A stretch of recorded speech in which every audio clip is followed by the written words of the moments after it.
And now the next case. All parties in the matter of Mayers versus Reedy. Step forward, please. 20-year-old hospital patient transporter Terrence Mayers is suing his ex-girlfriend, 21-year-old clothing salesperson Nicole Reedy, for breaking an apartment lease. Nicole is countersuing, claiming she paid Terrence's bills while he was unemployed.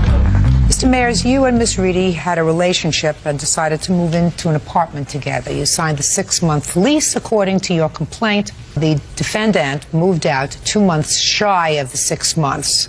Is that right? Correct. And you want her to be responsible for her portion of the lease because you moved in together with the understanding that you would each be responsible for 50% of the bills. Correct. In addition, you want her to be responsible for some furniture that was purchased, I assume purchased for this apartment. Correct. You claim that the furniture was purchased because the defendant wanted the furniture, so you purchased it on your credit card. Right. You have the furniture. In storage, yes, I do. But you want her to pay for it because she wanted it. Right. Miss Reedy has a counterclaim. She says for the majority of the time that you lived together, you weren't working. She paid the bills. So she's got a counterclaim, is that right? Yes. When did you move out? I moved out in May, but I still paid that rent. We both did not physically move out until June, the beginning of June. Okay, so nobody paid June's rent and nobody paid July's rent. I paid June's. The lease actually goes through August. So it's really just July and August. Right. 2 months, not paid. Where were you working in February of 2003? I was working for Manpower, and I have a letter stating the dates that I was employed through them. Let me see the letter.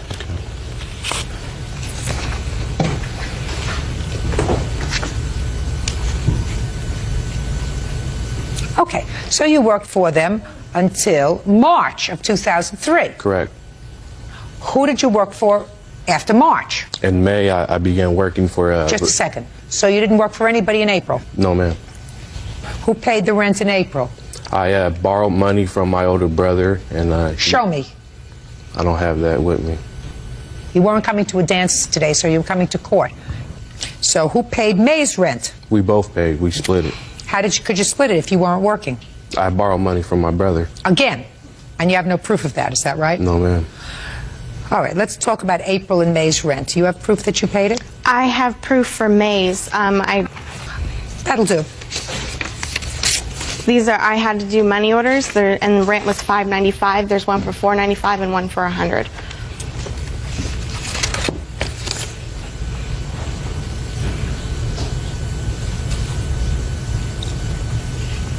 Now, let's talk about the rent. He says he borrowed money from his brother. Is that true? No, it is not. That is a lie. Who paid the rent? I did. When he wasn't working? Yes. Okay. Now, Mr. Mayers, I want you to start off with this premise, sir. The premise is that I do not believe you borrowed money from your brother to contribute to the rent. Okay? Okay. That she paid the rent for those 2 months because you were out of work. Now, there are 2 months left remaining on the lease. That's pretty much a quid pro quo. Pay it. We understand each other? Right. Good. Now let's talk about the furniture. Now, we both, when we first moved into the apartment, we went down to IKEA, and we picked out furniture. So we went to go apply for an IKEA card. She was denied. She had overextended her credit, so I ended up having to put it on mine. And when she moved out, you know, I tried to, you know, work things out to where we both pay this bill off, but she ignored my phone calls. And well, but you have the furniture. She didn't want it. When she right? moved out, she just took the bed, and that was it. Go ahead, I'll hear you. When we moved out, I stated to him that whoever takes the furniture should take the bill, and he told me he was taking everything. Now, Miss Reedy, I'm going to get to your counterclaim. You're entitled to nothing, and I'm going to tell you why. Because you wrote in your answer, we lived together as a married couple. He was out of work for a while. You covered the rent. You moved out, he's got to pay the last 2 months. That's a wash. You understand? Yes. So, you got the furniture? Yes, ma'am. You pay the bill. She covered 2 months when you were out of work. You cover the last 2 months. There's still utilities and I add on like the water bill and things Listen like to me. that. For the months that you were out of work, she paid those bills. She didn't pay all the bills by herself. Well, sir, listen to me. You're not going to find a court that's going to go over an $11.95 bill and say, well, she didn't pay the whole thing. You were out of work. She covered the bills, because I don't believe that you borrowed money from your brother. When she moved out, and she had no right to move out, sticking you with the rent, if in fact you're going to pay the rent to the landlord and not make him chase you all over town, you cover that bill, because she did when you needed her. Right? Goodbye. Have a happy life. Yes, case number 226 on the calendar, the matter of Fiala versus Parton. Parties have been sworn in, Judge. You may be seated. Ladies, have seats. You're home and your girlfriend goes out to a party. You get a call from her and she says, do me a favor, come pick me up, I'm ready to go home. So far correct? Correct. You're really irritated because you didn't go to the party because you had to get up early to go to work in the morning, and so, but is this the girlfriend? Yes. But you got up, you got out of bed, you got into your car, and you went to pick her up at the party. The defendant was at the party. Wasn't your house, was it? It was my house. It was your house. According to your complaint, for some reason, he got angry and kicked and dented your car. Correct. How many times did he kick your car? There's 2 visible dents. He kicked it twice. Correct. Mr. Parton says that he did, in fact, put his hands on your car. But he put his hands on your car because you were in a really foul mood and you tried to run him over. And he put his hands on the hood of your car in order to sort of give himself a little leverage to bounce off the car so that you wouldn't kill him, right? Exactly. So it was self-defense that you put your hands on the car. Correct. And didn't cause any damage. Correct. Let's start with date, time, and place. The date this happened, sir. August 2nd, Time you got the call from your girlfriend. 2 a.m.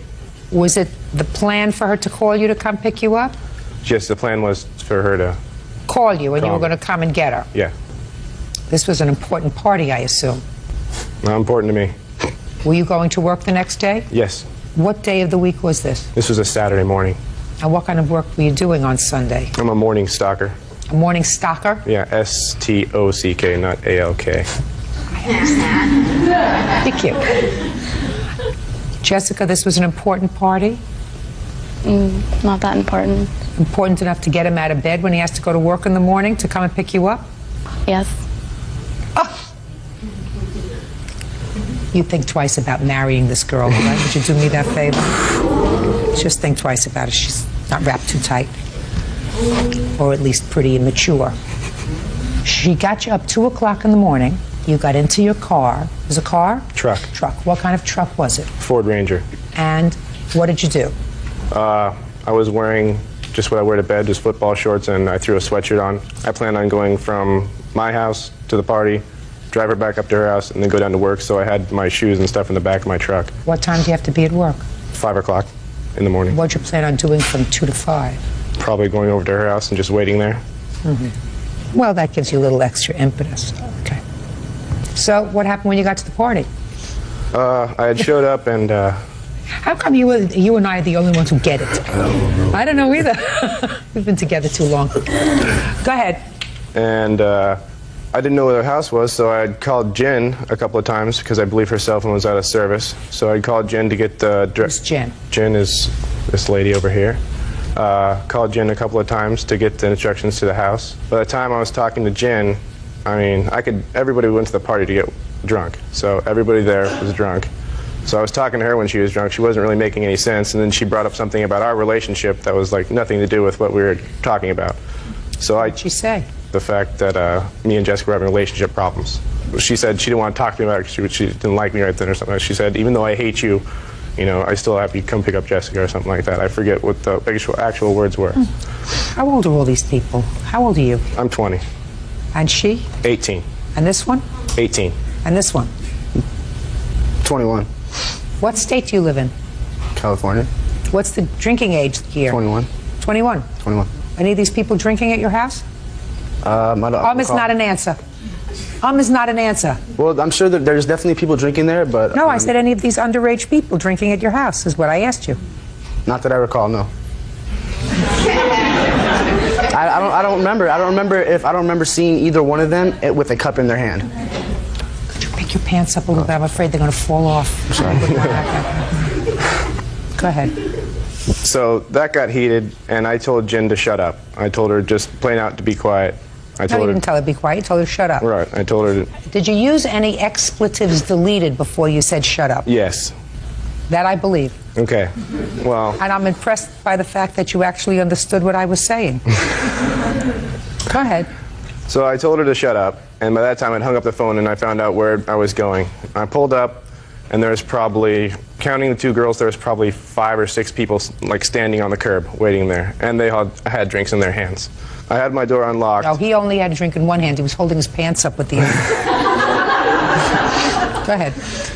So I pulled up. I had the door unlocked for Jessica because I saw she was standing on the curb. Before she could walk to the car, another guy jumped in front of her, opened up the door, and said, do you want to stick around and party with us? And I said, I got to go to work in 2 hours, so I don't want to, and I really didn't want to hang out with the crowd in the first place. That's why I wasn't there. I want to know what you said. Did you say no, thank you, but thanks for the invitation? No. What did you? Come on. They said, do you want to stick around? I'm like, no, I got to go to work in an hour. Okay, that's what you said. That's what I said. Nothing more hostile than that. No. Okay, go ahead. So somebody said, what's his problem? And I looked over to the side, and Jessica was pulling the guy away from my door because he was advancing into my truck. Somebody hit my window from this side, and then the kick started coming in here. Jessica got in the car. I revved my engine. I took off forward because I had never taken my foot off the clutch. I was there for probably maybe 15 seconds. So my first initial thing to do was make some noise, so like nobody's ripping in my car, and so I. They had already started to hit your car. Yeah, well, I mean, ripping me out of my car and attacking me because I'm in my night clothes. So I had. Well, no, so far nobody had touched you. Is that right? They were advancing towards my car, and the other guy was pulling on my handle, saying, "Open the door." Said, you just added that in. Go ahead. Keep going. I'm sorry. So she got in the car, I revved my engine, and then backed out of there and went home, and that was that. How do you know that he kicked your car twice? I watched him do it. Can I see the marks on your car? I think it's funny that he said he pushed off the front of my truck because even though there is a dent on the front of my truck that looks like a footprint, there's also a dent on the rear window that's a footprint. So if he was putting his feet in 2 places that are 6 feet apart to kick off my truck. Judge Judy continues in a moment. He comes up the hill like this, and the tire goes over the curb, and I put my hands up to deflect it. That's right where my hands would have gone. I'll pay for my other fender if you can do that. That's right where that's right where it would have gone. If I can? Yeah. I can. I guarantee you I can. Real cases, real people. Judge Judy. Danny Fiala says his girlfriend's friend, Josh Parton, kicked dents into the side of his truck. Now, your girlfriend, after she got off the phone with Mr. Fiala. She came in and told you that he had cursed at her. Is that right? Correct. You are? Jennifer? Jennifer. Jennifer and Jessica. I got to keep, right? Got to keep these straight. Step up here. Jessica. Jennifer. Jennifer. I like that. The hair the same. You're not twins, are you? No. When you told Mr. Parton that you had had a conversation with the plaintiff, what did you tell him that the plaintiff said to you? I said that he didn't want to come up and that he told me that he was going to like beat me up or something. I don't really remember exactly, but I remember he was saying mean things to me. He said mean things to you? Yeah, because he was in a bad mood and I was bringing up stuff I shouldn't have brought up. And did he curse at you? I believe so. And did he threaten you? Yes. And you told that to your boyfriend? Yes. Before he arrived, is that right? Yes. Where were you when you took the call from the plaintiff? Were you inside his apartment or outside? I was walking down the walkway. What were you doing? Talking on the phone to him because I knew he was about to pull up. He called first. When he called you the first time, you were in the house. Oh, yes. Well, pay attention. Now, why were you walking outside when you answered the phone the second time? To walk Jessica down to Danny's truck because I knew that he was pulling up. Why were all these other people with you? I asked Josh to come. Why? To walk with me and to introduce him. And then his friends just followed. I didn't ask them to come. When you asked, so you just asked Josh to come to introduce him? Yes. Because you hadn't had any bad words with him yet, right? Correct.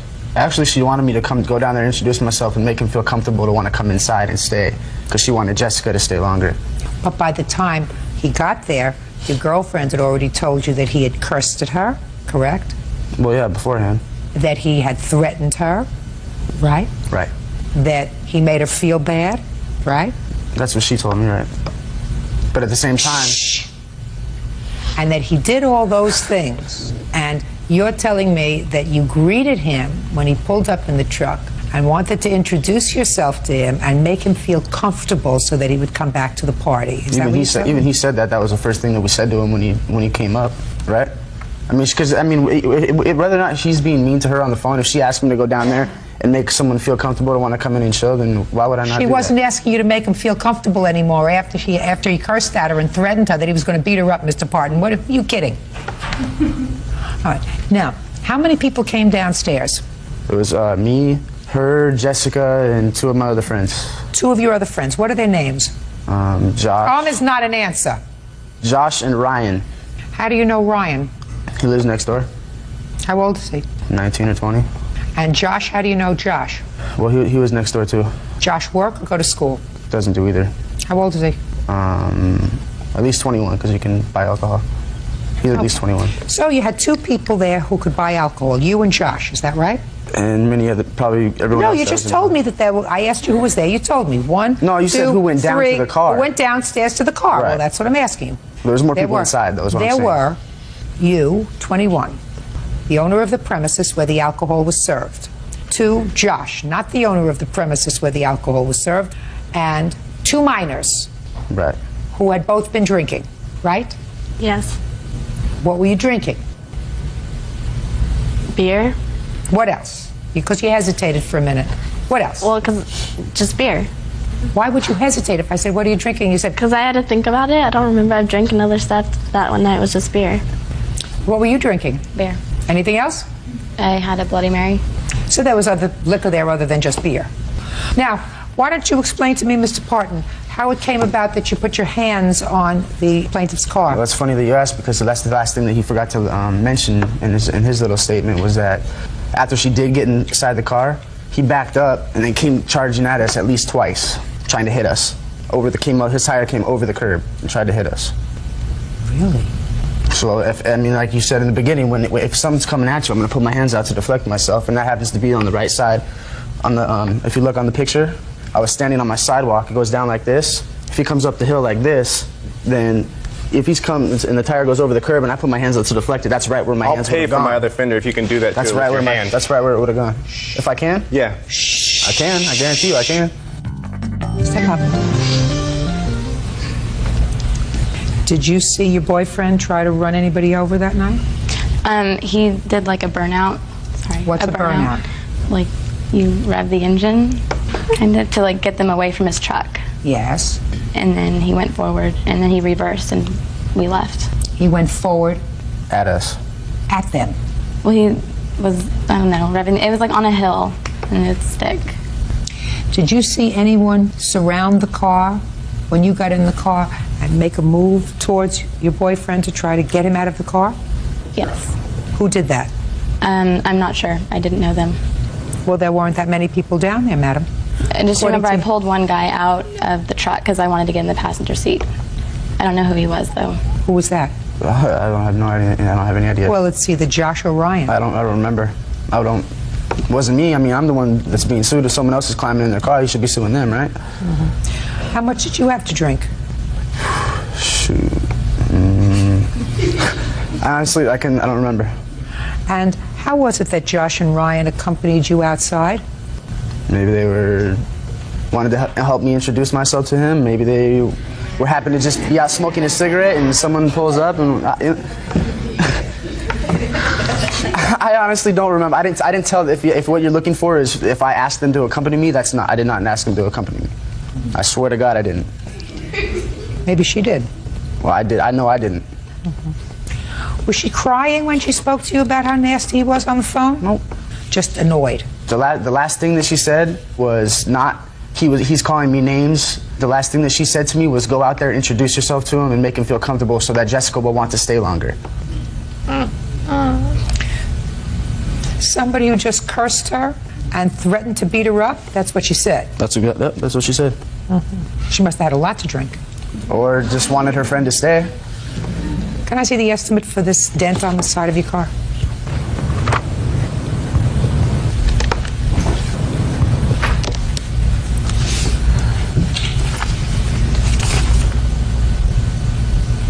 Mr. Parton, there was a big party going on. Everybody at the party had had a little too much to drink. I'm not saying that I condone somebody revving up their car, but I believe that your girlfriend told you that she had been insulted by the plaintiff. He's the only sober one there. He's coming there for the sole purpose of picking up his girlfriend. He hasn't been partying all night.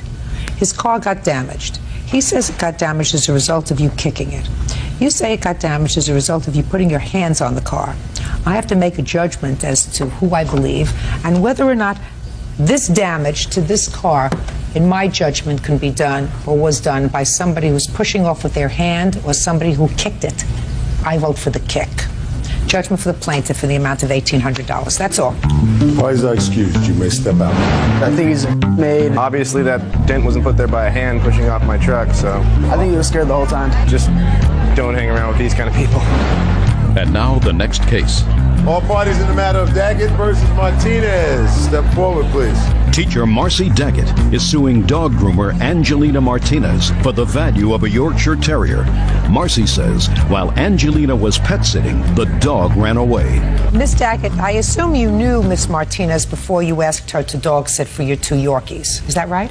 This was the 3rd time that she'd watched them, and She'd watched them before, so right. You brought the dogs over there? Yes. For how long? It was an indefinite time. What do you mean indefinite? I don't understand. Because our dogs had been barking and bothering the neighbors, and we weren't really sure what we should do with our dogs or how to train them or what to do with them. And Angelina was going to watch them while we decided what to do with them. And according to your complaint, one of the dogs got out. Or one of the dogs is gone, lost, stolen, dug a hole under the fence, according to the defendant, and is gone. And you want to be compensated for that dog. Yes, Your Honor. Miss Martinez? Yes. What happened to her dog? At 4:30, I let the dog and 2 of my dogs outside to go potty, and 5:15, I brought them back inside, and I couldn't find Zoe. And she's real small, so sometimes she runs in and, hides underneath the bed or under there. So I thought she had run in the house.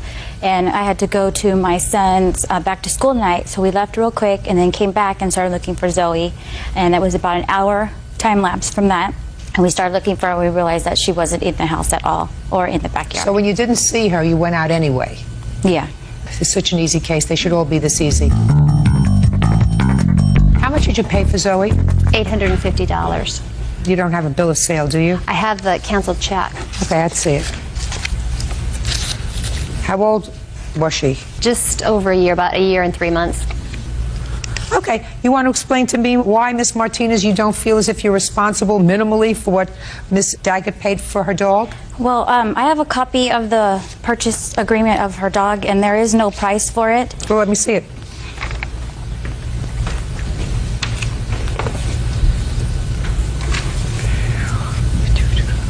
Go ahead. And so I offered to replace the dog with another dog of greater value. At that time, she was not ready for another dog. I have a check dated the same day as the puppy sale agreement. The check is a canceled check for $850. I also have a bill of sale for the male that she bought the same day, and it says $680. Well, that may be, but females are usually more expensive. Right. So you mean it's just the cost of the dog that you question, is that right? Right. Okay, well, don't question it. Judgment for the plaintiff for the amount of $850, that's all. Parties are excused. Your Honor, this is case number 269 on the calendar in the matter of Dubois versus Clevenger. Parties have been sworn in, Judge. You may be seated. Folks, have a seat, please. All right, I'm a little confused, so I have to try to clarify a few issues in my own mind. Ms. Dubois, the defendant is the former wife of your current boyfriend. Mm-hmm. And you were living with your boyfriend, is this boyfriend? Mark. In a home that was previously the marital home, is that right? Miss Clevenger filed an application for a protective order on behalf of herself and her daughter after an alleged incident involving you and her teenage daughter. That was filed in what month and year? September 2002. Now, Miss Clevenger was in fact given a protective order for 12 months? 12 months. And when was that protective order signed? September 25th, 2002. That order excluded you from the house? When the children were there. When the children were there. It excluded you when the daughter was there. Sometime later, you went to court to try to have the protective order vacated. Dismissed, yeah. When was that? I'm not sure, maybe a month or two later. 7 months later, ma'am. I thought, according to the papers that I read, it was in March of 2003. Yes, ma'am. Okay. So in March of 2003, you went to court to try to have the protective order vacated. Yeah. At that time, the judge told you you can't have it vacated. You have to wait until it's over, which is another 4 or 5 months, whatever it is. While you were both in court outside near the clerk's office, there was an incident, according to you, involving Mr. and Mrs. Clevenger, but you claim that she filed a violation petition against you, claiming that you had in fact threatened her. Were you arrested? I was. And you were taken into custody. Ultimately, that charge was dismissed. Now, am I correct that what you are suing for is not the original protective order, but suing for the false charge that you claim that the defendant made with regard to the violation of the order of protection? Actually, both. Well, you can't file for both. So that's what I have to explain to you right from the get-go. A judge has granted her an order of protection. I do not look behind that to see whether or not the judge made a mistake or not. I'm not an appeals court for a judge. If the subsequent case after the March incident, when the judge denied the application, and I will find out what that is about, that is something that I can hear. Now, Ms. Clevenger has a counterclaim. Your counterclaim says that because she filed the petition to vacate the order of protection, you had to get a lawyer. Then you had to go back to court with regard to this second case, and you had to miss a lot of days' work because of all of this order of protection stuff. And that's what you're suing for. It's nonsense. You initiated the protective order. You don't get paid for that. Do you understand? Yes. Okay. I mean, I don't know what else there is. You have no claim for anything else. I wrote down there for strangling my daughter. My daughter's been in intense therapy. Heroin was shot into her. Listen to me. Okay. You didn't say anything about heroin in your case here. You say that your daughter was held down and strangled by the plaintiff. No, she was shoved and she was picked up by her throat. Okay. I'm not hearing it. Okay. What's your daughter's name? Sydney Clevenger. Do you see Sydney, sir? Yes, I do. How often? Stand up. Yeah, I should stand up then. How often? Pretty much every weekend. Okay. She comes to your home? Yes. Does she have any contact with the plaintiff? No, by order. By order of the court? Yes. She's fine? Very fine. She's fine with you? Very much so. And your daughter is a teenager? Yes. She knows that you have a relationship with Ms. Dubois? Yes. She knows that she lives with you when Sydney isn't there? She actually does not live with me. She doesn't live with you anymore? No. But she knows that you are still in a relationship? Yes. And she doesn't hold that against you and say to you, by God, she strangled me, she assaulted me, how could you possibly have anything to do with it? She doesn't say that to you? Occasionally she does at the beginning of this incident, but it's gone away pretty much. Were you there when this alleged incident took place? No. These two ladies didn't get along? My daughter and her? Yeah. At her instigating. Well, that's what you say. Yeah. Okay. I'm not hearing it. I'm not hearing your counterclaim with regard to this strangulation. She's fine. Now, let's get to your lawsuit with regard to the false charge that inspired the violation of the protective order, which caused you to be arrested. Let's get to the arrest itself. I want you to tell me where that took place. At my place of work. Who came to your place of employment? 2 sheriffs. Had you gotten any previous notice of it? No, I did not, Your Honor. And when did they come to your place of employment? This original supposed breaking was 2 weeks after the September event, and then in March was when I was arrested. You mean the alleged breach of the protective order was in September? Yes. The same day we went to court on the 25th when she got the original permanent. Can I see the complaint for the violation?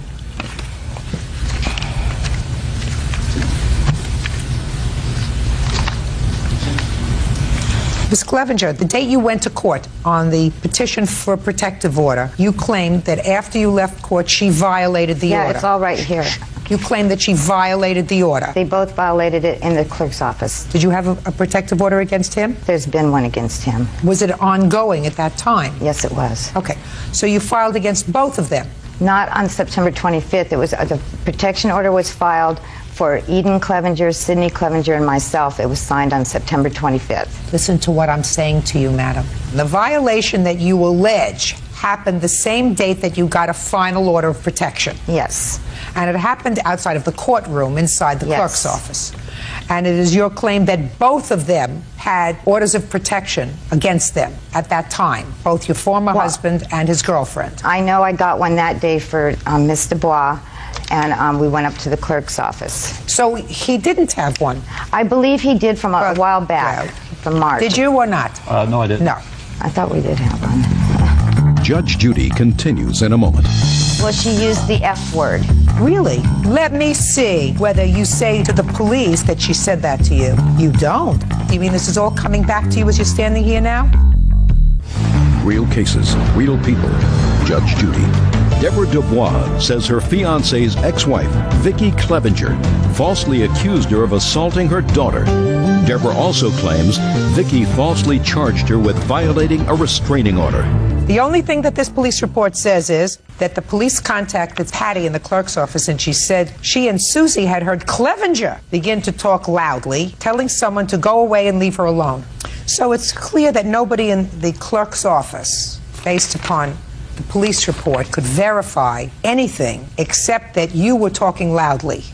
This was in September. Does anybody know why they did not come to arrest this lady until March? I do. Why? Because the address that was placed on the police report was my old address when she knew full well I lived with Mark. So the summons got delivered to the house, and I never received it. The post office returned it, and then since I didn't go to court, they issued a bench warrant, I guess, and picked me up when they figured out where I was. Between September, when you filed this, On September 25th. and March, did you have any other contact with the plaintiff? No. So it's clear that the plaintiff was not doing anything to bother you between September and March. Is that right? She bothered me in the clerk's office that day. Did you hear what I said? I want you to pay attention to what I said. Yes. Between September and March, September, October, November, December, January, February, March. She doesn't have anything to do with you. She's not in the house when your daughter is there. So why didn't you withdraw this complaint that you had made? I had no idea that they forwarded it to the prosecutor's office, and the only address on the police report is the 35528 where she was living at. I never gave a wrong address. I've never known where she's lived.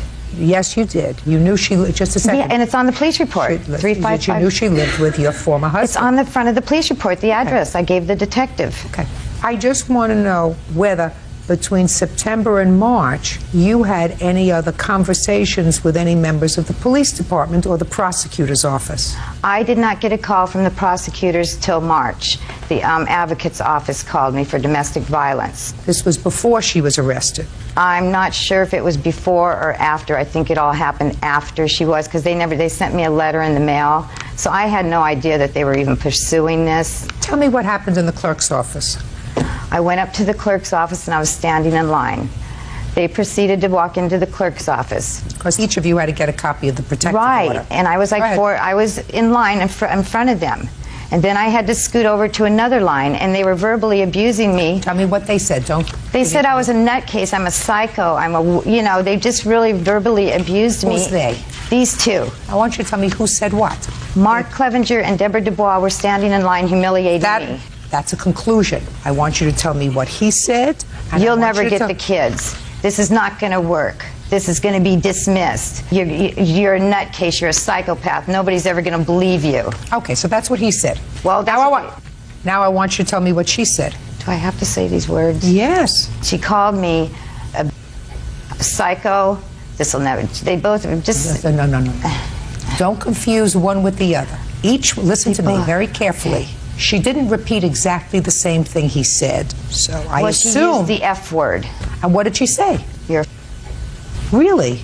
Let me see. I did not say. Let me see whether you say to the police in your complaint that she said that to you. You don't. I don't want to use that word. You told the police that they told her you're a nutcase, you're a psycho, this will never work, you'll never get the kids. And you didn't say the F word. You didn't say anything else. When this first happened, September 25th, you mean this is all coming back to you as you're standing here now? No. They may have said things to you. They are not a unit. If your ex-husband was saying these things to you and they were standing together, they cannot be construed to be one person. Do you understand? Yes, I do. Good. And I don't believe the other baloney that you just gave me because it's not in your police report that you filed the same day as the incident happened. Too humiliated to file. I don't believe you, Miss Clevenger. Okay. I don't believe that because I believe that if you are smart enough to go for a protective order, you list everything that happens. You want the police and the court to know the most venal of things that happened, so you would report it. It's not that you were humiliated. It's not that you were frightened, because you knew to go to the police immediately, and you would tell them everything. Now, so don't embellish to me. What happened is she made this complaint because she got very angry at what went on in the clerk's office. And I'm going to tell you something. I believe that it probably did. That there were words in the clerk's office, Ms. Dubois. I don't know whether the words came from you or came from him. I'm not sure. Maybe a little bit of both. She was angry, so she went to the police.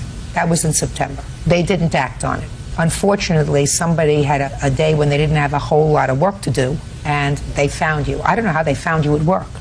Do you know how they found you at work? They went to my original address that she gave them, and my ex-boyfriend said she's at work. Okay.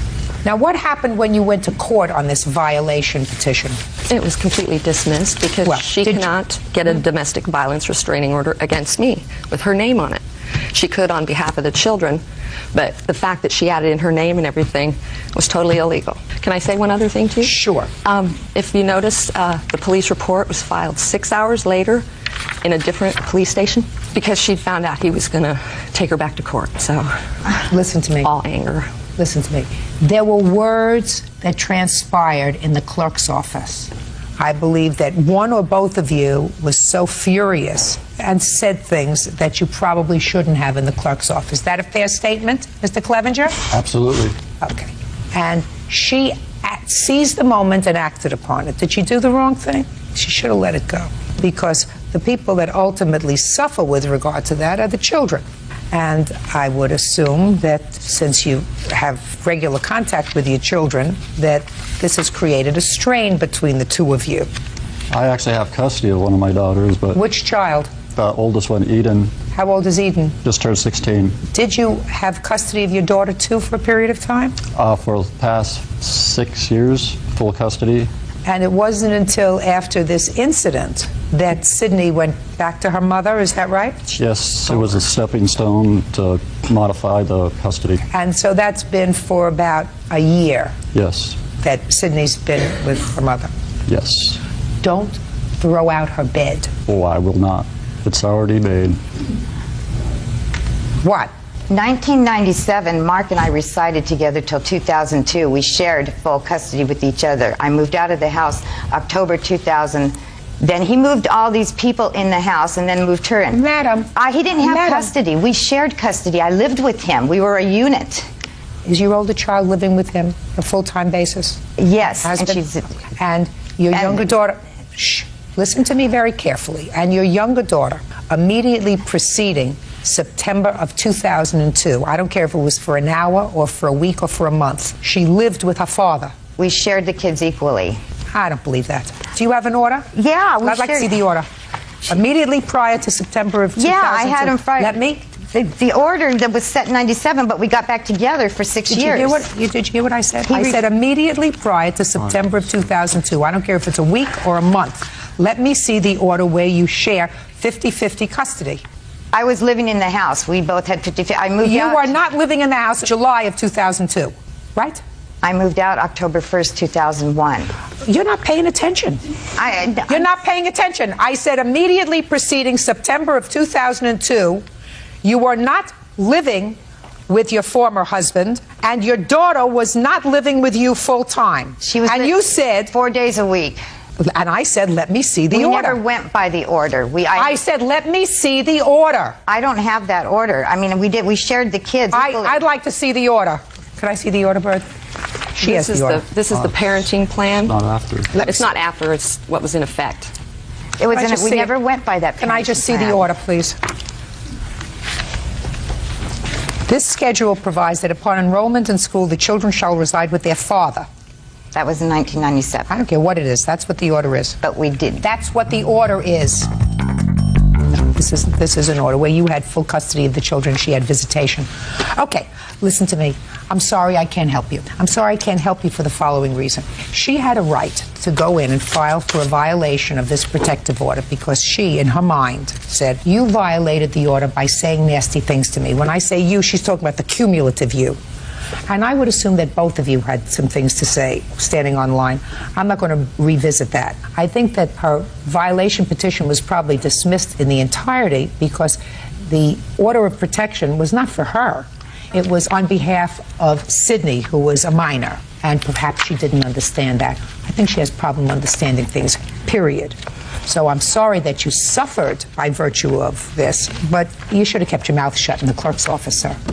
It would have been the smarter and wiser thing to do, because then she would have had absolutely no basis whatsoever to go in and file this. Ms. Clevenger, you have absolutely no basis to counterclaim, no basis for your lawsuit. Excuse me, this order was, it says the petitioner and her children on this September 25th. Can I ask you a question? Are you not hearing me? I'm hearing you. I just dismissed her case against you, and I told you that you have no basis to sue her. You were the person who filed for a protective order, and she is perfectly within her rights to try to go into court and say there was no basis for it. I want a rehearing, and if you had to hire a lawyer and lose days from work going into court, you precipitated it. So that's what happens. Goodbye. Yeah, this is case number 248 on the calendar in the matter of Lassoff versus Hennon. Parties have been sworn in, Judge. You may be seated, sir. Have a seat, please. A cute couple. Miss Lassoff, you and the defendant had a very brief relationship. And during that brief relationship, you decided to live together, to room together. He was going to rent a new house. Correct. Then the relationship went south, but you still remained friends. And since you hadn't dated very long, according to both of you, you thought that you could make this thing work by just being housemates. Mr. Hennon signed a lease for 1 year. According to him, it was your understanding that you would each pay half the rent in this place and you would live there for the year with him in 2 separate rooms. When did you move in? June 1st. And within 3 weeks period of time, according to you, things didn't work out because Mr. Hennon, according to you, made some advances, romantic advances towards you. You said, I wasn't interested. He started to bring other women into the house. According to him, you went crazy. It all got very nasty. So you left after 3 weeks. You want your 1 week's rent prorated because you left after 3 weeks. You say he threw you out. He said he didn't. He said you moved out on your own. And you want back at least half the value of the stuff that you bought for the house, which you say that he kept. Mr. Hennon says that you left voluntarily, and he is counterclaiming for 11 months' rent because he said he signed this lease with the oral understanding, because you didn't have a lease with him, that you were going to live there for a year, right? Yes. Got it? Got it. That's where we are. All right. Ms. Lassoff, I don't want to know about the girls that he brought into the apartment. I don't want to know about his touchy-feely with you. That's for another day. I want to know what happened the day you moved out. Okay. Well, can I back up a little bit to say how I got kicked out? Well, tell me how you got kicked out if that was how you left. We just stopped getting along. You know, we just didn't get along, and he had a temper, very bad temper. I was very scared every time I was in the house. My hands would shake. He drove me to a point where I didn't eat or sleep for 6 days, and he said, get the F out, you're not on the lease. As I was packing up, he said, when are you out? Because I'm about this close to throwing you out, literally. And I was scared. That wasn't a place where I could live. Is that what happened? No, that's not what happened. Well, tell me what happened. The relationship obviously went sour, and our friendship went sour. I was constantly, coming home, and she was in my room. She was even sleeping in my room at night on numerous occasions. As she was saying these, sexual advances. You were sleeping in the room with you? Yeah, she was sleeping in my room, asking if she could stay in my room with me, and I was just getting tired of her. I couldn't handle it anymore. So? I did not throw her out. No, so you got tired of her, you couldn't take it anymore, and what happened? Look at me. Look at me. Don't make it up. Shh.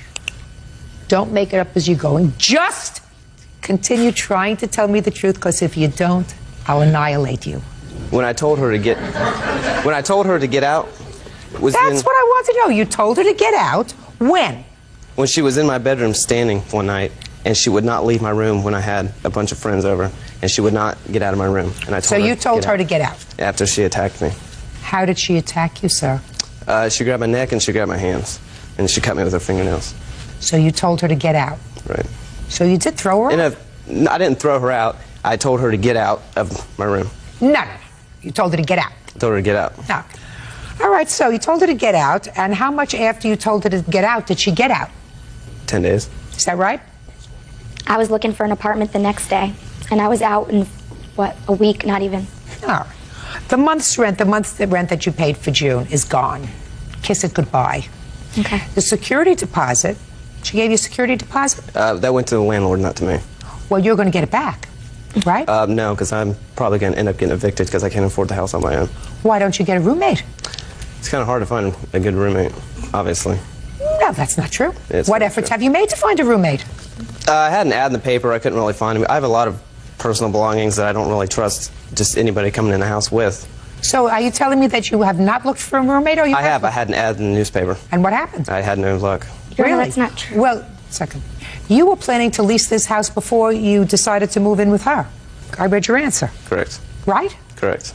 And how did you propose to pay the rent before you made this arrangement with her? My brother was going to be my roommate. Did something happen to him? Did he go to war? He's in his own lease at an apartment. Yes, when is it up? Not till February. Oh, so then he'll be able to move in with you. But for the time being, if I Then can't... he'll be able to move in with you. When did he sign his lease? I don't know exactly. Well, it's usually a year lease, so if he signed it in February of 2002, which means in June, when you signed this lease, you knew your brother couldn't move in with you. You knew he couldn't move in with you in May, in April, in March. Right. Don't give me baloney. You see what I mean when I say I'll annihilate you? Right. I don't want you to look foolish, Right. so I want you to be able to tell me the truth. You have to find a roommate, sir. A housemate. It's a big house. In any event, this is the drill. How much is your security deposit? I paid $300. It was $600 You paid $300. of it. Yes. Okay. Now, what about this property? So you don't get your month's rent back or any part of it because you left. You get your security deposit back because if he keeps it nice and neat and clean, he's going to get his security deposit back. But now, what personal property do you claim that he has? We furnished the entire house. Me and him, I have receipts, he has receipts. We split everything. I mean, rugs, paintings for the walls, furniture, just everything you need for a house. And it adds up, it's a lot. And he wouldn't let me take anything. So I basically helped this guy furnish his house. And when I asked for things at the end or for money, he said, I'm not giving you a Was dime. it all paid for? How much did you pay? What was it put on a credit card? I have my debit card statements, $1,474.31, which we split. So I'm just asking for the $700 from that. And I'm asking, we put $600 worth of speakers around the pool, around the living room area. And he verbally told me, I'll give you half the money for that, and we'll split up all the belongings. And I got nothing. Judge Judy continues in a moment. The walls were empty. She took about 90% of everything that we did buy. He wouldn't let me. I tried to. He said, you're not taking it, and locked it in a room. And later today, What do you think? I'm crazy? I mean, I'm getting older, but I at least have a span of attention that lasts more than 5 minutes. They don't pay child support. My oldest daughter's father just started paying child support. And one's in jail, so he's not paying child support. real cases, real people. Judge Judy. Jennifer Lassoff says former live-in boyfriend Sean Hennon kicked her out and kept her belongings. Jennifer also says Sean owes her for rent and a security deposit. I'm listening. When she left the house, the walls were empty. She took about 90% of everything that we did buy. What walls were empty? Like where pictures were, candle holders didn't have candles in them anymore. The cupboards were empty from groceries that I had bought. Let's talk about furniture. The couch and everything was hers to begin with. Did she take it? Yes. Okay. And what about the other things? Other things, she took, like I said, 90% of everything. Like what did she take? So far I heard candles and pictures. Pictures, candles. I heard pictures and candles. Plants. What? I'm trying to remember. Like candles. Plants, different plants we had bought. And also on the $1,400 she's saying for her debit card, she went out and she spent, I think it was approximately $300 or $400 on just her bedroom alone. Which she took with her. Right. Which that stuff does not involve me. But what about all of the things he bought, and I gave him half the money for that? That's what I'm including. I understand that, Miss Lassoff. That was your foolishness. I know. Foolishness. Because there are courts for people who are married and divorced, and then even those are imperfect. because you can't figure out exactly who brought what into the marriage. But we have to deal with that. What's happened is everybody now lives together. Sometimes they live together in a relationship. Even those I don't like to get into and become an arbiter of candles and food and Rice Krispies, which is what you're talking about. But I'm certainly not going to get involved with two people who rent a house. They mix their money in a real mishmash and then come here and ask Bert to try to figure it out. He has other things to do, and so do I. You're getting your security deposit back. You moved out. You took your furniture, right? So you had the ability to take certain things that you claim were yours. Did you take any pictures from the house? Yes or no? That we bought, no. He wouldn't let me. I tried to. He said, you're not taking it, and locked it in a room. I tried. He wouldn't let me take anything that we bought. So you took the things when you left. You got a U-Haul it? Somebody came and helped you with a U-Haul? I had friends help me in a U-Haul. You're getting $300, which is your security deposit. Your counterclaim for the remaining 11 months on the lease is dismissed. Find a roommate. Got it? Goodbye. Party's excused. You may step out. He had a very bad temper, and I was very scared. Very possessive. I just couldn't get away from her. I couldn't deal with her anymore. Before that, I thought he was a great guy, and I guess I just brought out the bad side of him. We just did not get along. She just wouldn't leave me alone. And now the next case. All parties in the matter of Keller versus Foster, step forward, please. 26-year-old Jennifer Keller is suing the father of her child, 23-year-old administrative assistant Dario Foster, for rent, car payments, and daycare costs. Dario is countersuing for the return of personal property. Miss Keller, the defendant is a former boyfriend. You also have a child together with him. According to what I've read, you lived together for a while in an apartment that you leased together with the understanding that you would split expenses and split the rent. Is that right? Correct. And it is your claim that he moved out a couple of months shy of the 6-month lease. You want him to be responsible for at least his half of the rent for that period. Yes. Mr. Foster says that he was locked out of the apartment. Yes, ma'am. By you. Therefore, he's not paying any rent because he doesn't have use of the apartment. And in addition, he gave you half the money that was in a joint account. He pays money for child support, and he's counterclaiming because he says that you kept some of his property. Yes, ma'am. Okay. You signed this lease in May, and when did you have the fight? July, sorry. What was the fight about?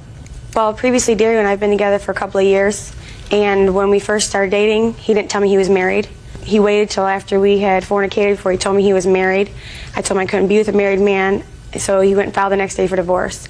So for the last 2 years, we've been together. He's had constant infidelity, things like that. And so when we moved to Florida, we got into a fight because he decided that he wanted to be 24 and be Daytona Beach and go to bars and clubs and hang out with his friends versus being a family. And he told you that? Yeah, I came to work one day with no warning whatsoever. Came to work to bring him some money for snacks, and he says, I can't do this. You know, you're talking too fast. I'm not even following what you're saying. You know, you give me a condensed version of your whole life.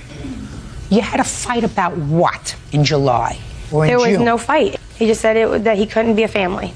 So what did you do immediately thereafter? I walked up to his commanding officers, and I told them that he has me on this lease. He moved me 1,500 miles from home with myself, and I have 4 children. With the children from their families, from their fathers, from everything. And now I'm stuck here.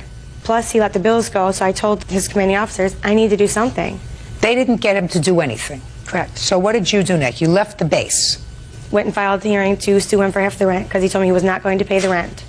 Did you tell her you weren't going to pay half the rent? Yes, Your Honor. It was a lot of stuff that led up to that fight the day before that I Did left. you change the locks on the house? I changed the locks until just before we left for Michigan. And I changed the locks because he said he was going to come in and take all the stuff. What date did you change the locks? We went to Michigan the 29th of July, so it's probably 3 days, about the 25th or 26th. And he did not have access to the house after that? Not necessarily. I offered him at any given time to come get his stuff. Your Honor, every time I went there to get my stuff, she made up some kind of excuse. Just a minute. When did you move back to Michigan? I didn't move back to Michigan. We were going to Michigan to pick up my daughter. Why didn't you stay there? Because I have no home now. I gave up my house. Where is the father of your other 3 children? Nowhere around. Do they all have the same father? No. I mean, you just told me that you uprooted yourself and your other 3 children, and you took them away from their fathers. Well, when I moved, then he decided to move with his other son farther away. Well, that's just one father. Right, and then my middle daughter, her father is a musician, so he just chose whether to pay child support than be a part of her life. And then my oldest father is incarcerated. Ms. Keller, sounds to me like you made lots of mistakes. Who supports these children now? They do. They pay child support, and I take care of them. I do mostly, Your Honor. No, my God, you don't. You just told me that. Shh, listen to me. You just said a moment ago, Miss Keller. What do you think? I'm crazy? I mean, I'm getting older, but I at least have a span of attention that lasts more than 5 minutes. You just told me a moment ago that one of them chose not to pay child support, so he's gone. He doesn't see her. Right. So they don't pay child support. My oldest daughter's father just started paying child support. And one's in jail, so he's not paying child support. One just recently started up again. My son's father just started up again, and my middle daughter's father pays. You have a lot of answers. What do you do for a living? I was doing cell phone sales. What are you doing now? Nothing. So you get welfare? No, I don't get welfare. You get some kind of aid because you don't support yourself and 4 children? I get no public assistance. I get the $320 he gives me, and I get unemployment from the state of Michigan, and I also get my child support. How much do you get in unemployment? $1,400 a month. And how much do you get in child support? Between the two of them, $600 a month, and not including what Mr. Foster gives me. You're doing pretty well for not working. Now, what happened, Mr. Foster? You said there's a lot more going down than she told me. Yes. So I'm ready to hear you. About a week or two before I moved out, it was constant nagging and fighting. I mean, it turned to the point where it got violent, where, you know, it was unsafe for me to be there because of my job. I mean, she's went after my job on more than one occasion when I was up in Michigan. What kind of a job do you have? I'm in the military. Go ahead. And up there, she was calling my command, making accusations. And when I got down here, I didn't want that to happen because, I mean, she was telling me, well, I'm going to call the cops and have you arrested. When I was up in Michigan, she had me arrested in Michigan for hitting her. I was to have no contact with her or anything, and I went out of town with her. As soon as I got back, she called my probation officer and let them know that I went out of town with her. So I got arrested again. Smart. No, that's not how that happened. He showed up at the daycare one morning, just showed up at my daycare and said, can I talk to you? That's not true. And he showed up at my daycare. I went into the daycare, got a statement from them showing that he showed up without my consent, took it to his probation officer. Only after she told me that I could see the kids. Just a second. After that, did you move to Florida with him? That was over a year ago, correct, yes. Right. See what I mean about judgment? Granted, I made a lot of bad judgments. Just a that doesn't second. justify his behavior. Listen to me. You have 3 children. If I believe that you placed your 3 children, now 4, at risk because you were cohabiting with somebody who was violent, then they ought to take your children away. You live in this house with 4 children. You have to live somewhere. He pays child support for his 1 child. When he left me with all the bills. When he left that day, he knew on his way to work and drained our entire account of all the money and left me with nothing. I gave her half that money. She came to the base. I gave her half of the money that was in the bank. How much was half the money? $250. Now tell me what property she has. My furniture. I have a couch, love seat. She has my TV, DVD players, all my clothes. When I left there, she only sent me with maybe 2 pairs of clothes and all my uniforms. She has all my awards. She has all my ribbons and all that stuff. I don't want you to think about clothes. Clothes you're going to get. What I want you to do is concentrate on what furniture you think that I should give you that she's not going to miss. I'll give him everything. The only reason I was holding the furniture is because he wasn't paying the rent, and the landlord said, we're going to evict you. Why don't you pay the rent? Because I can't. He signed the lease. I can't afford to. My unemployment's going to stop. He signed the lease. He's legally obligated for the lease. No, not if you lock him out. I didn't lock him out. Yes, I told him he had a house key. You locked him out in July. Don't tell me you didn't lock him out. Then I'll give him a house key. He can have a house key. You told me you locked him out in July. He was still staying there. Even after the last change, he was still staying at the house. He's been staying on and off. Really, Miss Keller? So what are you doing here? It's not like What are you doing here? It's not like that. You're not going to hustle me, madam. It's not like that. Listen to me. You are not going to hustle me. All right. Within 5 days, you are to return to him all of his personal effects. All of the furniture that's in there, sir, is staying. Well, No, I have other furniture. He can have the furniture. I have my own furniture. He can have his furniture. Oh, just a second. She wants you to have the furniture. I said he can have everything. Shh. I am making an order that you can have all of your furniture. Your clothes, your medals, your personal effects, and your ribbons. That is to be boxed up and placed outside the house. 5 days from today, I will prepare that order. As far as the rent is concerned, you are not entitled to the rent. You locked him out. So I know, but what about the other? That's all. What about the other things that I have? Now, this is case number 127 on the calendar in the matter of Huffine versus Donovan. Parties have been sworn in, Judge. You may be seated. Ladies, have seats, please. Mr. Huffine, was the defendant... What I gather is you had 1 son. Yes. Her daughter was in a relationship with your son, Yes. and he was tragically killed. Right. At that time, you decided to buy some burial plots 5 of them. so that when your son was buried, you would know that you would be buried next to him and where the family would be. She bought plots above you. Her daughter did. In any event, this is your complaint. You found out that a stranger had been buried in one of your plots. Yes. And it is your claim that Ms. Donovan caused that to happen. Yes. And that she forged your signature for the authorization with the cemetery Yes. in order to move around the spots. You Right. say you never gave you permission for that. That's correct. And you want to be compensated. Yes. Ms. Donovan says that you did, in fact, give your permission, and she says that she can prove that you gave your permission. And she is counterclaiming because she said she's had to go through all kinds of legal gymnastics to clear herself of these allegations. So first tell me, when did your son pass away? In 1997, December 24th. And how did he die? A doctor made a mistake, drilled into his brain. So it was a surgical error? Yes. How long had you been living with Ms. Donovan at the time? Less than 2 years. And how long had your son been involved in a relationship with her daughter? Probably since, 13 years old. How old was he when he died? 18. Now, can you show me, please, the burial plot locations? I would like to be able to see that so I could put it in context. I have the video right here, if you'd like it. I would.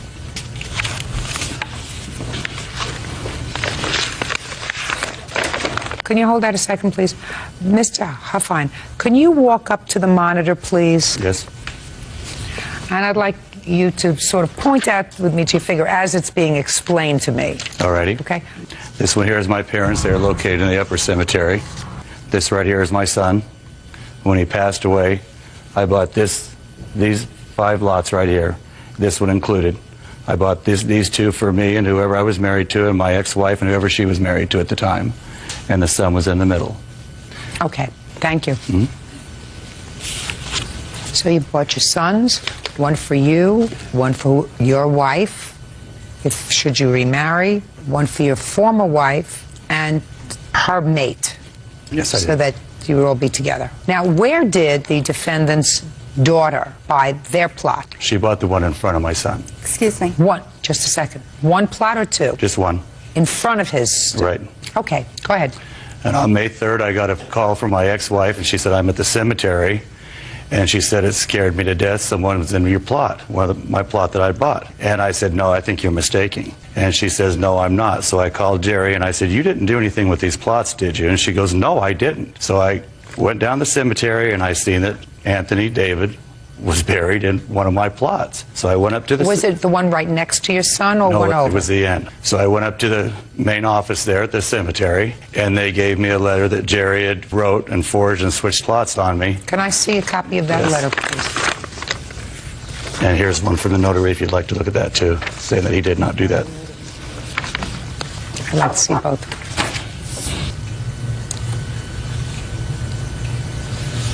Continue. And at this point, I went through different attorneys. They explained to me what she had did, and they gave me a copy of that. And you said I never signed it. No, I never signed that. She also called the cemetery and told them she did not remember doing this. That's hearsay.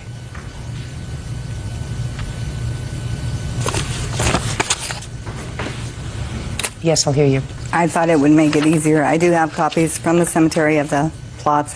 That would make it easier for you. I'd like to see them, please.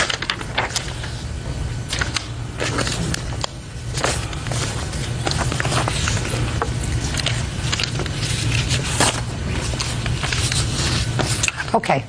Tell me the circumstances surrounding the plaintiff agreeing to switch cemetery plots so that you and your daughter would be together. Side by side. I'd be head-to-head with Larry. She would be head-to-head with Michael. Michael's mother and her boyfriend would be on one side of Michael. And Anthony Davis is a stranger to everybody. Right. So I want you to tell me the circumstances surrounding Mr. Huffine agreeing to make that change, which in effect would say to him, if you marry either your wife or your ex-wife's mate could not be buried in the same line. Explain that to me. When we bought the plots, and we did... By the way, who bought them? I did. Larry did. They were under his name. He paid for them. Yes, but... So he paid for them, so they were his plots. Right, but all my monies went into Larry's checking account, and I do have proof of that. I don't care about that. Okay. He bought the plots. He bought the plots, they were in his name.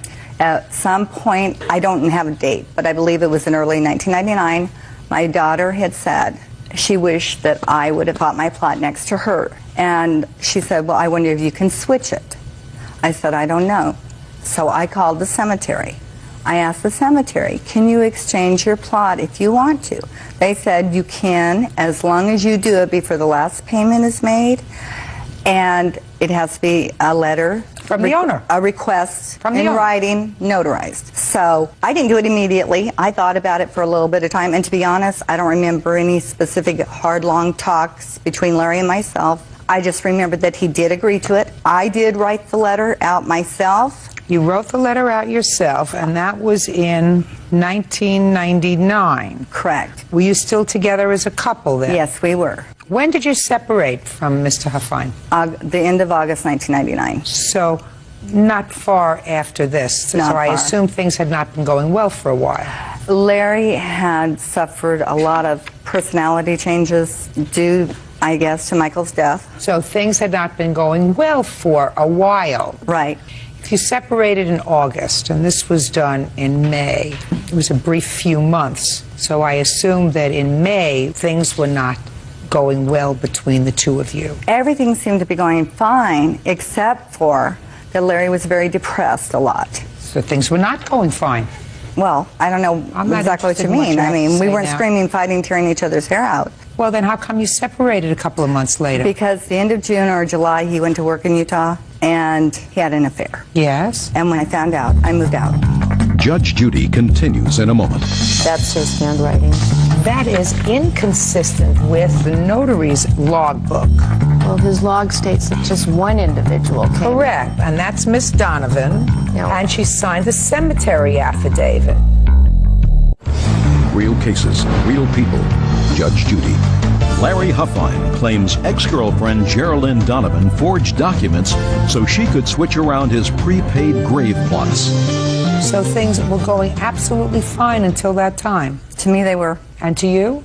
No, before I told her in the beginning of '99 she would be moving to start saving her money up and get her a place. When did you tell her that? Probably February. Tell me about the conversation that you had with her. It took place. She told me she was going to move her daughter back in, and I said, no, she's not. And she says, well, if she's not moving back in, I'm moving out. And I said, well, I have to go to Utah till the end of August. When I come back, have your own place.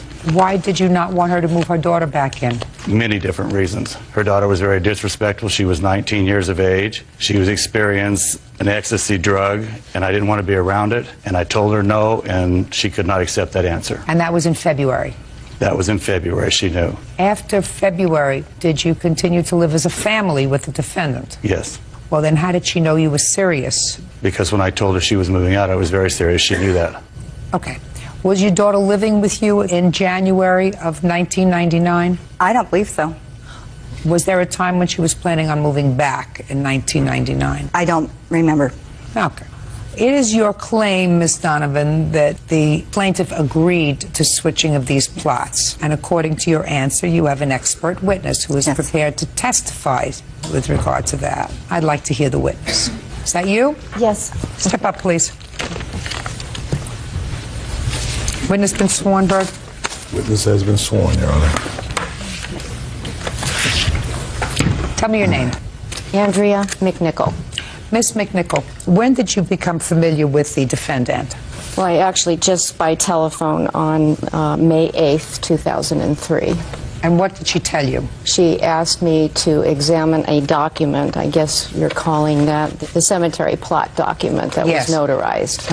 I asked her for the original. It's always best to examine the original. She called back later and said she made an attempt to get the original, that they would not make it available.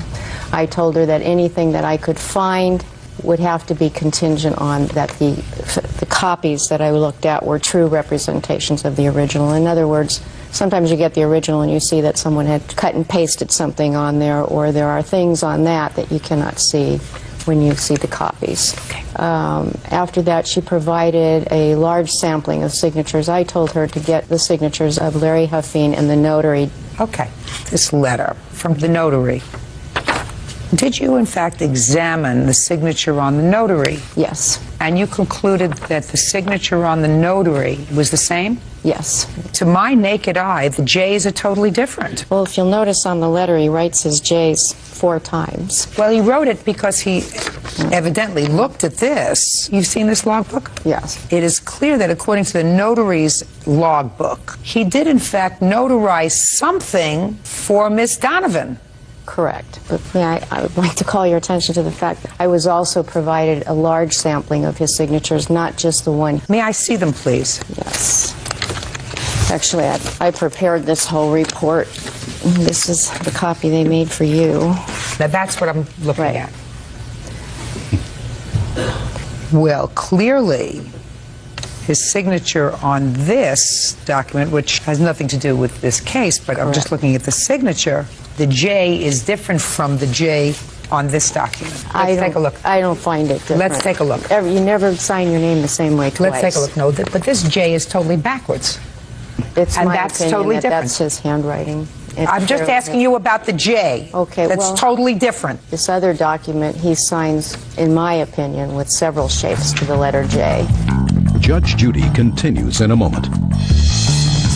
This doesn't strike you as being strange? Yes, it does.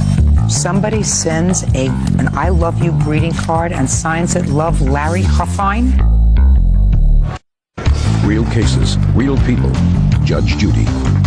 Larry Huffine says ex-girlfriend Sheindlin Donovan switched around his prepaid grave plots without his permission. What do you say is his handwriting in this? Just the notary box. In this? Just in the notary box. Now, unless the whole notary area was cut and pasted on here, this is his handwriting in this lower Which is right a corner. possibility. Yes, without seeing the original, it is a possibility. That is inconsistent, however, with his log. Right, but his contention... No, not his contention, but it's inconsistent with his log. Well, his log states that just one individual came in. Correct. Just one individual, and that's Miss Donovan, and she signed a cemetery affidavit. Okay. And it is your opinion that the signature on this cemetery document is his signature? Yes. Would you go over there and bring that board up closer to me so that I can see it? I do have original documents, if you'd like to see them. Okay, so the question signature from this cemetery document is at the top. Okay. Okay, now I have not had the opportunity to examine the original, but if the copy shows that there was not a cut and paste and that this ink was placed upon the paper, then these signatures match exactly to these other signatures. Some of these are from checks and some of these are from other things. Correct. Cards, greeting cards, etc. Yes. Okay. Put that back, please, Ms. McNichol. I'd like you up here, please.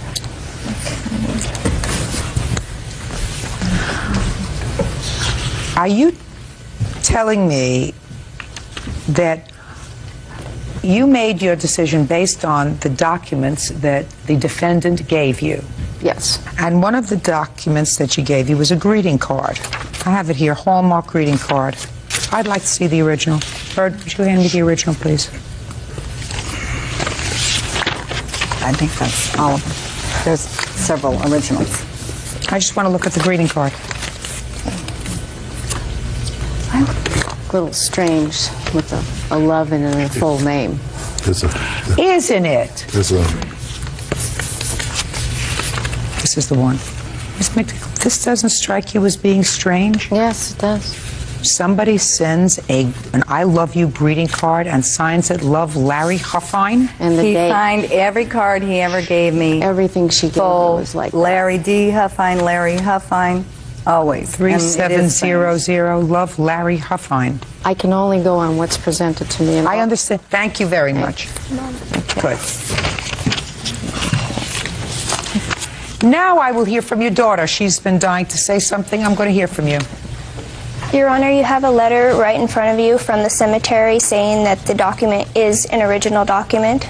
No, it's not an original. I don't have an original. It's a true It is a true. I do not have an original. The city of Las Vegas will not release it.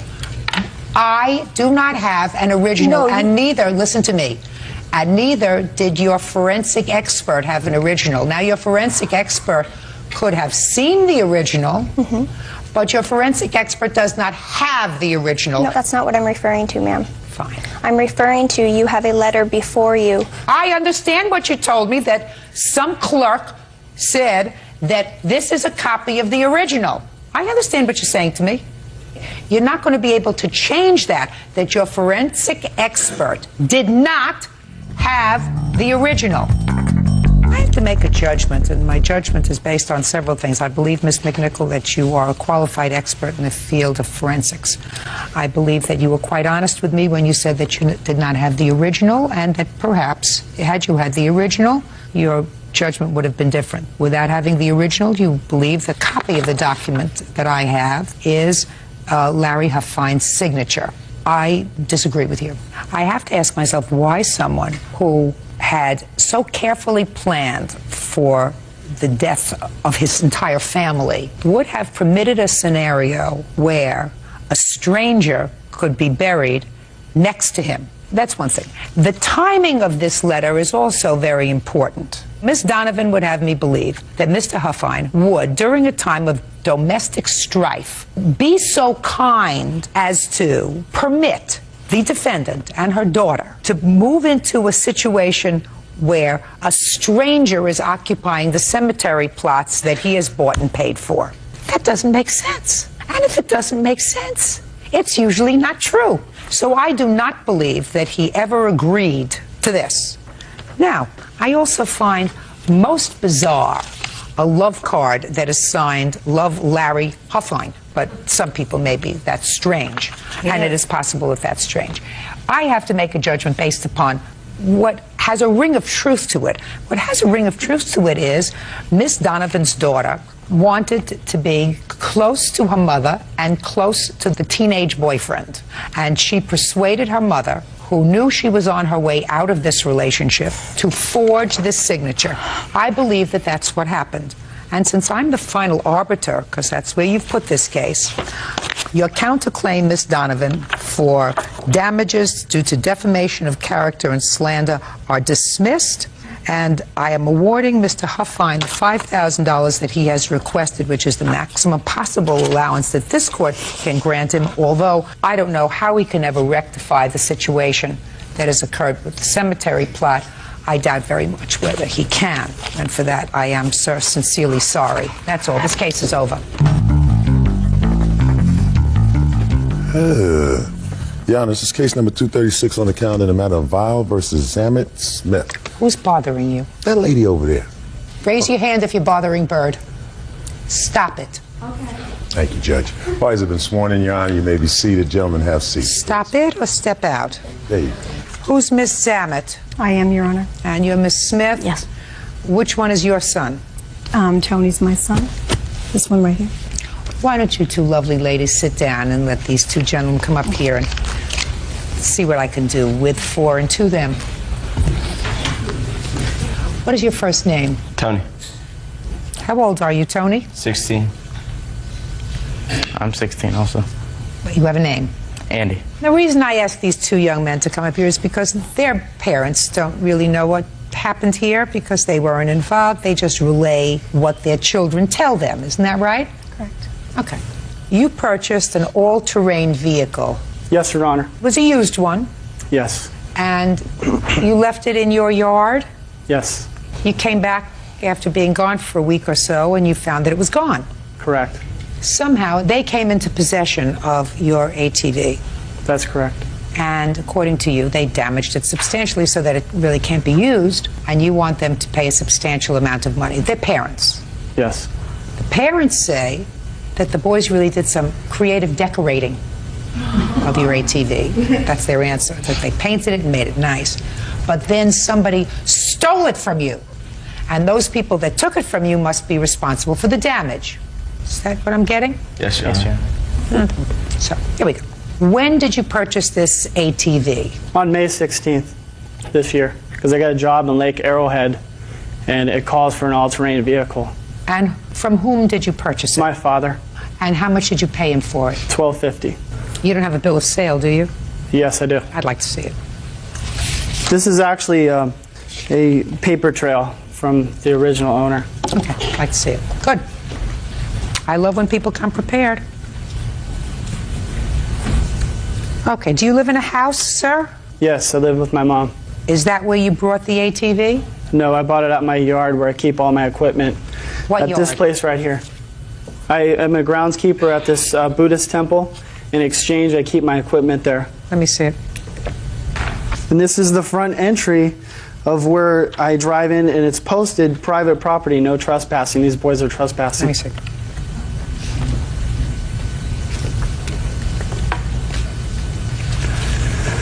Okay, so you left this ATV on the grounds of a Buddhist temple. Yes. You work as a groundskeeper? I keep the grounds up. In exchange, I get to keep my equipment there. I'm an arborist. I keep all my equipment there. Okay, fine. Good. Now, you got it on the 16th. Yes. And you put it there. Yes. When did you go looking for it again?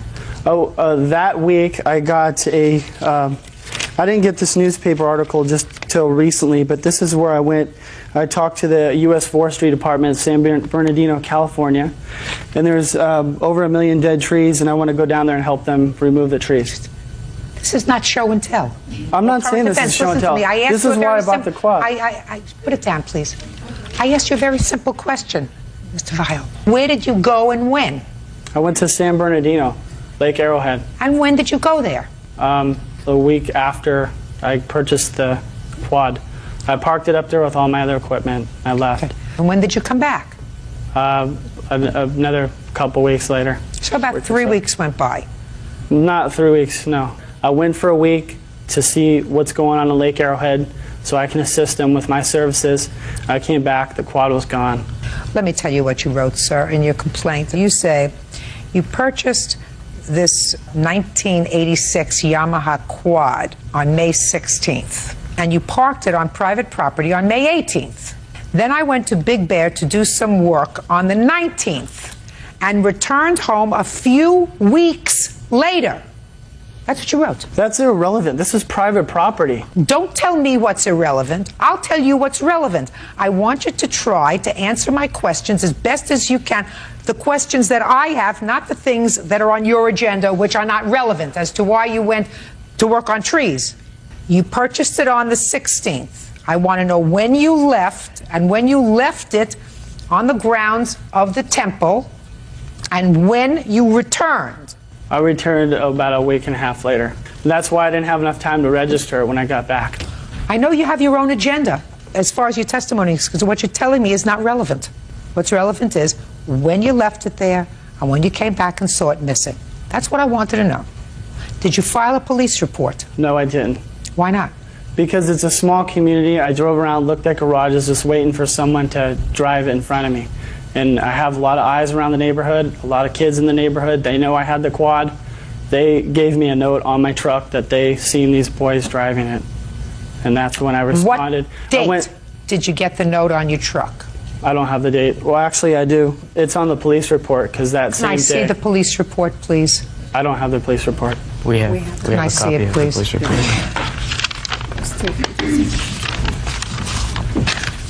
You'll notice that it's found property, not stolen also. Yes. You stole the property. Let me explain something to you. Don't make any excuses to me. You stole the property. It was a mistake. When you take property that doesn't belong to you, that's stealing. We didn't think it was, like there was no chain on it, there's no lock, Listen, there's let no me fence. explain something to you. Let me explain something. I'm going to get to you in 1 second, but I want to tell you something. If you don't want to make this a very sad day in your life, you're not going to make excuses. You took property that didn't belong to you. When I grew up, that was called stealing. A car is not chained to its parking space, right?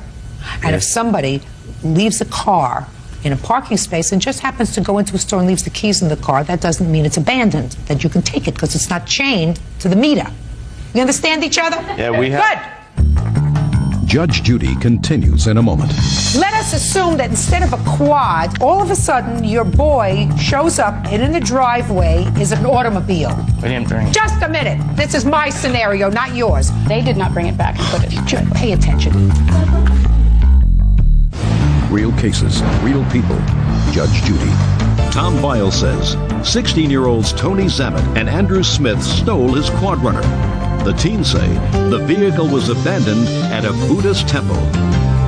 Okay, so you told the police that you found it abandoned in a hill area behind the Buddhist church on approximately May 23rd. Is that right? Yes, Your Honor. And you wrote it? Yes. It had no battery, and the ignition was broken, and we had to bump start it, we had to roll it and then start it, and then we parked it about 100 yards away from where it was, and then we came back the next day because the seat was falling off and the wheel, so we tightened the bolts and then we painted the plastics because they were weathered, because it was originally red and it faded to pink and white, and then we went back the next day and it was gone. Yeah, we we're making it kind of like a little project, or like fixing it up. If anything, we made it better. We didn't break anything on it. You want to say something? The pictures that we have, Your Honor, show that what it looks like behind, because you could come down out of the hills where the kids ride their bikes, and you're right on to this dirt area, so it doesn't look like it's a contained area. Doesn't have to be a contained area, madam. Let us assume that instead of a quad, this was a car. Okay? Okay. And all of a sudden, your boy shows up, and in the driveway is an automobile. And you say to him, where'd you get that from? He said, well, I was riding my bike up behind the Buddhist temple, and there was this car sitting there, and it wasn't attached to anything. And the starter wasn't working, and the color was faded. We looked around, nobody was there, so we jump-started it, and we brought it home because we want to make a project out of fixing it up. We didn't bring it. Just a minute. This is my scenario, not yours. You didn't bring it home, you hid it. You moved it from one location to another. You following my scenario? They brought it back and put it in your driveway, right? Correct. Okay. No, they did not bring it back and put it in the driveway. Pay attention. I said I am making up a scenario for Miss Zammit. Right. That the boys found a car in the same area, right here. That the car was faded. Its seat was wiggly. You had to use a screwdriver to start it, but they brought it home because the boys wanted to make a project out of fixing up this car. Are you getting me, Miss Zammit? Yes. Would the first thing that you do call the police and say, I want to know if this car is registered to anybody? Correct. Yes. Right? Yes. They didn't do that. The boys actually have their own off-road vehicles. I don't care what they have. They didn't do it. If they had called to find out if this car was titled, your sons would have found out that there was a name attached to this ATV. They chose not to do that. They chose to take the ATV and move it from one location to another. That's called larceny. The day you found this vehicle, was that the day you told your mother about it? No, we told No. The answer is no. When did you tell your mother about it? after he came to our house. Right. When did you tell your mother that you took it and moved it? When he came to his house, we got a phone call. Same time. Right. Where is this ATV now? It's in my neighbor's yard, just trashed. It's in your neighbor's yard, just trashed. Okay. I got a picture. Just a second. Just a second. Stop getting hysterical. It's an ATV. Don't get hysterical. It's not. You're well. You know. You don't have a life-threatening illness. That's not why I'm just. here. Just a second. Put your hand down. You have to accept responsibility for what you do. Your sons just bought an ATV, and they bought it for what he paid for it, which was $1,250. Not for what he wants for it, which is $2,650. That's the cost of the repairs, Your Honor. Listen to me. Buy another one. They just bought this one for $1,250, and they can fix it up to their heart's content. Do you understand? Yes. Good. Judgment for the plaintiff in the amount of $1,250. That's all. Parties are excused. You may step out. I'm just aggravated that their parents didn't take responsibility to correct them. I think it was an honest mistake. We didn't know that he owned it. They're not remorseful. It's sickening. I'll just leave other people's properties alone. I don't think they got the message loud and clear. The boys are very clear now that if something's in question, don't touch. Don't touch. And now the next case. All parties in the matter of McLeish versus Kramer, step forward. 21-year-old department store manager Ashley McLeish is suing her former friend, retail salesperson Angela Kramer, for her share of a trip to Las Vegas. Angela claims Ashley and her witness coerced her into going. How old are you, Miss McLeish? 21. Miss Kramer? 21. You used to be really good friends, and you claim that Miss Kramer owes you for her share of a trip that the two of you took to Las Vegas. Correct. And Miss Kramer says she had a lousy time, right? Yeah. And in addition to having a lousy time, she never agreed to pay you back. That is incorrect. Miss Kramer, what do you do for a living? I'm a student in a retail sales. Where do you work? I work at Mervin's. You live by yourself? No. Who do you live with? I live with my father. In his house? Yes. Miss McLeish, what about you? You're a student? Yeah, I go to Golden West College, and I'm a retail manager at Mervin's, and I live with my parents. Okay, good. Now, you went on vacation? Yes. For how long? 3 days. You were going there for what reason? Because it was our 21st birthday, so me, her, and my witness wanted to have a good time, and on our 21st birthday, Vegas is like the place to be. Good. So, you asked her to go with you? Yes. She said? Yes. And? So I looked online for prices for hotel and airfare because we wanted to fly there. And after... Did Miss Kramer say that you should put these charges on your credit card? I agreed to put it on my credit card, and the agreement was that she would pay me back before we left on August 1st. Your Honor, that's not... Just a second. She didn't pay you back? No, she hadn't paid me back. What did she tell you about paying you back? She said she'll get back to me. So I figured it would, like, she'd pay me back when we got back because we're having a great time. We both had fun. We went out to dinner, we went dancing, we went to clubs, we went got VIP everything. We didn't have to pay for anything. And all she did was... Why not? Why not? Because the month before we had made a connection. Our friend knows a lot of like security guards, and he knows a lot of bouncers, so we got to get in free. We didn't have to wait in like 2-hour lines to get in the best clubs. Okay. According to you, you had a good time. Right. Came back, she didn't pay. Right. Go. I never agreed to pay. When she said that the hotel, the price of it, I said that's way too high and I'd rather just stay at my family's house because I can stay there for free. So why didn't you? Because when I told them that, they said, just don't worry about it. And somebody dragged you on the plane? Well, you know, it's my 21st birthday. I was trying to distance myself anyways, and that's why... I'm asking you, somebody dragged you on the plane? No. Well, if you didn't want to go, why did you go? Because they said just don't worry about the costs. Well, why would you think that they would take you away on vacation? Because that's what they said. I don't believe you. Okay. I don't believe you. I actually have pictures, if I could show you, of her having a good time dancing. I don't care whether she had a good time or whether she had a lousy time. It's irrelevant to me. Your Honor, I was trying to get out of the vacation because I didn't want to go with them. And when they said, just come on, please go, I decided, fine, I'll go. Because they said, don't worry about any of the costs, don't worry about anything. Your Honor, just may I go. say something, please? Step up. Tell me your name. My name is Lori Irigoyen. And we spoke to her the night before we left, and she said, yeah, she couldn't afford it. But then we said, okay, we've still put it on a credit card. You need to pay us back, or you need to pay Ashley back. She didn't want to do that. Well, you can't. Well, what did she say? She said, no, I don't have to pay you back. If I don't go, I shouldn't have to pay you back. Exactly. Why did you call the night before? Because I had talked to them recently before that also, because what I was doing was I was talking to my backgrounds investigator, and when I was going through looking at the lie detector test and polygraph... I have no idea what you're talking about now.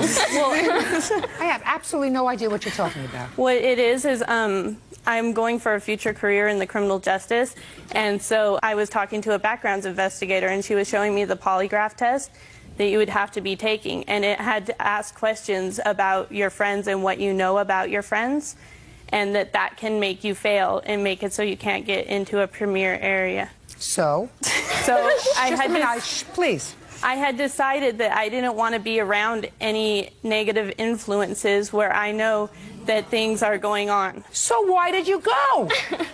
Because I made a mistake. I thought... Good. Yeah, that's what you say. You say, I made a mistake. And when you make a mistake, what do? Pay! Judgment for the plaintiff for the amount of $296.45. Thank you, Your Honor. Parties are excused. You may step out. Now, this is case number 443 on the calendar in the matter of Aristizabal versus Morales. Parties have been sworn in, Judge. You may be seated, sir. Have a seat, ma'am, please. Mr. Aristizabal, what kind of a business do you have, sir? Do an auto repair business, ma'am? According to your complaint, Mr. Morales came into your shop to have his car fixed. You did a diagnostic workup on his car, told him he needed transmission to be done. Yes. He decided at some point that he didn't want you to do the work on his car, and he went to leave. You told him he couldn't leave until he paid you for the diagnostic work, which was $85. Yes, Your Honor. Now, at some point, and you're going to tell me how this happened, he tried to leave. You tried to stop him. Tried to stop him by having one of your employees close a gate. He plowed through, damaged your property and a sign. You want him to pay for all that damage. Mr. Morales says that you had no right to try to restrain him. Correct. That you did no work on the car, that when your gate closed on his car, you caused damage to his car, and he is counterclaiming. Correct. What day did Mr. Morales come into your shop? On 11/16, Mr. Morales came. I do have an exhibit. What time did he come, sir? 4 o'clock, 4:30. And what time does your shop close, sir? 6 o'clock, Your Honor. Did Mr. Morales have an appointment, or did he come in No, he walked without in. an appointment? He walked into my shop by a friend. He was recommended by a friend of his. Had he had work done by Mr. Aristizabal himself? No, Your Honor. So why did he make this recommendation to you? He said to me that this was his uncle's shop and that he'd give me a good price, an estimated price on rebuilding my transmission for that. Is that what you needed, a rebuilt transmission? Yes, Your Honor. How did you know that you needed a rebuilt transmission, Mr. Morales? I had went the day before to another mechanic shop, and I have the receipt here. It shows that I paid for diagnostics, and it states there that my transmission needed to be rebuilt. Now, when you came into Mr. Aristibal's shop, sir, did you tell him you needed to rebuild the transmission? Yes, I did, Your Honor. Well, actually, when I first got there, he wasn't there. He showed up about 45 minutes later. So at that point, it was between 4:45 and 5:30. Yeah, about 5:30, when I finally got in contact with him around that time. He showed up. He asked me... Who's Giovanni? He was Giovanni at the time. He stated his name was Giovanni. He asked me what was the problem with the car. I stated my transmission needed to be rebuilt. He asked me, how do I know? I told him because I had another diagnostics done. So he then got in the car and test drove the vehicle. How did he test drive the vehicle, sir? He drove it up to the garage door, and then he also reversed it back. He opened the hood. He looked in it. The vehicle was on the whole time, and then that was basically all he did. He asked me, follow me into my office. He asked me for my information. May I see the piece of paper that you have, sir? Is that the information that you filled out when you came in? Yes, this is exactly information exactly as to what... Mr. Morales was sitting in your office. There is 4 copies, Your Honor, just to refresh you. There's 4 copies at the beginning of the estimate. That was the final estimate, what it says, everything that I found with the vehicle, everything that said. He also asked me... You're not answering my question, sir. That's the piece of paper that he filled up, yes, Your Honor. And he got an estimate of... No. Mr. Morales did not sign this document that you have handed to me. Yes, he did. No. He did not sign this as it is written here. You filled this out after he left. So I want to see what he signed when he was there, not after you wrote everything that you wanted to write on this document about what happened later. I gave him a copy where it says computer diagnosis, ABS not working, to check and advice. $85 on the top of it, as you can see. The final invoice, This invoice is meaningless to me, sir. So then let's get over this, because we're not going to waste any more time. We're not going to waste any more time. Fine, Your Honor. Tell me what you did with the car, Mr. Aristizabal. When it came off of the car, I did the diagnosis. I put it what is called a Morris. Tell me what you did. I did the want to know. diagnostic. Listen to me. Would you please let me describe, Your Honor? No, I want you to answer my question, Mr. Aristizabal. I final invoice did. I told him exactly what it was wrong at 5:30.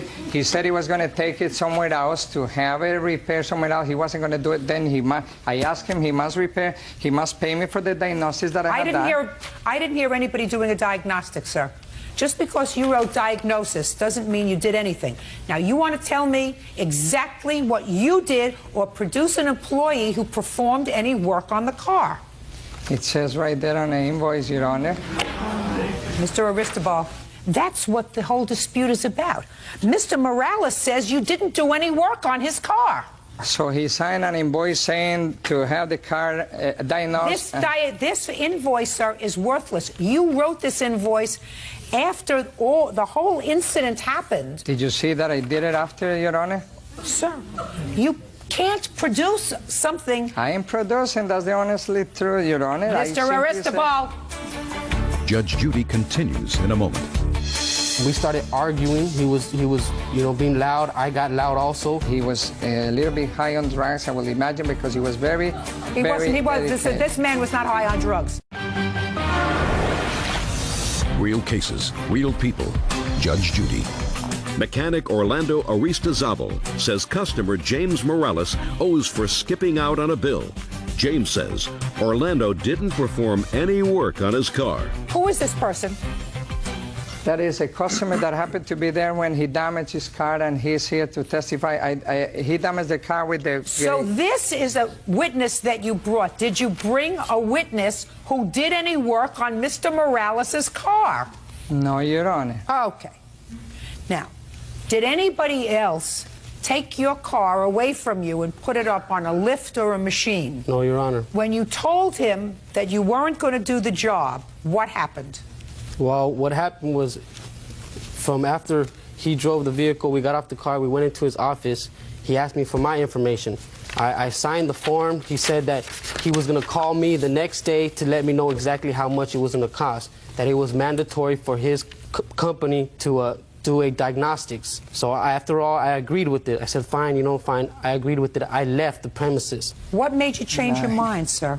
Overall, the car is in my name. It's my car, but that's my wife's vehicle. I have a 99 Tahoe, my truck, which I drive to work and back. She uses the Infiniti to go to work and do her errands. The car that was getting fixed was coming out of her money. She said no. She decided not to. She told me, well, we're wasting our money if we're throwing our money out the window to get another diagnostics done if we just got one done yesterday. So from there... So you went back inside to get your car? Right. When I went back to the premises, we pulled into the vehicle. She pulled in where the gate line is, right on the premises line, where the gate would close, and she stopped. I got off the vehicle. I walked up to the garage. I seen my vehicle still in the same place. The key still in the ignition. The hood was still open. The door was open. And I looked for Mr. Giovanni, which he told me his name was at the time. I went into the office. I did not see him. I came out of the office. He came out of the back. He appeared out of the back. I then told him, we're not going to leave the car with you. After all, I'm going to go ahead and take my car. He told me, well, you can go ahead and take the car, but you have to pay me my diagnostics, my $85 for the work that was done. I told him what work. I told him there was no wires connected to my car. I see no computer next to my car. I see no mechanic next to my car. I see no tools. The car was not on a hoist. It was not moved. So therefore, I felt that there was no work rendered to my vehicle, and I told him that I was not going to pay him. Did you see his car on a lift, sir? No. Did you see any wires attached to his car being diagnosed? Well, I was only there for like 5 minutes. The answer is no. No. Go ahead. So from that point, I told him I told him that I wasn't going to pay him. We started arguing. He was being loud. I got loud also, and from there I had my wife and my daughter in my truck waiting for me. I didn't want to argue with him, so I gave him the paper back. I shook his hand and I told him, look, Mr. Giovanni, if you feel I owe you, you have all my information. Sue me. You call me, you sue me, you do whatever you have to do. I'm taking my car. Does that sound familiar, Mr. Aristobal? I saw him after he came back. He wanted to leave. I told him he must pay for the diagnosis, which had been authorized. And he said, I'm not paying for it. He said he's not paying for it. I can call the police. He was a little bit high on drugs, I will imagine, because he was very, This man was not high on drugs. This man was not high on drugs. Listen to me, sir. Mr. Aristobal, put the pictures down, sir. How did you stop him? Because according to your complaint, you said you tried to stop him. How did you try to stop him, sir? I don't need to stop him. I did not. So help me God, Your Honor. I did not stop him. He left taking my gate out of it and my dumpster, here in the dumpster, and here is pictures of it. Step up. You were a customer? Yes, ma'am. How long have you been a customer there? For like 1 year. You saw this incident happen? Yeah, I only saw when he left. Did one of Mr. Aristobal's employees close the gate? No, ma'am. Was it closed? No, it was open. It was open like a car's distance. And so describe to me what happened, sir. Well, the young man got in his car and he just like bailed out fast, like he was stealing the car. He was like scared for some reason. He just left real fast and he hit the dumpster and the gate. Okay, go ahead. Okay, from that time when I paid it, I told him I wasn't going to pay the $85, I gave him the receipt back because when I left, he gave me a receipt. And I told him, I'm not going to pay you. I was already backing up. He then asked me, look, at least pay me $45 for my labor fee. I then replied to him, I'm not going to pay you anything. I continued to back up. He started yelling at his there was about maybe 10 employees there. And if I may say, Your Honor, he was also an employee here. The witness is also an employee. If you notice his hands, they are greasy. Did you work for him? Did you part-time work for him? I don't work for him. I paint cars. He's a mechanic shop. What were you doing there that day, sir? He was fixing one of my cars. Fixing one of your personal cars or your business cars? No, one of my cars that I'm going to sell. Yeah, I try to get cars fixed so I can sell them. Sit down. Go ahead. From there, he yelled at his employees, don't let him leave, don't let him leave. I'm calling the police, don't let him leave. Well, my wife was still parked in the same place, if I can point out. She was parked here, right on the gate where the gate closes. And one of the employees started closing the gate on her vehicle. My daughter was in the car on the passenger side, behind the passenger back seat, and where the gate was closing onto. My wife then exits the vehicle and asks Giovanni, what's going on? What's going on? Giovanni replies, he's trying to steal my money. He needs to pay me. You guys need to pay me my money. She got in the vehicle. She backed up. She got onto the street. I then continued to back up. When they closed the gate on me, when it hit my vehicle, if you can see, if I can present some pictures to you. If you notice where the red arrow is, that's where I came to a complete stop at the dent that it made. I want to see all the pictures, Berg. There's Mr. Aristobal's also, please. This is the customer's car.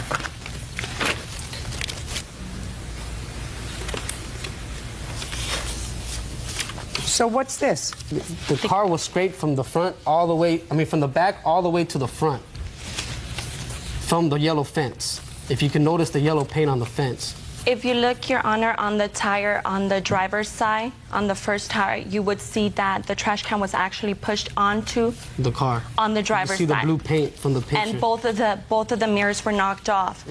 Did you see who did that?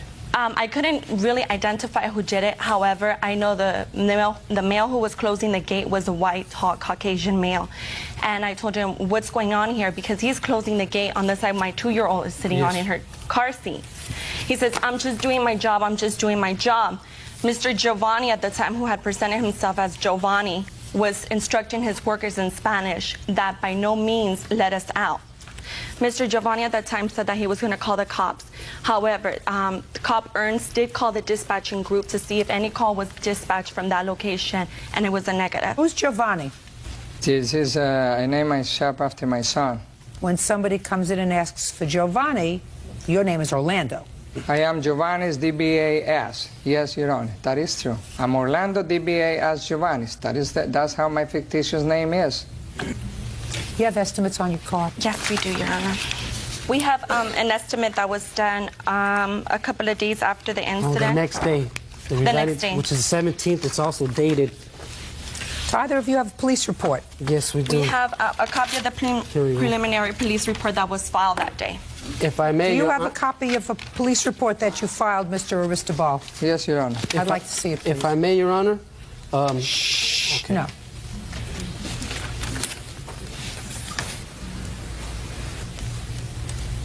What year car is this? It's a 1993 Infiniti G20. Well, the cost of painting it is $3,000. It's Right. worth more than the car. Exactly. Right. You paint cars, sir? Yes, ma'am. How much do you charge for a really good paint job? It varies from $2,500 to $500. And what about to take out all the dents on a car? Depends how many, what kind of dents. Here you go. not often that I have an expert witness that I can question. You can stand up, sir. It could be fixed without changing any parts. Great. How much could you fix it for, sir? I can fix this probably for $1,500. You know what I find interesting, Mr. Aristobal? That Mr. and Mrs. Morales filed their police report the date of this incident, the 16th. Right after. You didn't bother to file yours until the next day. When I went there, they told me I won't be able to file the same day because simply they have filled out one. And when I got there at the Foothill Police Division, they told me I must wait until next day so I can file a report. And I went back. Are you telling me that a police officer said you couldn't give your version of the events on the same day? Yes, because it was one taken already. Yes, Your Honor, that's but the next day it was okay for them to take it. Well, I went over it again. So what you're telling me is the next day they said... Yes, Your Honor. Mr. Aristobal, you did the wrong thing, sir. There was a dispute. Whether you were right or wrong with regard to the dispute, you had an option. And your option was to let this gentleman and his wife leave. I did. And no, you didn't. Yes, I did. No, you didn't. To let this gentleman and his wife leave, causing no problem, deciding to sue him, you had his name and address, you felt as if he owed you $85, that's what you do. You said, no, I'm calling the police. The truth of the matter is, if you had called the police at that very moment, Mr. Aristobal, you would have been the first one filing the police report. You didn't call the police at all. Yes, I did, Your Honor. Not that day you didn't, sir. So help me God. No, you didn't, sir. Because then you would have filed the police report before them, and if I listened to your logic, when they came out speaking, then when they came in, the police would have said to them, you can't file a report today, Mr. Aristobal already did. You have to come back tomorrow and file your report. I know exactly what happened. You don't have to be a genius to figure out what happened. There is no indication whatsoever by you or any witness that any work was done on Mr. and Mrs. Morales' car. You were annoyed that they weren't leaving the car. You told your employees to close the gate because you weren't going to let him take the car. You frightened his wife by your actions, and you're going to pay for his car. And my daughter. And he's not going to pay for any damage that he did to your gate or your dumpster because he had no right to try to keep him inside, which you did. You have recourse. This is not the Wild West. Judgment for the defendant in the amount of $1,700. You can have your car fixed for that amount. Otherwise, you'll have to total it. Thank you. That's all. Thank you. Parties are excused. May step. 21-year-old student Lindsay Highland is suing her ex-boyfriend, 22-year-old Eddie Rubio, and his friend, 22-year-old Jason Johnson, for wrecking a car that was rented in her name. Order. All rise.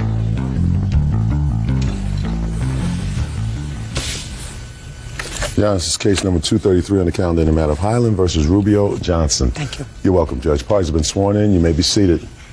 Miss Highland, you did a very, very stupid thing that I'm sure you'll never do again, which is that you allowed both of these gentlemen to use your credit card for the purposes of renting a car. There was an accident.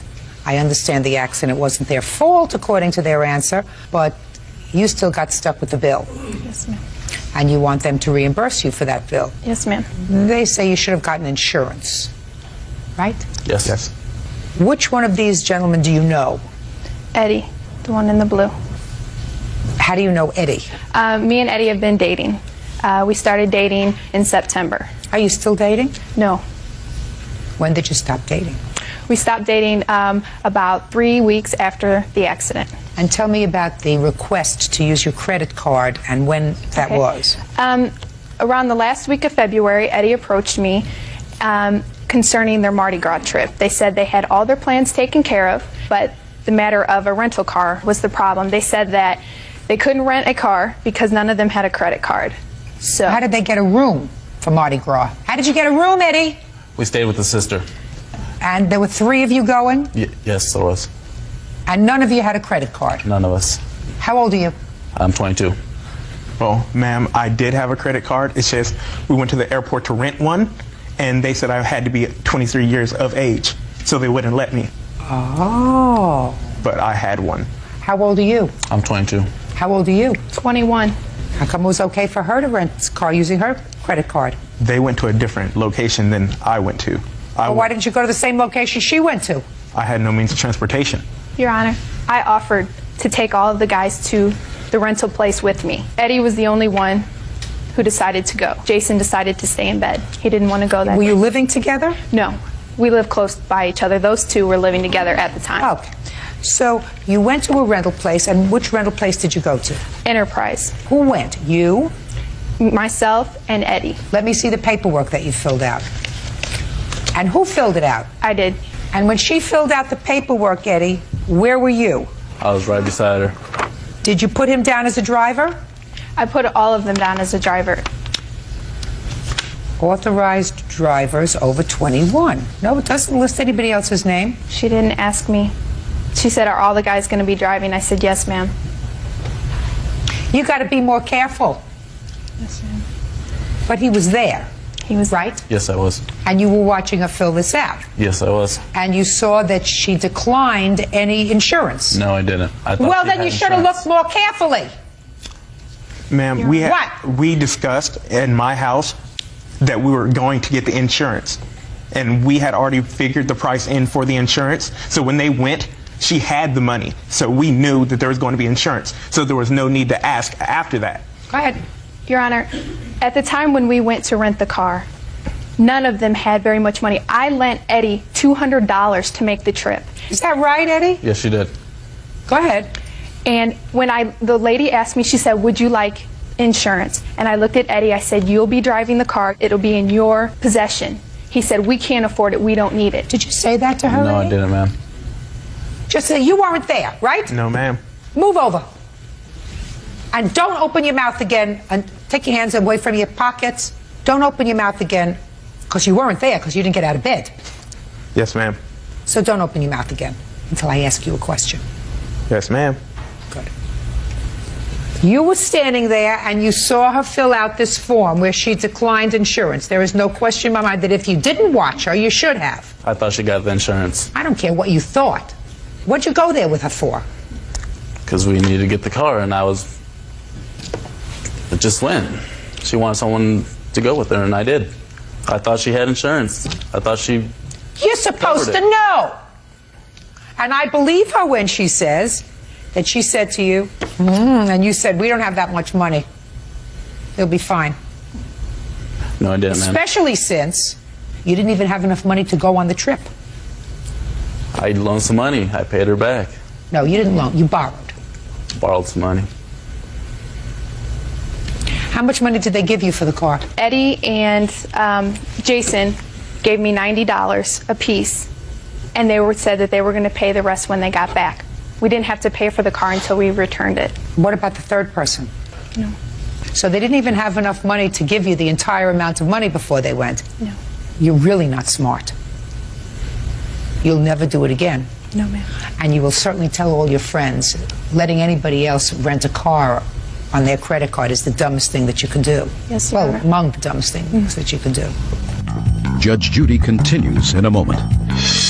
Who was driving? Ryan, Where is he? he's not here. He was afraid to fly. No, my dear, he was afraid of me. Real cases, real people. Judge Judy. Lindsay Highland says ex-boyfriend Eddie Rubio and his friend Jason Johnson owe for a wrecked car. Lindsay says the vehicle was rented with her credit card. You took a chance. You lost. Why should she get stuck with your problem? What do you do for a living? I'm a student A student where?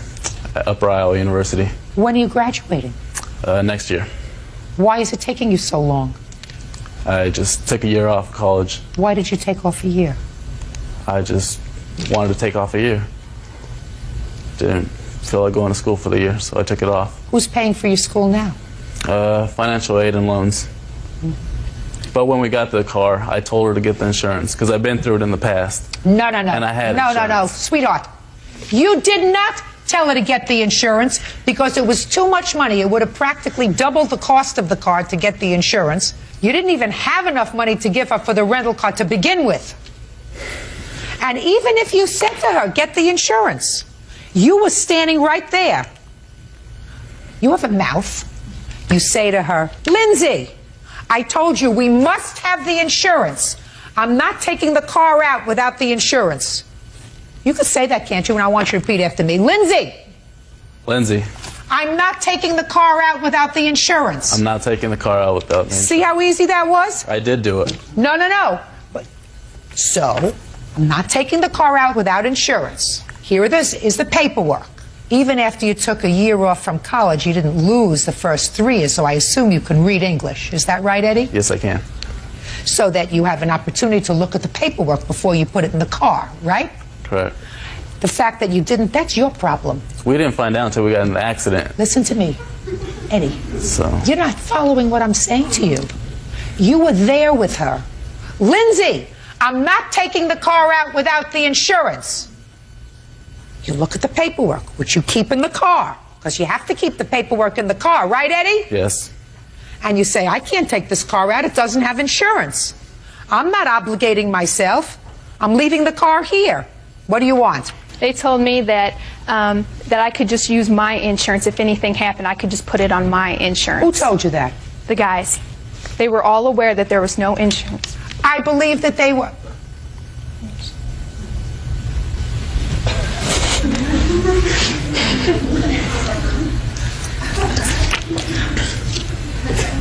Now, Eddie, tell me about the accident. We're coming back, and in Jackson, Mississippi, there was a semi that... Give me whole sentences. There's a semi what? Semi means half. There's a half. No, What you talk to me is about a half. There was a half that what? There was a semi-truck that ran us off the road, and we hit the embankment, and they came back and hit it again. We had a flat tire, so we couldn't chase them. So he just left, and they... Just a second.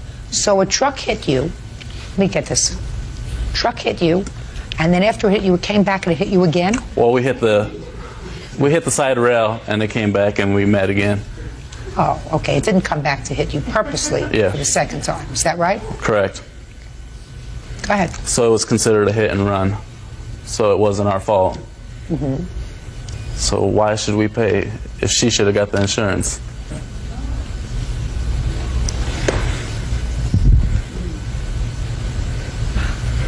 May I speak?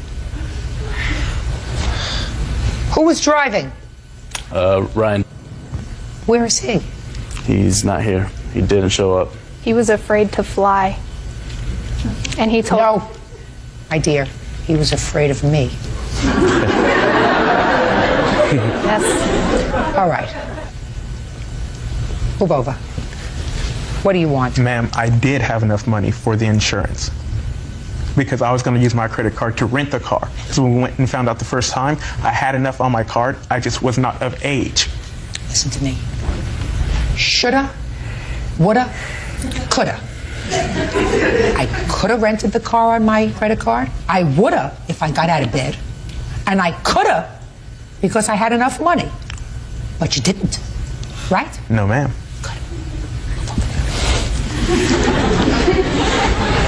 What should this cost you?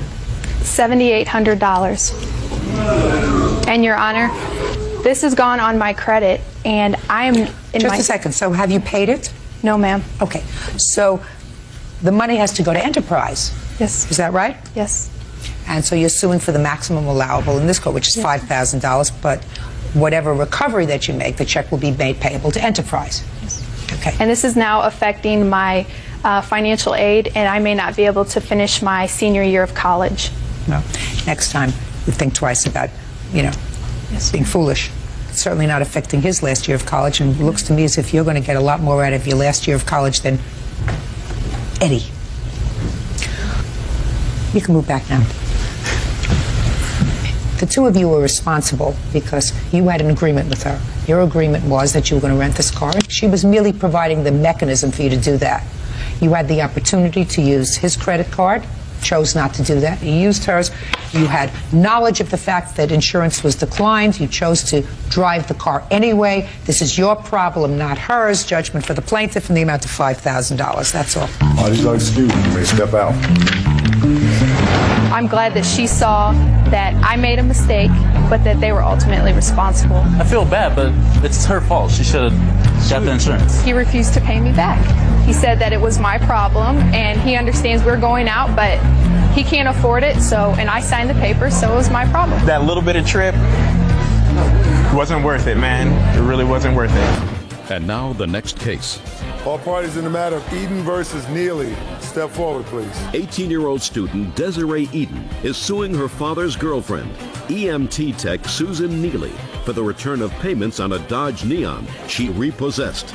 Susan is countersuing for the vehicle's unpaid balance and insurance payments. Who are you? I'm the dad. Why don't you stand up, sir? Miss Eden, while this gentleman, who's your father, is not a defendant, I'm going to have him stand here because I think it's important. Miss Neely is your father's girlfriend. They live together, is that right? Yes. According to what I read, a couple of years ago, you needed a car. You were living with your father and his girlfriend. And Miss Neely agreed to buy a car. You were underage, so it was in her name. And tell me what the agreement was. The agreement was that I paid the car payments on the car as it came. I paid the $1,000 down plus the car payments on it. Did you? Yes, I did. From when to when? From November 2003 to December or November 26th of 2004. And you made the payments every month? Yes. Who paid the insurance? I paid it when she asked for it. The agreement was that you would make the monthly payments? Correct. Yes, ma'am.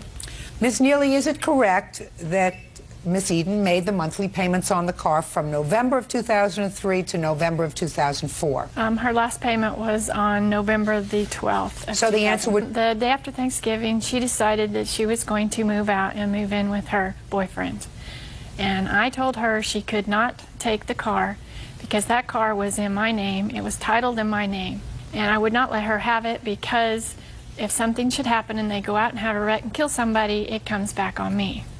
So I told her she had to leave the car with me, and if she came with the balance owed against the car, then I would sign it over to her. That's not true, Your Honor. Just a second.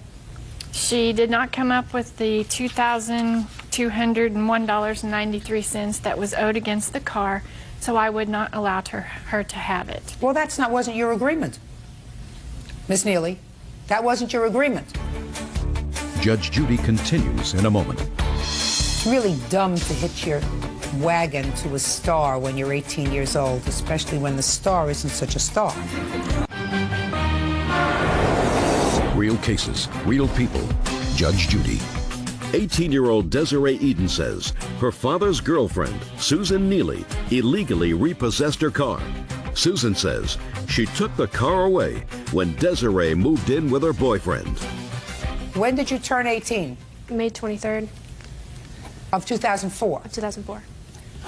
Once she turned 18 and continued to make the payments, and you continued to accept the payments, that contract that you had with her, that verbal contract, was ratified, which meant it became a contract. That contract's terms were very simple.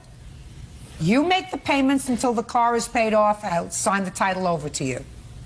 That was your contract. But she's no longer making payments. She stopped making payments because you wouldn't let her take the car. Correct. What we're talking about is an anticipatory breach, which is you said to yourself, I'm not so sure whether she's going to continue to make the payments on the car if she's not here and living with the boyfriend, so I'm not going to let her have the car. That's what you really said. Well, our insurance company told us that. Hey, don't tell me what your insurance company told you. The insurance company cannot interpret a contract that you had with her. Your Honor. Yes.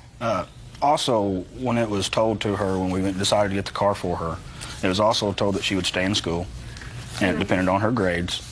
That way we could also use the car. If she started slipping a little bit, we could take the car away from her. She hadn't slipped? Sir, she just decided to move out and move in with her boyfriend. Exactly. But after that is when she lost her job. She quit school. I did not. But just a second, just a second. Mr. Eden, at the time she left, she was making the payments. Yes. She was in school. Yep. And she had a job. Yes. You can't anticipate what's going to happen afterwards. Where's the car now? It is at my house. They have it for sale for $2,500. Car is hers. Okay, who pays the rest of the... She does. Okay. Does she pay that to us or to the car dealership or... Are you working? No, ma'am. Well, how are you going to make the payments on the car? Well, I just moved back into my mom's here recently. I have to get another job. Where's the boyfriend? Right here. How come you moved out of his house? We both moved into my mom's house. We were having too much problems in Monette where we were living with him. He had assaulted me shortly after I moved out. Who did? My father. I had to get a restraining order against him on December 8th. He assaulted me on December 7th. About what? About he was mad that I moved out and I was living with him. Does he work? Yes, he does. What does he do? He is Don't in look down. factory. What? Factory. And what about you? I'm in school, high school. How do you do in high school? I do really good. I have good grades. You do really well. I do really well.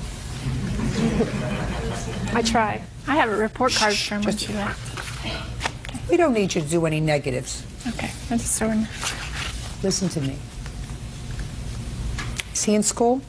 No, he's not. How old is he? 22. Do you have the ability to do better in school?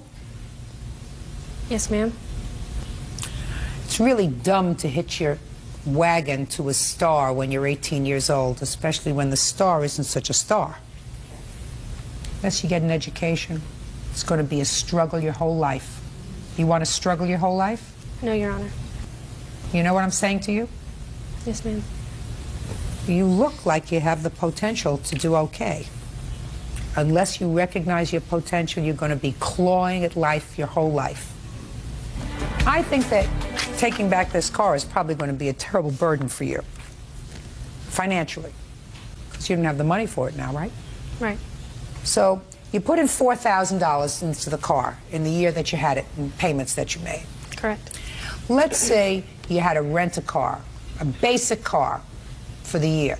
That would have cost you about $2,000 or $166 a month, basic. So you have the following choice. Either you assume full financial responsibility for this car, or I'm prepared to award you half of what you're requesting, which is $2,000, which might give you an opportunity of going and finding a good second-hand car that wouldn't give you any further payments. Do you understand? Yes, ma'am. And then Ms. Neely and your father can go and sell this car. If they make a profit, fine. If they don't, fine. You think that's a smarter idea for you? Yes, I do, because I don't know what they've done. I'm not sure what they've done to the car since I haven't had it. Well, I don't think they've purposely done anything. They're trying to sell it. All right. You can't anticipate a breach of a contract. You had an agreement with this young lady, and she fulfilled her end of the agreement. She used the car for a year, over a year. She understands that that's wear and tear on the car. I'm awarding her $2,000. Be smart. Buy wheels so that you can get yourself to and from school and to and from a part-time job. Do well in school. Think a little higher than what you know. You know, think a little higher. Think, can I reach my potential, and what is that? Okay. Do you understand? Yes, ma'am. You don't have any children, do you? Oh, no. Right? Right. Right? Right. And you don't plan on any for a while, right? No, ma'am. Very smart. Make sure. Judgment for the plaintiff for the amount of $2,000. That's all. Parties are excused. You may step out. She bailed her ex out of jail. She was pretty much the only person I knew that would help me. Gave him a place to live. Yeah, I wanted to be with her and wanted to, be a family again. And how did he repay her? He was arrested for domestic assault the very next day. Against her? Correct. You were foolish? I was just in love. What happens when you fall in love with a bum? Judge Judy. I was giving her my paycheck. No complaint. Subsequent to your divorce, you made 2 loans to him. Yes, ma'am. Both were for court fines or tickets or whatever. Yes, ma'am. And neither of those loans have been repaid. No, ma'am. The defendant says that you did, in fact, advance him the money in form of a loan, and he paid you back. And he says that the second chunk of money that you gave him to pay tickets or something so that he could get his license back was just a gift, and he is also prepared to establish that. So, when were you married and when were you divorced, Ms. Kranz? We were married on October the 10th of 2003. And when were you divorced? The divorce papers are stated April the 27th of 2004. And when was the first loan? June the 21st of 2004. And I do have where he signed a note that he would pay me back the money. Okay, I'd like to see it. Okay. Also attached with that is the way that I proceeded to get the money. He was in jail at the time for not paying fines and restitutions. Just a second. Things that he had stolen. Shh. Okay, were you in jail in June of 2004? Most definitely. When did you get out of jail? Like the beginning of July. She came and posted a bond for me. It was a $2,200 cash bond. And you signed this that you owe her $23.33. Correct. Is that right? Yes, ma'am. With regard to that, you say you paid her back. Yes, ma'am. How come you called your former wife for the money? You were divorced? We were planning on trying to work things out. We've been talking on the phone while I was in jail. I would have been there probably 4 years if I had not made that bond. She was pretty much the only person I knew that would help me. Okay. So you were pretty desperate. It was probably more than desperate. I mean, I wanted to be with her and wanted to, be a family again. But I mean, yeah, she was the only place. What were you in jail for, sir? I had stolen some things, and I had violated my probation for that by not paying my fines and court costs and all that. Now, show me, Mr. Lubersbeck, that you paid her back. What I have is my check stubs that my bosses wrote me for that period of time, and I have my supervisor at the job that was there on 2 occasions. She came and personally got my check. I signed it and she got it. And then when I went back to jail, she picked up my last paycheck, and he can testify that he was there and saw that. Your Honor, I will state that when we were together, he would contribute to bills, but certainly never repaying any of the money that I had loaned him. Did you ever go and get money from his supervisor?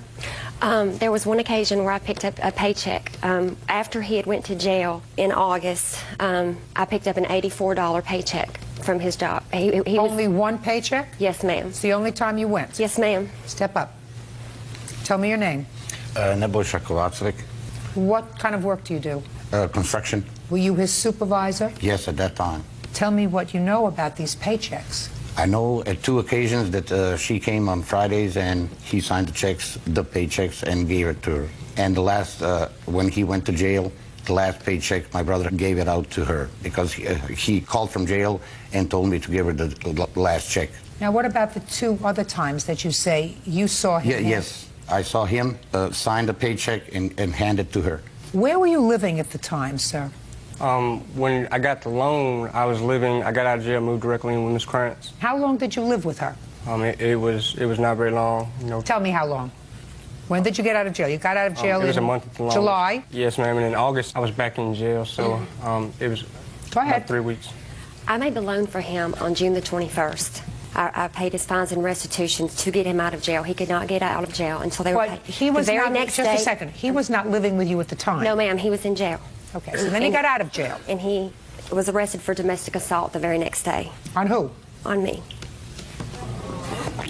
How long did he live with you after that? From the time that I made the loan to him to the time that he moved out of my home completely was, I say, about a month, maybe. And how much money do you claim you gave her, sir, in your paychecks? Ma'am, since I've known her... No, I don't care since you know her. I'm talking about for that 1 month.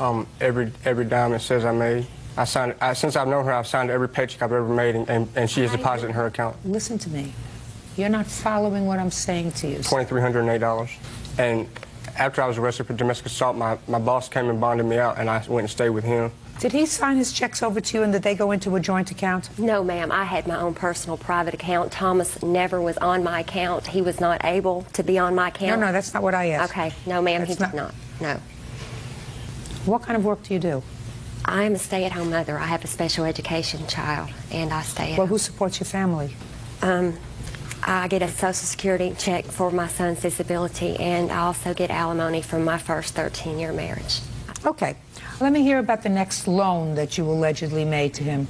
Mr. Lubersbeck got out of jail December the 13th of 2004. Was that for domestic violence?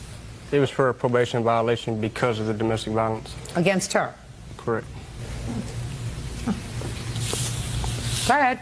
Mr. Lubersbeck got out of jail on December the 13th, in which he called me, stated that he had nowhere to stay, nowhere to go. He wanted to come back home. I allowed that to happen. I know that he owed me money from before.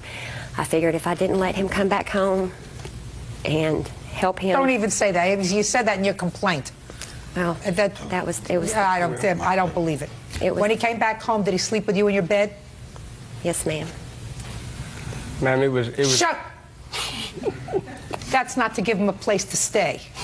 Giving him a place to stay, said here's a pillow and you go sleep on the couch. Letting him come home and share your bed is a totally different thing, Miss Krantz. You know it and I know it. Yes, ma'am. All right. I was just in love, and I was Well, foolish. then you have to say that, you know. I mean, that's clear. You were in love with him? And I was foolish.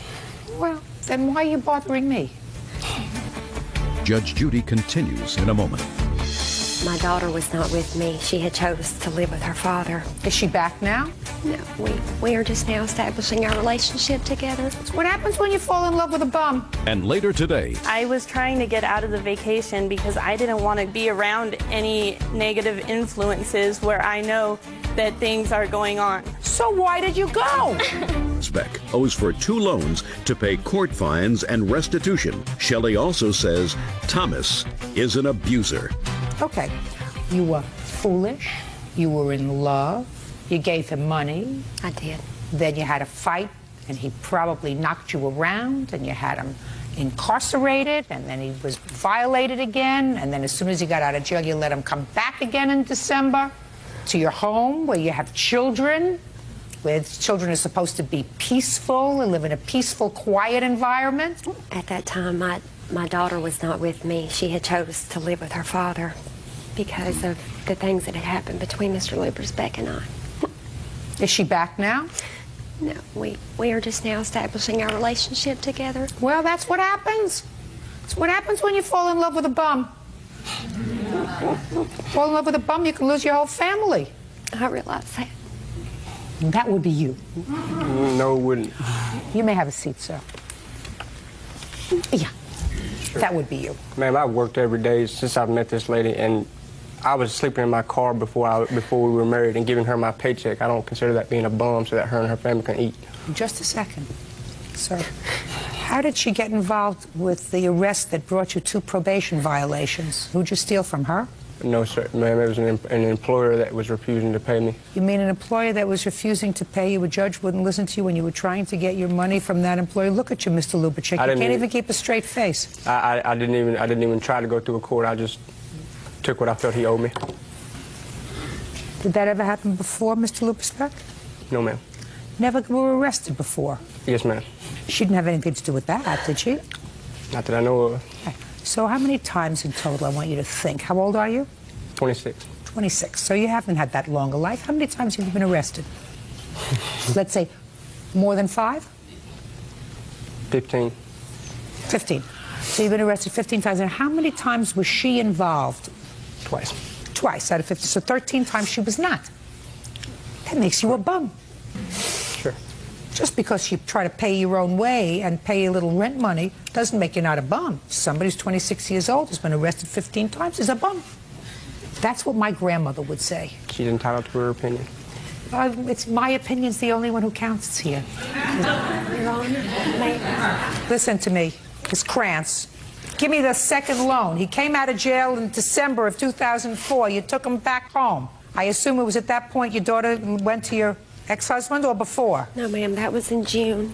In June of 2004? Yes, ma'am. Oh, so she had enough of him 6 months before. Yes, ma'am. So now let's fast forward to December 2004. Go ahead.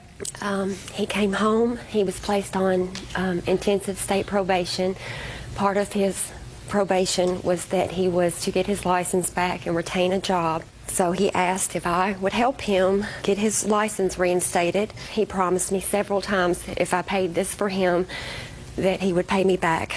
He informed me that there were 2 tickets that he had to get paid. All right, so you gave him how much, $800? It was over $800. All right, and then what happened after the 15? Shortly thereafter, we began to argue. Thomas still had a problem finding a job. And? We began to argue because he wouldn't get a job and he wouldn't pay me back the money that he owed me. Is that what you were arguing about? We were arguing because that's what we do. I guess that was one of the topics of conversation, sure. Your Honor. And what did you say to her? I went and sat in the living room on the chair, and when the argument continued, I left. What was she saying to you? After about the first 10 minutes, I don't even know. I wasn't listening. Is it possible she was saying to you, you have to get a job because you have to pay me back the money you owe me? She did say that, and that's something that we already knew, but it was wintertime. I frame houses for a living, and framing jobs aren't so easy to find in the wintertime. Well, this makes my life much easier because you see what you just said, Mr. Lubersbeck? You said that's what we were arguing about, you know, about the money that I owed her. But, you know, it's not so easy in the wintertime to get a job framing, and that's what I do for a living. So you know what that is, Mr. Lupusbeck? What is it? That is an acknowledgement that you owe her money. Your Honor. Shut up! Sorry. That's what it is. You must have been before a lot of dumb judges in your time, sir. Not that I know of. Somebody who's been arrested and probably convicted more than half a dozen times, as far as I'm concerned, should probably be in jail forever. Listen to me carefully, sir. Did you give him a W-2 for his taxes? Your Honor, it's a different form. It's a different 1099. Okay, so you gave him a 1099. Yes, he's got that. You have a short time to fill out your taxes, sir. Correct, ma'am. April 15th. Right. Judgment for the plaintiff in the amount of $3,195, which is the amount requested. I don't believe, Mr. Lupusbeck, that you paid back this loan. Your final statement to me indicates that the last argument that you had with the plaintiff was over this loan. You decided to tune her out on the 15th of December. I tune you out now. Thank you very much. That's Thank all. you. Parties are excused. You may step out. We can't communicate because both of us are hard-headed and didn't want to listen to the other one. I'm just very hurt that I gave the defendant so many chances and tried to help him so much, and he still denied the fact that he owed me the money. I love her very much. I care about him, but I think I'm going to make smarter decisions from now on. And now the next case. All parties in the matter of Robinson versus Hill. Step forward, please. Legal Secretary Carol Robinson is suing her son, auto shop district manager Joseph Hill, for a series of unpaid loans. Joseph says the money was a gift. Miss Robinson, Mr. Hill is your son. Yes, ma'am. And it is your claim that while separated from his wife, he accrued a series of loans from you to pay his bills, other expenses, including child support. Your son says that there was never an agreement that the money that you did, in fact, advance him to pay his bills was a loan, that you agreed to help him out, and that you're only angry because he went back to his wife. Is that what you're saying, sir? Yes, ma'am. Okay. How old are you? 28. How many years have you been married? A little over 3 years. You have children? Yes, ma'am, one son. What kind of work do you do? I'm a district manager for an auto mechanic shop. And how long have you been doing that? For about 3 years. Now, I want you to tell me about what happened after you and your wife separated. Well, when we separated, we were both working. We were both working, so there were a little more bills than my income could pay for. My mother was there to help me out. Just a second. Specifically, I want you to tell me what you did. You separated from your wife. Where did you go? I stayed in the family home. My wife left. And when did she leave? What month, what year? May of this year. Where did she go? She went to her grandparents' house. With your child? Yes, ma'am. Leaving you in the house. Now, is this a rental house or is this something? It's a rental house, yes, ma'am. And what's the rent? $850 a month. And how much were you earning at the time, sir? I earn about $1,440 every 2 weeks is my gross income. Now, tell me about this conversation that you had with your mother when she started to help you. She agreed that she would help me to where Tell me about the conversation. Now, I'll decide whether she agreed to help you. Okay, tell me about the conversation. Well, it came to the point where we were discussing the finances at my house. She had told me that she would help me take care of my bills, to bring my bills to her, bring her my paychecks every 2 weeks, and she would pay my bills. She did make a loan to me at one point in time for an attorney, which has already been settled and taken care of between me and her. How much was that? $2,500. Is that right? That is correct. And he paid you back? Not yet. We have a settlement agreement to pay that back. Settlement agreement from where? That she wrote up and I signed that I would pay it back over the course of the next however many months at $100 a month. When did you do that? Roughly about 3 weeks ago. You have a copy of that? Yes, ma'am. I'd like to see it, please.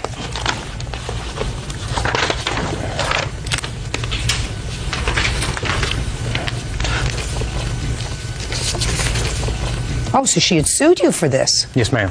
But your lawyer was only $2,500. Yes, ma'am. Is that right? So why did you agree to pay her on $4,425? There was past issues of finances where she had loaned me money to pay off a probation officer that I also agree that I do owe her. How much was the probation officer? $1,900.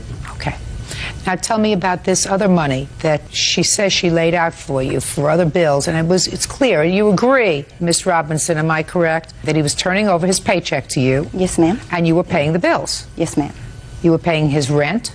Yes, ma'am. You were paying child support? Yes, ma'am. How much child support?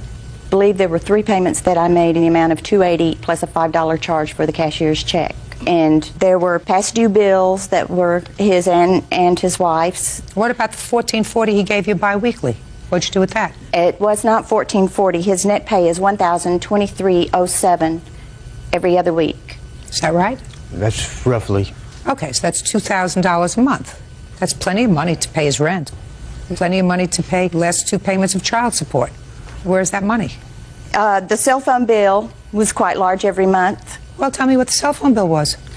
There were 3 months that I paid, $419.15. Just a second. What was one cell phone for? $400 a month? I'm a district manager. I have 10 stores that I have to stay in touch with on a regular basis throughout the day. Well, then your company pays for that. They reimburse a small portion.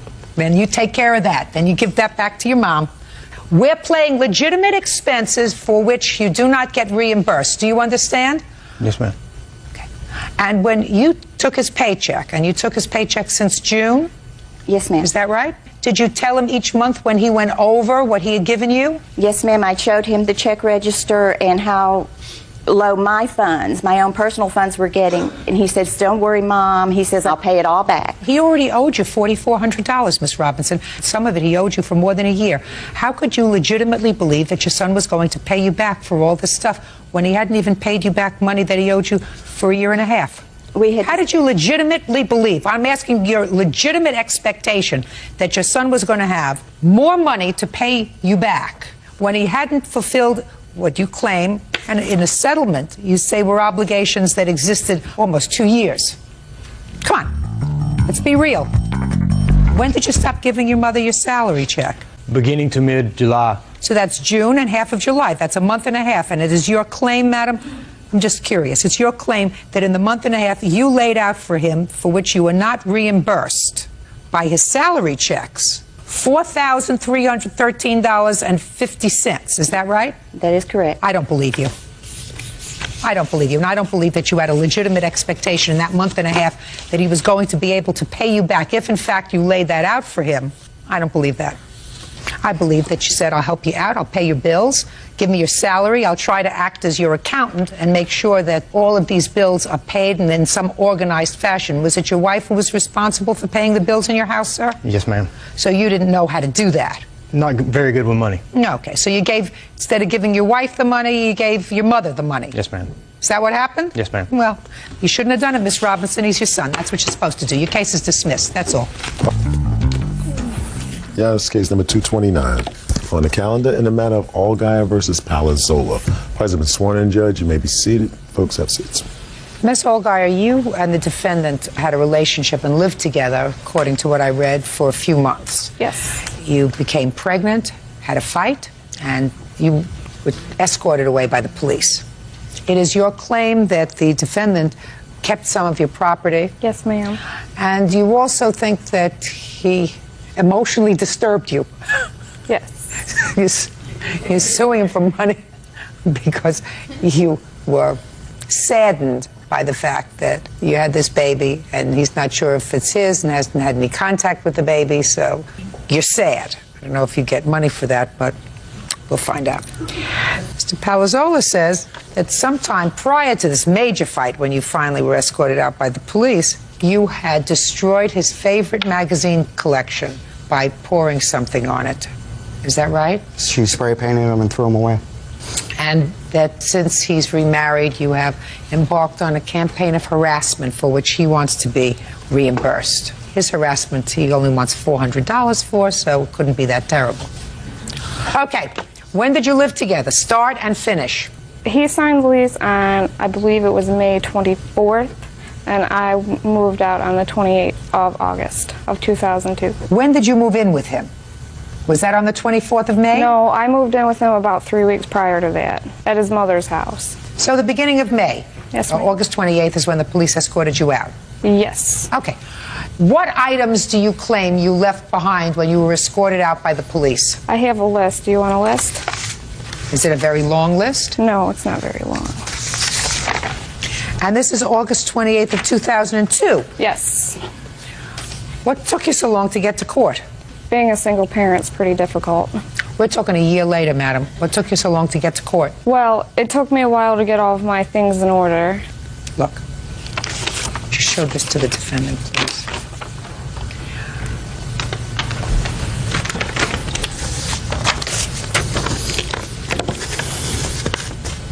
All right, now I've seen what kind of items you're talking about. I'll take the list back, Bert. We're talking about 2 oven mitts, a colander for spaghetti. We're talking about a cutlery tray, a blue-green tumbler, a toilet bowl brush, 4 ice cube trays, 2 plates, 2 bowls, 2 washcloths. So let's get to what happened on the 28th of August when you were escorted out. I found out I was pregnant, and everything just started going downhill after that in the relationship. And he was working major hours at work while working. And one night I asked him if he was cheating on me, and he was like, "You're crazy." And that was the night prior to the 28th. And we got in a big fight that night. The next day, we were fighting all day. Later that night, he was picking me up to throw me out of our apartment when I was 2.5 months pregnant. And Did you scratch him first? No, I scratched him to put me down when he was literally picking me up to throw me out of our apartment. And then I went to the store with our roommate, and he called the police, and when we got back, the police were there and they arrested me. They arrested you because they saw evidence that you had assaulted him? That I scratched him, yes. But I also had a bruise on my leg, but they told me that I could talk to the judge about that. Did you plead guilty to assaulting him? I pled not guilty, but then whenever I went for my actual court date, they told me that I would get a lesser sentence if I was to plead guilty. So yes, I pled guilty in the end. When you were escorted out by the police, did you have an opportunity to get your clothes? No. When did you come back for your clothes? I never did because he had gotten a restraining order. So my father and my brother went over there to get my things, and he had already packed them up. And I had a list for him, and they asked him about the other things, and he said that he got rid of them. This is not a lot of stuff, madam. It's not a lot of stuff. This is nonsense stuff. It's ridiculous. Did he ever sue you for the assault? No. Call it even. Now let's get to the counterclaim. Okay. And let's get there fast. To start, Your Honor, we had to move out of my mother's house because she made it so difficult. She couldn't keep a job. So therefore, all these items that she's bought pretty much came out of my wallet. I already took care of it. Oh, okay. I'm talking about your counterclaim. Okay. Pay attention. We're over that. The night before the police came out, she wanted to fight, and she wanted to do it in front of my roommate, which is out in the living room. That is when I picked her up. There was no picking up the day after. I picked her up, carried her into the room so we could talk, because she likes to have a show and she likes to fight in front of people. She can't do it between me and her. So the next day, me and my roommate, we went out, came back. I looked out on the window ledge.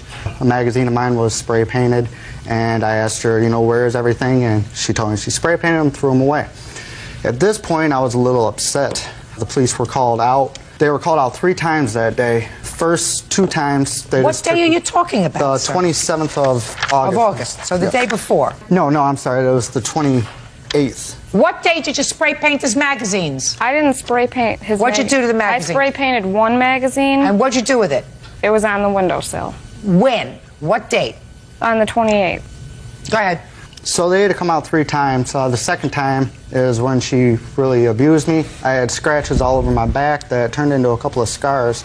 The third time they came out, a female officer came. She seen the scratches. She agreed to arrest her for domestic violence. Now, at this case, all I wanted her to do is just to leave. So that's why I didn't press charges. The state of Michigan is the one that pressed charges on her and put the restraining order. I want to know what your counterclaim is about. The due harassment, she found out that I had a girlfriend, and that's when all heck broke loose. She wrote a letter to my corporation. Did you file? To your corporation? Yes. Let me see what she wrote to your corporation. This was a couple months after the court case happened. I also...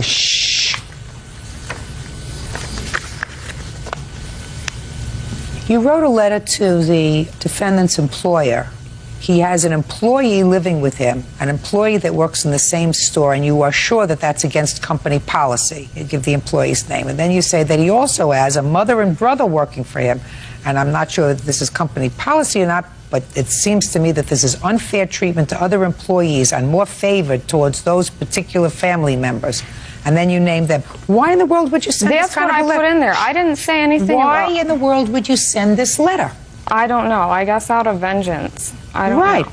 There was no reason for you to write this letter except to harass him, is that right? I wasn't harassing him. Of course you were. Well, who are you harassing? The corporation? Judge Judy continues in a moment. If it is mine, I'm going to fight for custody. Right now, instead of fighting for custody, why don't you fight to find out if this is your child? Real cases, real people. Judge Judy.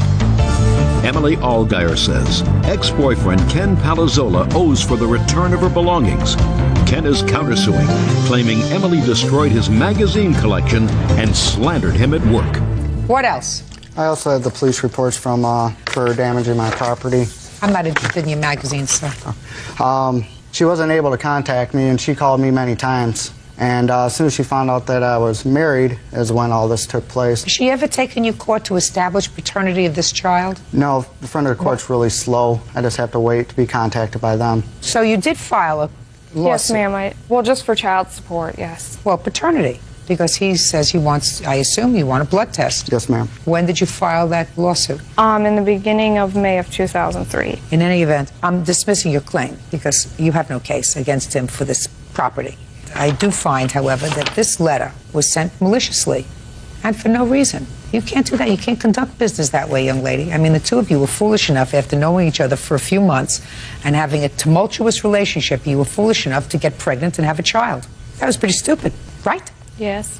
Now, you understand that if this is your child, is there a strong possibility that that's true? I honestly, since then, finding out she slept with two men while we were together while I was away on business at the time when the baby was conceived. So you're not sure? No, not at all. No, okay. That's what he heard from someone else, so... Listen, truth of the matter is, you don't have to wait for the courts to go for a blood test. I assume that you want to know whether this is your child or not. Is that right? The front of the court... I assume that you want to know whether this is your child or not. Is that right? Yes. Because if this is your child, times are wasted. You don't want to not have a relationship with your daughter, do you? No. So then why don't you make arrangements between the two of you to go and have a blood test? Contacted the front of the court, and they said that it was cheaper to go through them.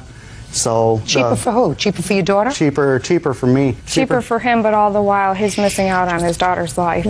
If it is not mine, then I do not care. But the point is, if it is your child, you don't want another year to go by without her knowing you. No, but she, also, if it is mine, I'm going to fight for custody because she... You right now want, instead of fighting for custody, why don't you fight to find out if this is your child?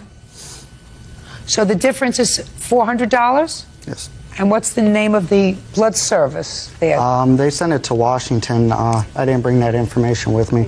Well, you're going to get the name of the lab because I think that you really want to know, don't you, whether this is your child or not? Yes. And that the sooner that happens, the better off you are. Is that right? Yes. So what we're going to do is, I'm awarding you $400 on your counterclaim, sir, because I believe that she did, in fact, harass you. But the check's going to be made payable to the blood bank. So the two of you and this little baby can go and have blood tested and find out whether or not this is your child. Does that sound reasonable to you? Yes, ma'am. That way you can find out. You got it? I don't need to find out. He does. No. You need to find out. When you have a child out of wedlock, stupidly, you're living at his mother's house. Did you get thrown out of his mother's house? No, we didn't. It was my choice to move out. And what about your house with your parents? Did you get thrown out of there initially? Not technically. Not technically. And how old are you? I'm 18. And then when I read your complaint, you said he told you he wanted his life complete with a baby, so you got pregnant. This was not an accident. No, it was not an accident. Right. This was not an accident. This was done on purpose. Somebody who's 17 years old who has no job, who has no future. I had a job. Yes, I had a job. Didn't last long because, according to what I read, your job didn't last long because his mother said you shouldn't work so hard, so you quit your job. Well, that was my second job. Do you understand? Yes. I believe it's more important for you to find out, for him to find out, whether this is his child than for you to get any money. Either of you. I don't understand why you would come in and sue over two potholders, why you would come in and sue him over a spoon, a ladle, a green-blue dish, and you sue her over this letter, which clearly didn't damage your job, right? Well, it did because I had to take a couple of days off. I sympathize with you, sir. Listen to me. If, in fact, this is your child, the fact that you have turned away and said, it's not my responsibility, is very unkind. to both her and this little girl. So it seems to me a stand-up fellow would say, if this is my child, I want to know. And I want to know now. Not 6 months from now, not 8 months from now. And then have the audacity to say, if it's mine, I'm going to fight for custody. Whenever. But by that time, your daughter's 2 years old. She doesn't even know who you are. Well, in defense of myself, the state did have a restraining order, so I was not able to contact the mother of the baby. Well, you don't have to contact her. Go to court and file a lawsuit. They'll order a blood test. Could I please, my mother did send him a certified letter letting him know that I did have the baby. What difference does it make? If he says he's not sure that the baby is his, what difference does it make? I don't know, but he wants to know. Instead of money for your harassment, he's going to take a test, right? Yes, ma'am. Perfect. Goodbye. Parties are excused. You may step out. Yeah, I had a very, very good collection. his porno magazines. I know she's, so. He hasn't seen his child and she's 5 months old. I don't think it's mine. And now the next case. All parties in the matter of Flores versus Etty, step forward, please. Business owner Wanda Flores is suing the father of her daughter's boyfriend, environmental technician Don Etty, for the value of a car. Wanda claims Don traded in her daughter's vehicle without her permission. Miss Flores, is this your daughter? Yes, ma'am. Is that your son? Yes, it is. Miss Flores, your daughter and the defendant's son have a child together. Yes. Your daughter is 17. And your son is 18. And how old is the child? 4 months. So they were both underage when this child was conceived. Yes. In December of 2002, you claim that you gave your daughter an old car. In January of 2003, Mr. Etty took your daughter, I assume his son, down to a car dealership. Your daughter signed over the title. Mr. Etty purchased a newer car, right? Yes. He purchased it in his name, but with the understanding that the kids would be driving it and that your daughter and you would make the payments on the car. Yes. Then something happened and his son went to jail. And you claim that despite the fact that you and or your daughter were making payments on the car, Mr. Etty took the car back because it was in his name. And he says it got repossessed by the bank. So far, you following this, this Gone with the Wind? I got it. So what you want is the value of the car that you gave your daughter in December of 2002. Yes, ma'am. Mr. Etty tells a whole different story, which I'm going to let him get to. When you gave your daughter this car in 2002 in December, what date in December was it? It was like a week before Christmas. And where did you get the car from? I've had it for years. Was it running? Yes. We just put a new front end on it. We really did a lot of work to it. Did you have a conversation with Mr. Etty about trading in this car? No, I didn't. Did you give your daughter the title to the car? No, I went, as soon as they got the car, they called me and asked me if I'd come and sign the title over. Now I understand. So you gave them a gift, but there was an understanding with Mr. Etty that they were going to use that car as a trade-in. Yes. Okay. Now what was the agreement as far as payment? The car was supposed to be put in their name. I know right now they couldn't put it in their name because they're teenagers. Correct. But William turns 18 in August. At the time, they couldn't put the car in their name. Yeah. And they probably wouldn't give him a loan anyway. Exactly. So he put it in his name. Yes. What was the arrangement as far as payment was my question. I was going to pay the payments with Michelle, and the car was supposed to be after they got old enough to put it back in their name. Right. January, February, when was the car repossessed? I don't know. What month, Mr. Etty? It was last month. Why? Because of default on payment. How many payments were missed? One. Which payment? April's April. payment, yes. Your Honor, it was due on the 8th of every month. And there was no payment made in April? No. And that's why you took the car back? Yes, ma'am. So you would agree that if she can prove to me that she made April's payment, you're in trouble, right? Yes. Show me. I don't have any proof. I really don't. So what am I supposed to do? I think they deserve a car for their new baby. Well, Miss Flores, that's nice. There used to be a program, called The Millionaire. You wait for John Bears for Tipton to come knock at your door and give you $1 million, and then you go and buy whatever you like. You had an agreement. You had an agreement with Mr. Etty. Your agreement was that you would make the payments on this loan every month. He says that he repossessed the car because you did not make April's payment that was due April 8th, and he repossessed the car in May. And then it got repossessed by the bank because he couldn't make the payments either. My question to you is very simple. Show me you made April's payment, and then you have a case. You tell me I can't. And I say, so what do you want from me? And you say, I think they deserve to have a car. So maybe you can convince Bird to buy him a car. Your Honor, if you breached your contract with Mr. Eddie, you're not... I didn't have no contract with him. Yes, you did. No, I didn't. You just testified under oath that you did. You don't understand, Ms. Flores. You testified under oath that you had a contract, a verbal contract with him, that you would make the payments on this car. No, I had a verbal contract with my daughter. You can't. Why? She's 17. She can't make a contract. Only he can make a contract. And you testified that you had a contract. The contract was with him, that the payments would be made, and April's payment wasn't made. He had an absolute right to take back the car. Your case is dismissed. That's all. This is case number 220 on the calendar in the matter of Bailey versus Bohan. Parties have been sworn in. You may be seated, sir. Have a seat. Ms. Bailey, it is your claim that you befriended the defendant when she needed a friend, and she expressed her gratitude for your friendship by punching you in the mouth and breaking a tooth. You want her to compensate you for that. Correct. Ms. Bohan says that it was you who instigated this argument by poking her and punching her in the chest, and she merely responded, and there was no way that she could have caused any damage to your tooth.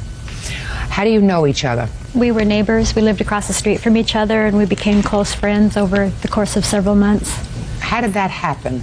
My husband and I came home one evening, and Suzanne was sitting out on her front curb crying, and it was early December. It was really cold out, and she was just in her pajamas. And I walked across the street to check on her and see if she wanted to come in the house and warm up, and she told us that she had just had a fight with her husband and her mother-in-law, and that her husband had locked her out of the house. Do you have children? Yes. How many children? 2. How old are they? One is almost 3. The other is my stepson. He's almost 12. Separated from your husband now, or are you together?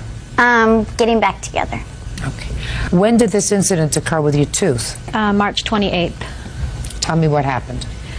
Suzanne had been very ill about a week prior to that evening, and she had been to a counseling session with her husband that day, and in the course of the counseling session mentioned that she had to leave because she had to go to the doctor, and she was afraid to go to the doctor by herself, so she called my husband to meet her at her doctor's because it was right by his job. He did that. Her husband then called me and said that he had just walked in on the two of them hugging and kissing. So, quite honestly, I was pretty upset with that.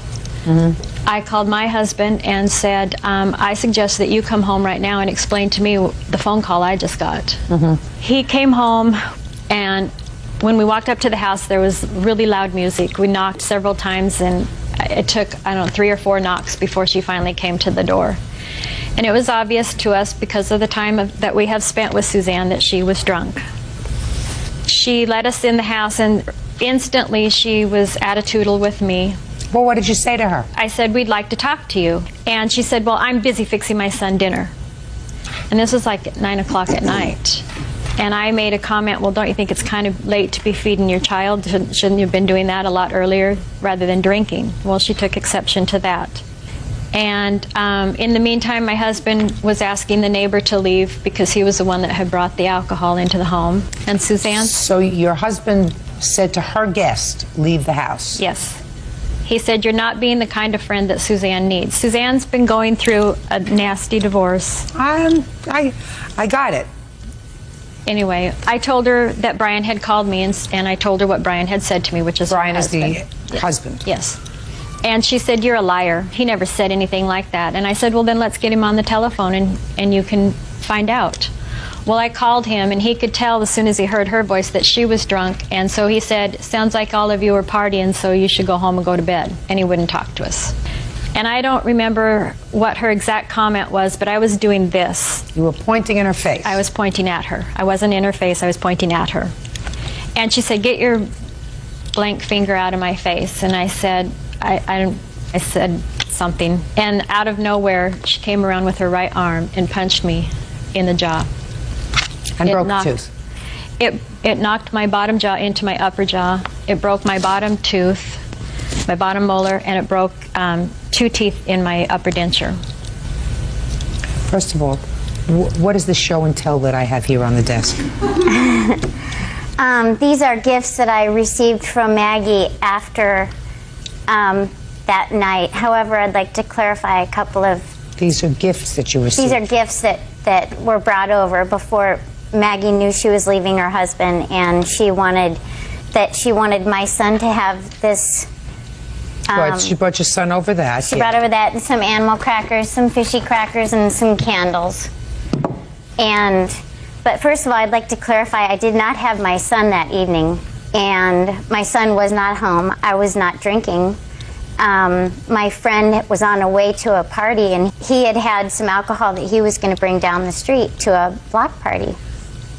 So I was not drinking that night. Need to make that real clear.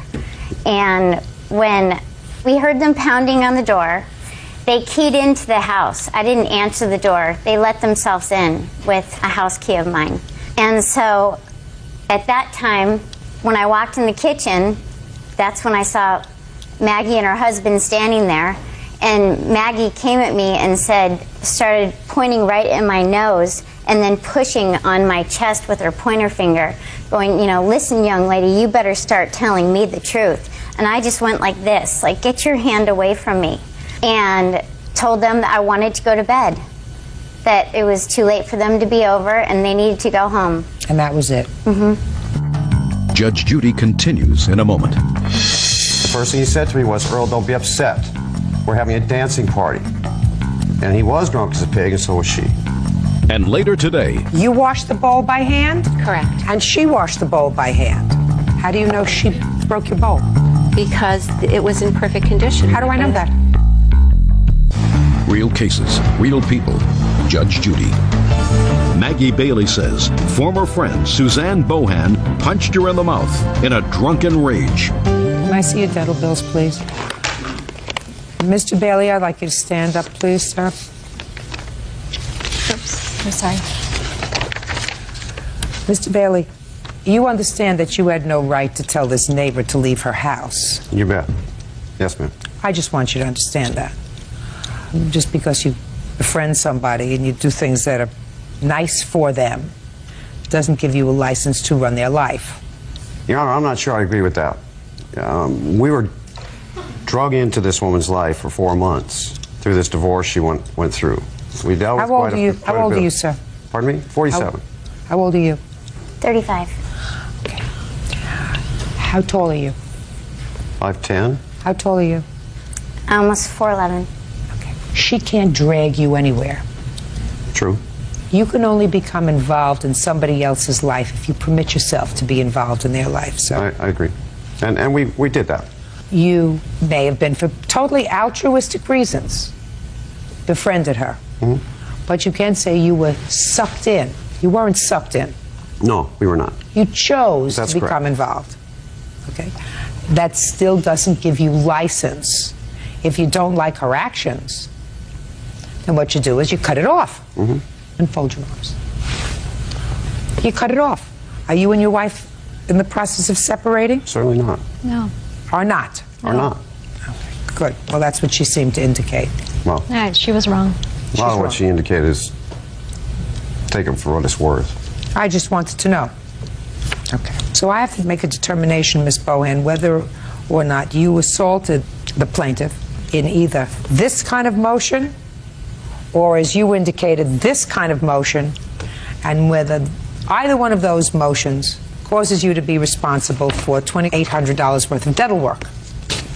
The person who was at your house, is that Bob? Mm-hmm. What time did he leave? I'm not exactly sure what I time am. it was. Before or after they left? He left, well, because when they arrived, they were in a heated argument, and Earl made it very clear he did not want Bob in the house, so Bob took off and went to his other party. Your Honor, may I speak? Sure. I'd like to qualify what she's saying, if you don't mind. When we did not key our way into the home, first of all. That did not happen. How did you get The there? keys were returned to this woman weeks before this by way of putting them under her doormat. Fine. Okay. We got in because she opened the door. She opened the door after repeated pounding on the door because the music was extremely loud. I walked in the home, and I found Mr. Krevlin hiding in the garage. The first thing he said to me was, "Earl, don't be upset. We're having a dancing party." And he was drunk as a pig, and so was she. I said, "Bob, you're not being a friend to her. Take your liquor and go home. This woman has issues with drinking. You know it. I know it. This is not being a friend." How did you know she had issues with drinking, Mr. Bailey? Because she repeatedly told us of her issues with drinking. Repeatedly. Yes. During the course of becoming friends with Suzanne, she asked me to go to court with her several times for her divorce case and child custody case. And her attorney made it very clear, because Suzanne is a recovering alcoholic, that if she took so much as one drink, she would lose her son. Is that true? Yes. I find that the plaintiff has sustained her burden, at least to my satisfaction, that the injuries were caused by the defendant, who was probably drunk as a skunk, and I'm awarding her the amount of the dental bill, which is $2,868. Judgment for the plaintiff. That's all. Thank you, Your Honor. Parties are excused. You may step out.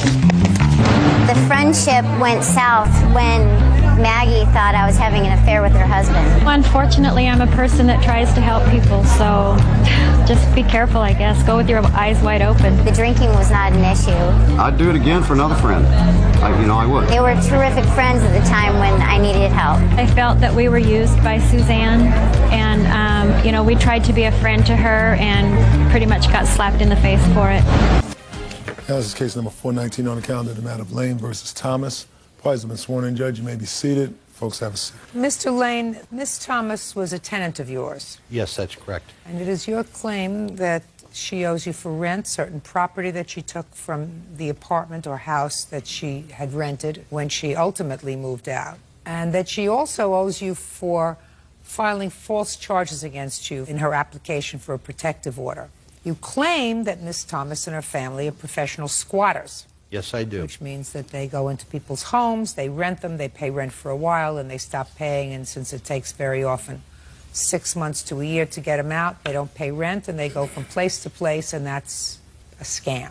It is a scam. And you're prepared to demonstrate to me that Ms. Thomas and her family have a history of doing the same kind of thing to other landlords. Yes, I do. And I'd be interested to hear about that. In any event, when did you rent? Is it an apartment or a house? It was a 3-bedroom, 2-bath home, upper middle income with a When? pool. February, I rented her the home. She signed a lease on February 27th.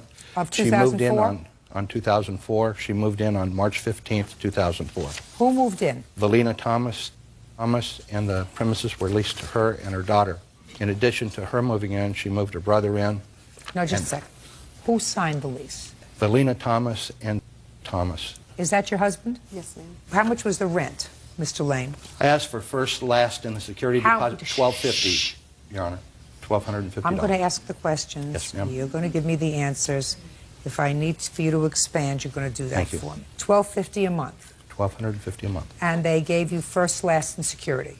That's correct. Okay, so they paid for March, and it was a year lease? The check for March, Your Honor, was No, was it a dishonored. year lease? It is a year lease, yes, Your Honor. The check for March was what, sir? The check for March was dishonored by the bank. She alleged that a girlfriend had given her a $569 check. Okay, so the But check for March was bounced. Yes, Your Honor. Did she ever pay March rent? She did, Your Honor.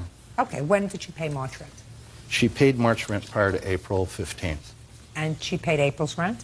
She did pay April's rent, Your Honor. And what about May? She did not pay May's, June's, or July's. Did she and her husband and the rest of the people that she moved into the house, did they live there May, June, and July? Yes, they did, Your Honor. They lived there through August. Through August? Well, actually, they had abandoned the property, and I lived out of state, and I repossessed the property with a writ of possession on July 29th. I just want to know, Yes, ma'am. when was the last time they lived in the house? I wouldn't know. I didn't come back to the property until August the 7th. Okay, when was the last time you lived in the house, Ms. Thomas? July 31st. Fine. Can I see your rent receipt from May? Did not pay the rent from May till June. Did Why? not. You lived there in May. Yes, ma'am. The rent was due on the 15th of every month. Right. I paid April's rent from April 15th to May 15th. Right. We notified Mr. Lane that my husband's job was transferring him. First, we notified Mr. Brown when we paid April's rent that my husband's job was transferring him to Sarasota, Florida, which is 2 hours away from where we were living. He said, just let me know the date when you're going to be moving. Told Mr. Lane called. He said, I'll tell you what. He says, you paid half of May's rent, and I will return your security deposit if you're out before June the 15th. However, when I asked for a letter stating the fact, everything changed. He sent me a 3-day notice to vacate. Then he sent me another 3-day notice from a realtor company. So what? A month later. So what? Months later, you were supposed to be out. Why weren't you out in June? Because he didn't follow his agreement either. Why weren't you out in June?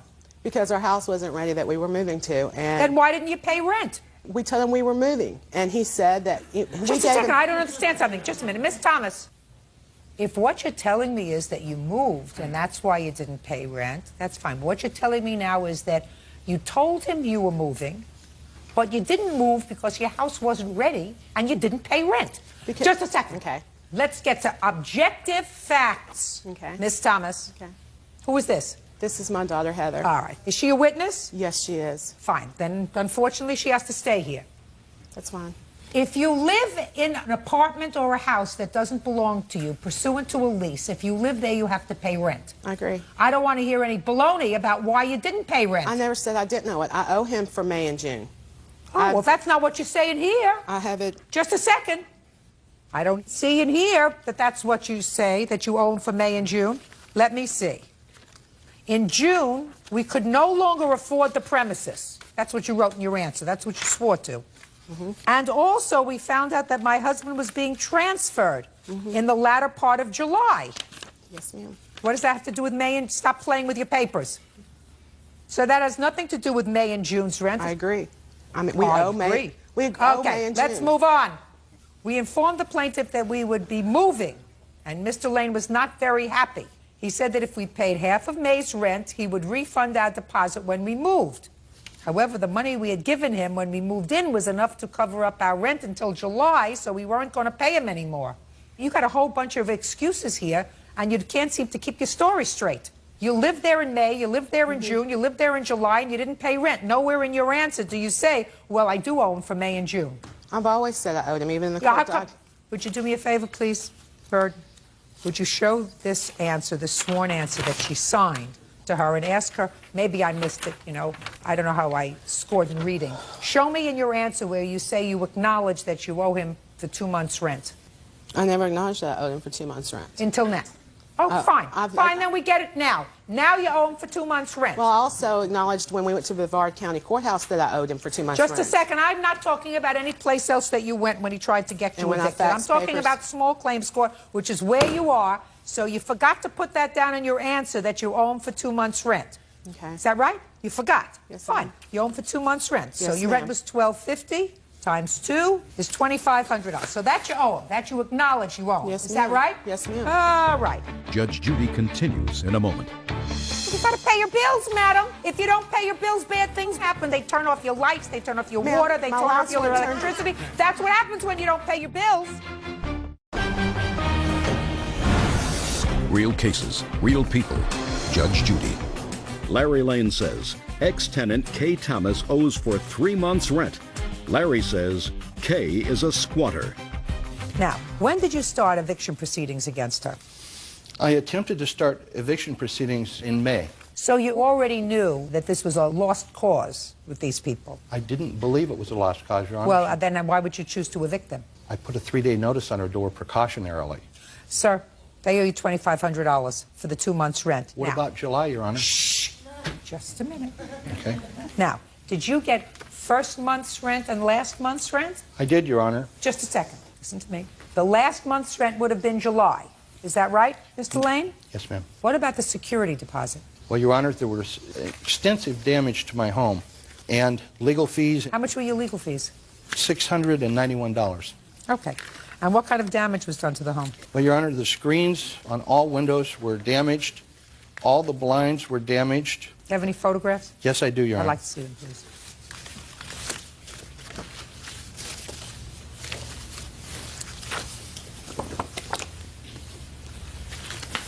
I also have receipts for blinds.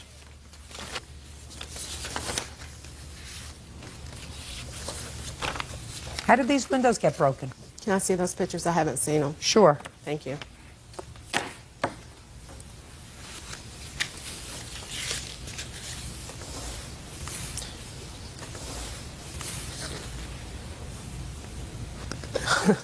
Your Honor, I have pictures also. I'd like to see them. Before we moved in and the day we moved out. Would you like to see those? I would.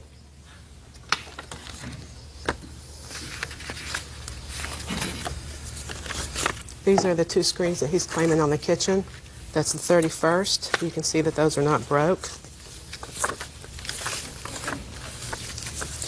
Living room blind, kitchen. And the other one that we admitted to. These are the 2 that we admitted to as far as the blinds go. The dates are on them, Your Honor. Okay. Okay, so I have broken blinds. And can I clarify something really quick? He said that me and my husband and my daughter moved into the house. I have 2 daughters and he met them both. He also came 2 days before he left for Bay City, Michigan. He came to my house, my last residency, unannounced, but he came. You mean the new place? The old place. Prior to moving to his residency, I lived in Cocoa Beach, and he came to my residency 2 days before I signed the lease with him. Yeah. He's talking about me moving my brother and my sister-in-law in. He met them. He knew them. He knew they were going to be staying there with us for a month or so till they found their own place. Mr. Lane? Yes, ma'am. Defendant acknowledges at this juncture that she owes you 2 months' rent. I would take that and be happy. What about the furniture she stole? Now let's get to the furniture. All right. Show me pictures of the furniture. I can't. I can only show you receipts, Your Honor, because I'm What having furniture did photographs. you take, Miss Thomas? You indicate that you took some stuff from the house. I didn't take anything. I sold it. You sold it? Yes, ma'am. I have receipts to that, where I sold it to and how much I sold it for. Let me see. The last 2 pages. Miss Thomas, why would you sell property that didn't belong to you? I sold the dining room set and the bedroom set. Why would you sell property that didn't belong to you? We had an agreement in the lease for me to purchase it. You mean you purchased it? Did you purchase it? No, we did not pay it in full. No, sir. No, ma'am. Okay. So you had a provision in the lease if you wanted to purchase it, but you didn't purchase it, and yet you sold it. Yes, ma'am. Well, you can't do that. I understand that. I did it out of anger because of what he done. He tried to have my electricity cut off. Your Honor, I have a subpoena from Florida Power and Light showing that I didn't turn her power off. You tried. But not only had she given him a false security number to get her power, she bounced checks on him, and that the power was turned off. And here it is, Your Honor, Can I see it, please? along with the subpoena. Fine. She also gave him a false address where she was moving to send the final bill. I corrected it for Florida Power and Light so they can collect from this deadbeat. Shh. You owe money? Yes, I'm paying them $75 a month. Yes, ma'am. For money that you owe them? Yes, ma'am. Well, you gotta pay your bills, madam. If you don't pay your bills, bad things happen. They turn off your lights, they turn off your water, they turn off your electricity. That's what happens when you don't pay your bills. Listen, you can't sell property that doesn't belong to you. That. You didn't pay your electric bill. That's why you're paying $75 to make up what you owe them. Your Honor, her lights were turned off June 26th. Okay. Not interested in that. How much is this stuff worth, sir? Dining room table with a hutch, a wicker bedroom set, King-size bed, king-size bed. armoire. How much did she agree to pay in the lease for the things that she sold? She was going to pay $50 a month, but never consummated that. No. Mr. Lane. She was going to pay $50 a month and the balance on conclusion of the lease. Okay, the lease agreement shows $50 that. a month. Paragraph 22, Times page 12 is $600. Yes, Your Honor. And the balance upon the termination of the lease, what was the furniture sold for, Mr. The Lane? furniture was sold for $1,250. $1,250 in total. Yes, Is that right? Your Honor. Mm-hmm. Is that right? That's correct. Then that's what you owe him. I understand that. Never said I didn't owe him for it. Yes, you did. Show her the answer. She said the stuff he left in the house was a bunch of junk. I was referring to just a second. I was referring to the refrigerator. Show me in here where It's you not in that acknowledge that you owe him money for the furniture that you sold. It's not in there, ma'am. Right. It's not in there. I was referring to the refrigerator. Mr. Lane, yes, ma'am. I would like you to give me whatever proof you have that the Thomas family are squatters and scammers. Please. So far, I would tend to agree with you. Your Honor, I did a background investigation, and I should have done this prior to it, but my grandson was in a hospital. This shows that she was evicted This is a background investigation from the internet that shows 6 bad checks and cable fraud. You got anything else? Yes, I do. She currently is in Bradenton, Florida, in a diversion program for first-time offenders for bad checks. And I don't know about anything else, Your Honor. I just knew Is that all this... correct? Are you Other currently... bad checks, yeah, a bad check, yes, ma'am. It was the first-time offender where I wrote a bad check, yes, ma'am. It was the first time you got caught. No. No, it's It was the first time you that- got caught. Your Honor, this account... I don't understand you, Miss Thomas. I don't understand why you believe. How old are you? 19. Well, you know, she's not a baby, so she can be here. Your Honor, this Listen. account was written on a closed account, which she alleged somebody had given her a check. You already gave him a bad check. May I see Come on. that Closed account? account. May I see that account, please? Yes, ma'am. And I took care of it. As soon as he told me that it had not been paid, I went and gave him the money. Took care of it. Okay. Took it out of the Can I account. see it? So Your it Honor, wasn't she that told he... me that the check had bounced and yes, ma'am. Mr. Lane, Yes, how long ma'am. have you been a landlord? This was the first time I rented a piece of property, and I must have had stupid written right across my forehead. That's true. I understand. Your Honor, I have one other thing I'd like to say briefly. Go ahead. Your Honor, there was property in my garage, and when I reported my furniture missing to the police, they said it was a civil matter. They couldn't do anything. But the property that I had in my garage was a side-by-side refrigerator, a Craftsman lawnmower, and a power edger. She disposed of that equipment. I went back down to the police department. They sent me out to her house to inspect again to see if the property was moved indoors or in the backyard. And as I tried to go in, she had me arrested for battery. He was not arrested, Your Honor. He was never charged. She filed charges. I have police reports. Did you get your refrigerator back? No. And you the other get your- landlord, You didn't get it back. Did you get anything back that was in the garage? No, I didn't get anything back. Where's Not the even stuff? the keys to the house. Where's the stuff? I'm not talking about the keys. Where's the stuff? Can I explain what led up to that? No. I just asked you where the stuff is. It's gone. What do you mean it's Mr. gone? Brown. It went to the refrigerator ferry. Where did it go? We got the junk guy got it because it was no good. The gasket on it was broke. It wasn't keeping the air in. It was leaking water. He left it. He did not want it. Just a second. When did you get rid of it? July the 8th. Well, if it was bothering you, why didn't you get rid of it when you first moved in instead We of were in July the the 8th? we were in the process of cleaning out the house, getting everything done. We had talked to Mr. Brown. He said it was given to you, whatever. Mr. Lane didn't want it. Do whatever you wanted to do with it. Did you say that to her? No, ma'am. We Of even course cleaned not. it out. Of course not. Well, Your Honor. what you're supposed to do is also- I'm speaking. Yes, What you're ma'am. supposed to do is stop making excuses. I'm not making excuses, Well, Your you Honor. did. You made excuses. You made excuses to But me. he's saying I destroyed his house. He inspected the house on I'm July not the 21st. talking about the inspection of the house. I'm talking about several things. I'm talking about the rent that you owed him. I agree. For $2,500. Yes, ma'am. I'm talking about the furniture that you agreed to buy, which you didn't buy, which you sold. Yes, ma'am. So you owe him $1,250. I'm talking about the merchandise that was in the garage that you disposed of the same month that you moved out. The same month that you moved out. You didn't say to me, listen, he had all this junk in the garage and I was paying for the garage, so when we moved in, I got some junk guy to come over and get rid of it. You disposed of it the same month that you were moving. Ms. Thomas, you did the wrong thing. And what you're supposed to do, put that down. When you're supposed to do when you do the wrong thing, especially if you have a child here, is you're supposed to say, I did the wrong thing. I did. I meant I did that. Well, you didn't admit it to me in the answer. Judgment for the plaintiff in the amount of $5,000. That's all. Goodbye. Parties are excused. You may step out. Yeah, this is case number 468 on the calendar in the matter of Broussard versus D'Alessandro. Parties have been sworn in. You may be seated. Have a seat, ma'am. Mr. Broussard, this young lady used to be your landlord. Yes. And according to your complaint, she embarked upon a course of conduct of harassment, filing false restraining orders against you, ultimately evicting you from the place where you had lived for some period of time. You want to be compensated for that. Right.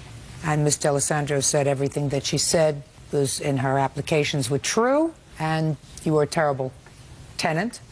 You also have a claim against her for slander. You say that when you ultimately applied to other apartments to rent, and they called her to verify your tenancy, she said bad things about you, so it made it virtually impossible for you to get another apartment. That's correct. Now, I gather, Mr. Broussard, that you lived in this house. It was a house? She lived in the house up front. I lived in an apartment in the back. And you had lived there prior to Miss D'Alessandro moving in because a relative of hers owned the house, and you were the relative's tenant. Right. Who was the relative? My mother. And what was her name? Loretta Wallace. When did you first move into this apartment in the back? It was approximately 7 years ago. Did Loretta Wallace ever bring eviction proceedings against you? Never. When for the first time did you file notice to quit or pay against the plaintiff? That would have been in early October 2003. What happened? After I had received title to the house, or during the time the transfer was going on, I was in the process of sort of getting my ducks in the row to start making renovations on the apartment building. What apartment building? There's the house in the front is where I live. There's a 3-unit apartment building at the rear of the property. And you live in one of those units? Right. Go ahead. Everything was going smoothly as far as I was concerned, and I had actually started to make renovations in one of the other apartments and had told Mr. Broussard and his girlfriend, I said, look, you know, I'm going to be doing the same thing to your unit at some point very soon, and, you know, just to let them know what was going on and that I didn't forget about them. When you were making the renovations in the other unit, where were the tenants in the other unit? That unit was vacant, and the renovations were very extensive. Go ahead. So at the end of September, I was at home and I was watering the lawn, and Mr. Broussard came and knocked on my screen door and was complaining about the fact that water was getting on his girlfriend's car. And I told him, I said, you know what, just a minute, I'm on the phone, I'll be with you as soon as I can. He insisted, and he became belligerent, and I stepped outside of the kitchen because I was going to go to the back and simply turn the water off just to get him off of my back. And then he engaged in this verbal tirade in my face so close that he started to spit on me. And it was at that time, it was like, okay, you know what, that's it. You know, I had to do what I felt I needed to do in order to ensure my personal safety, because I was living on the property at the same time, and I didn't feel comfortable with him being there anymore, let alone the fact that he and his girlfriend were going to have to move anyway because I was going to have to gut the unit to renovate it. Got it? Got it. I didn't have any problems with them, and neither Let me did my ask you this mother. question, sir. You want to give me your version of what happened? Yes, I do, ma'am. On that date in Part October? of that was true. She did have the sprinklers up real high, and she was home. I went and knocked on the door. I said, Maria, you're soaking our cars. And she looked at me and she said, well, you should have moved them, and slammed the door in my face. And I was shocked. I guess I was holding the screen door, and I must have closed it too hard, and I really upset her. Next thing I know, she comes flying out the door, getting in my face. Now, she's a woman challenging me as if she's a man. We exchanged a few words, a few unpleasantries, I won't lie about that. But I never put my hands on her, and I called myself, so you know what? Let me get away from her before she says I did something to her, before somebody sees me arguing with a woman. As I'm walking away, her boyfriend comes flying up, and I'm walking away going to my house. He comes and gets in my face, and he says, well, basically, Derek, you and Denise have to move. I said, who are you? He said, that's my girlfriend. Would you stand up straight, please? I said, well, this doesn't concern you. I said, I can stay here as long as I want to. You don't have anything to do with this property or this matter. I said, get out of my face. So I turned and I walked in the house. And me knowing her, the type of person she is, I knew she was going to do something treacherous, you know, by the first of the month. We decided we're going to make sure this rent is due exactly on the 1st. I don't want any funny business with her. Well, we paid our rent on the 1st. She accepted the rent. I have a canceled check. I have a receipt. Can I see it, please? Mr. Alessandro, did you speak to an attorney before you decided that Mr. Broussard and his girlfriend were going to have to move so that you can do renovations? Yes, I did, ma'am. And did the attorney tell you that you can't have them move just because you decided to do renovations on their unit? No, he did not. He should have.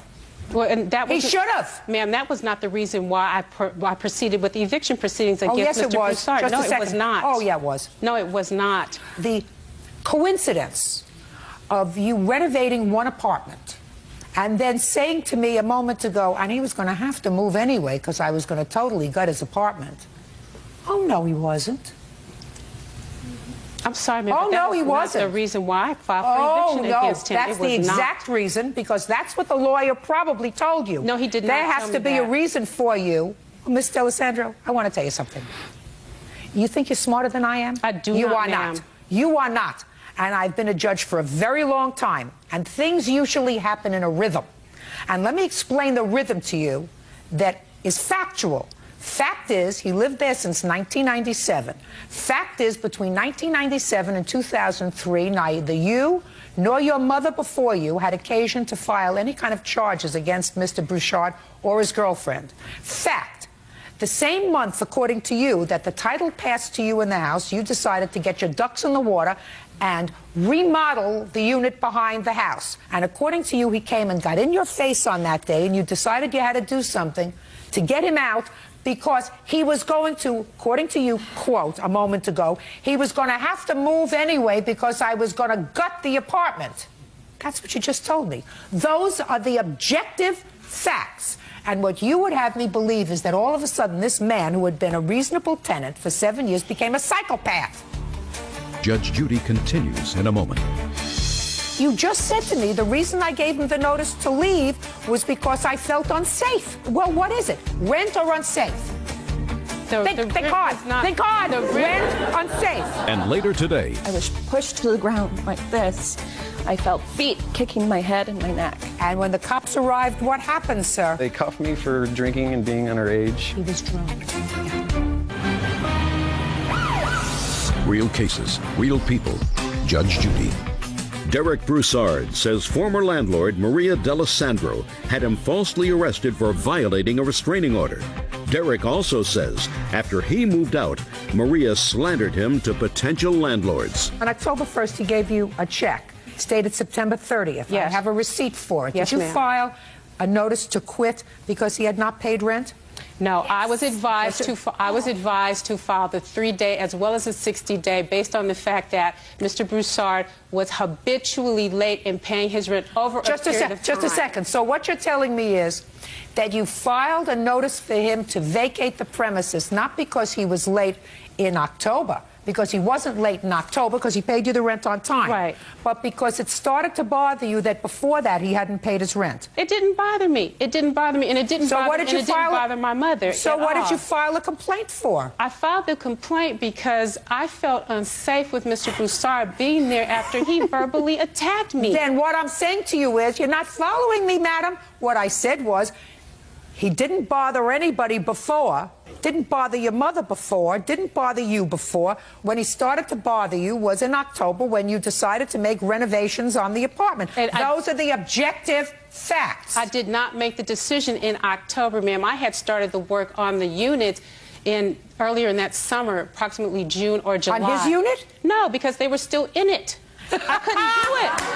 Right. But that is not the reason why I filed eviction against them at all. I don't believe My mother, I have evidence in here that shows that prior to 2003, Mr. Broussard had a record, a pattern of actually tendering checks that came back in SF. You just told me, madam, you got to keep your story straight. I'm speaking and you're not listening. You just told me that the reason you gave him the notice to quit was not because of rent. You just said to me the reason I gave him the notice to leave was because I felt unsafe.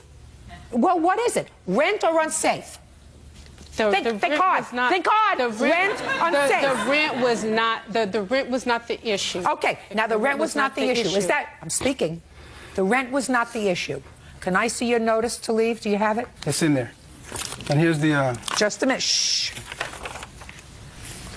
Well, you certainly say here that the reason you gave him the notice, madam, was because of rent. What document is that you're looking at? Take a look. I will say, in my defense... Just a second. Yes, ma'am. Pay attention to me. What's the reason you give in the notice for him to leave? See, the attorney's office filed this on October the 15th. They made an error, and I have a note in here that verifies that. Give it to me. The note? No, or give me the papers back. The detainer. Give me the papers back. The attorney's office acknowledged that they filed the unlawful detainer in error. When did you file your application for a protective order? October the 24th. So, October 15th, they acknowledged they made a mistake, and they withdrew that. No, not on October the 15th. Well, they did not acknowledge that they made the mistake. I did not know that the unlawful detainer had been filed until the morning of October the 21st, and I have a copy of that paper in here. Oh. Now, on October the 21st, when I called the attorney's office to say, what are you doing? I called you on October the 2nd to tell you that they had paid their rent in full and to remove the 3-day and maintain so the 60 you told them days. that on the 21st of October. That was the only time I knew that the unlawful detainer had been filed. Listen to me carefully. So now we get to this objective data.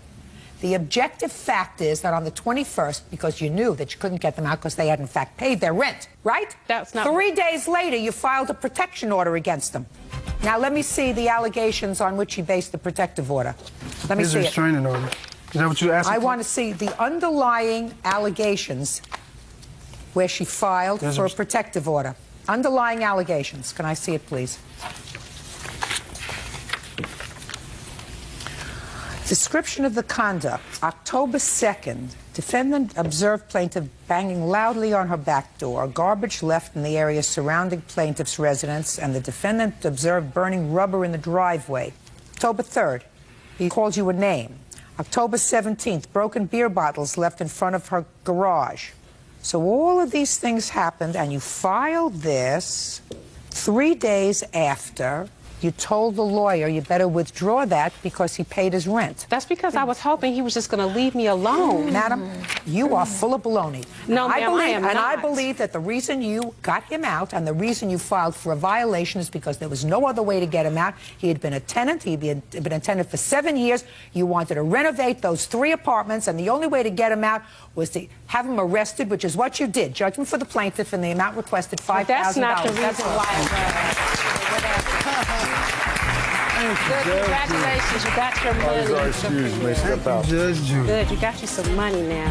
I was trying to get over it, but something inside of me told me, don't let her get away with this. It's breaking beer bottles. Okay, so what? I cleaned it up. 38 years, been a law-abiding citizen, and for her just to say, take him away, like I'm a piece of meat. It's a lot more pleasant place to live now. She's had ex-boyfriends vandalize her property, so she felt like she could blame it all on me. He can move on. I've moved on. Oh, man, I'm so happy.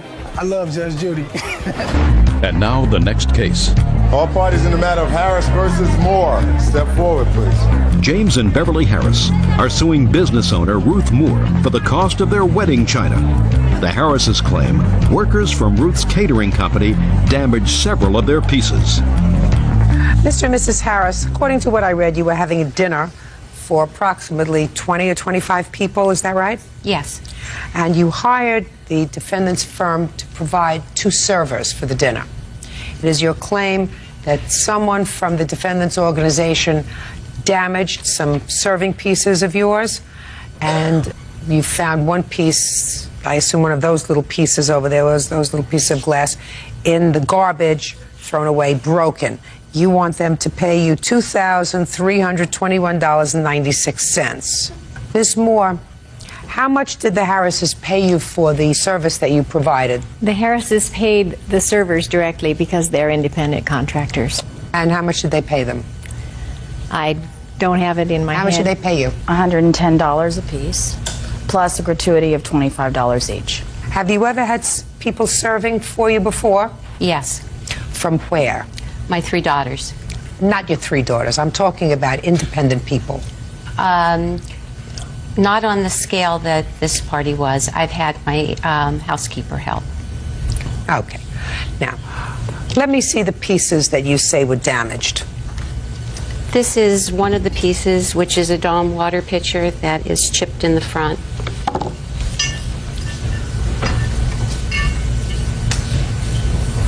Mm-hmm. And what did you use this for? Water. And did you place the water pitcher on the table? The water pitchers, I believe, started off on the table, yes. And did anyone serve the water other than the servers? No. Is that true? No, not at all. Stand up. Thank you. Tell me your name. My name is Aaron. I was one of the servers there at the event, and I witnessed 2 of the people not at their table, at the other table closer to the kitchen. I actually noticed one man and one woman, I don't know their names, they're not my friends, but refill their own glasses of water. Of course they did. Thank you. Of course they did. Put that back. Let me see the rest of the damage. This is a glass bowl that I had purchased just before the event. It has 3 chips in it. This was the piece that came inside of it, which I did not use. This still has the tape mark on it from where the 2 pieces were taped together. And this was the first time you had used it? Yes, it is. Did you wash it first? Yes. How did you wash it? In my sink. And who washed that bowl? I did, ma'am. How did you wash that bowl? I washed that bowl in her sink by hand. Okay. You washed the bowl by hand? Correct. And she washed the bowl by hand. How do you know she broke your bowl? Because it was in perfect condition. How do I know that? Because I could see that. How do I know that? What I'm trying to get to you, Mr. and Mrs. Harris, is when you have help in your house, because I read your complaint, when you have help in your house and you have 25 people that you are entertaining, how do I know, for instance, that the piece of glass that one of these pieces that was holding toothpicks that you say you found in the garbage, how do I know that one of your 25 guests didn't do it? How do I know that? I've had people serving before. Sometimes it's a glass chips, sometimes a plate chips, sometimes a serving piece chips. I would never in my life think of suing the servers for $2,500 because I was dumb enough to use a $2,000 pitcher and serve my company with it. And I don't understand where you're coming from. You think that these 2 people should give you $2,000? You paid them $135, they should give you $2,000? These people were deceitful, Your Honor, and that's what leads me to believe that this happened because of their negligence. Just a second. You explain to me how they were deceitful, Mr. Harris. In the letter that we... Show me the letter that you're talking about. In the letter that we were sent by one of the servers, she explains that when they're finished with... Well, let me see the letter you sent her. We didn't send her a letter. This was a response to my call to the company stating that we had, the next morning when we were putting the items away, that we had found that these dishes were chipped and one of them was missing. So I immediately called the company because I wanted to let them know right away. I mean, is this what you say, Mr. Harris, is deceitful? Regarding the shot glass, I have no knowledge as to its eventual whereabouts. I recall using 2 toothpicks with an appetizer and washing one, air and drying one, putting it away. I really didn't give it much thought. No, Your Honor, that's not what I'm referring to. Well, that's something that's yellow highlighted. What I'm referring to is where they say that all the items that they washed were laid out on a table for inspection. They may have been laid out on a table. I don't know whether you inspected them or not. Right. But they said that that's what they were laid out. That's why would they take this one item and put it back into the display case? Which item? The broken piece. There were 2 of them that they used. You sound like Sherlock Holmes. You sound ridiculous, Mr. Harris. You sound ridiculous. She says, I don't know what I did with it. I dried one. Maybe we put it back in the display case. You had 25 people. This was for a Passover dinner, according to what I've read. That's correct. How many courses did you serve? 3. 3.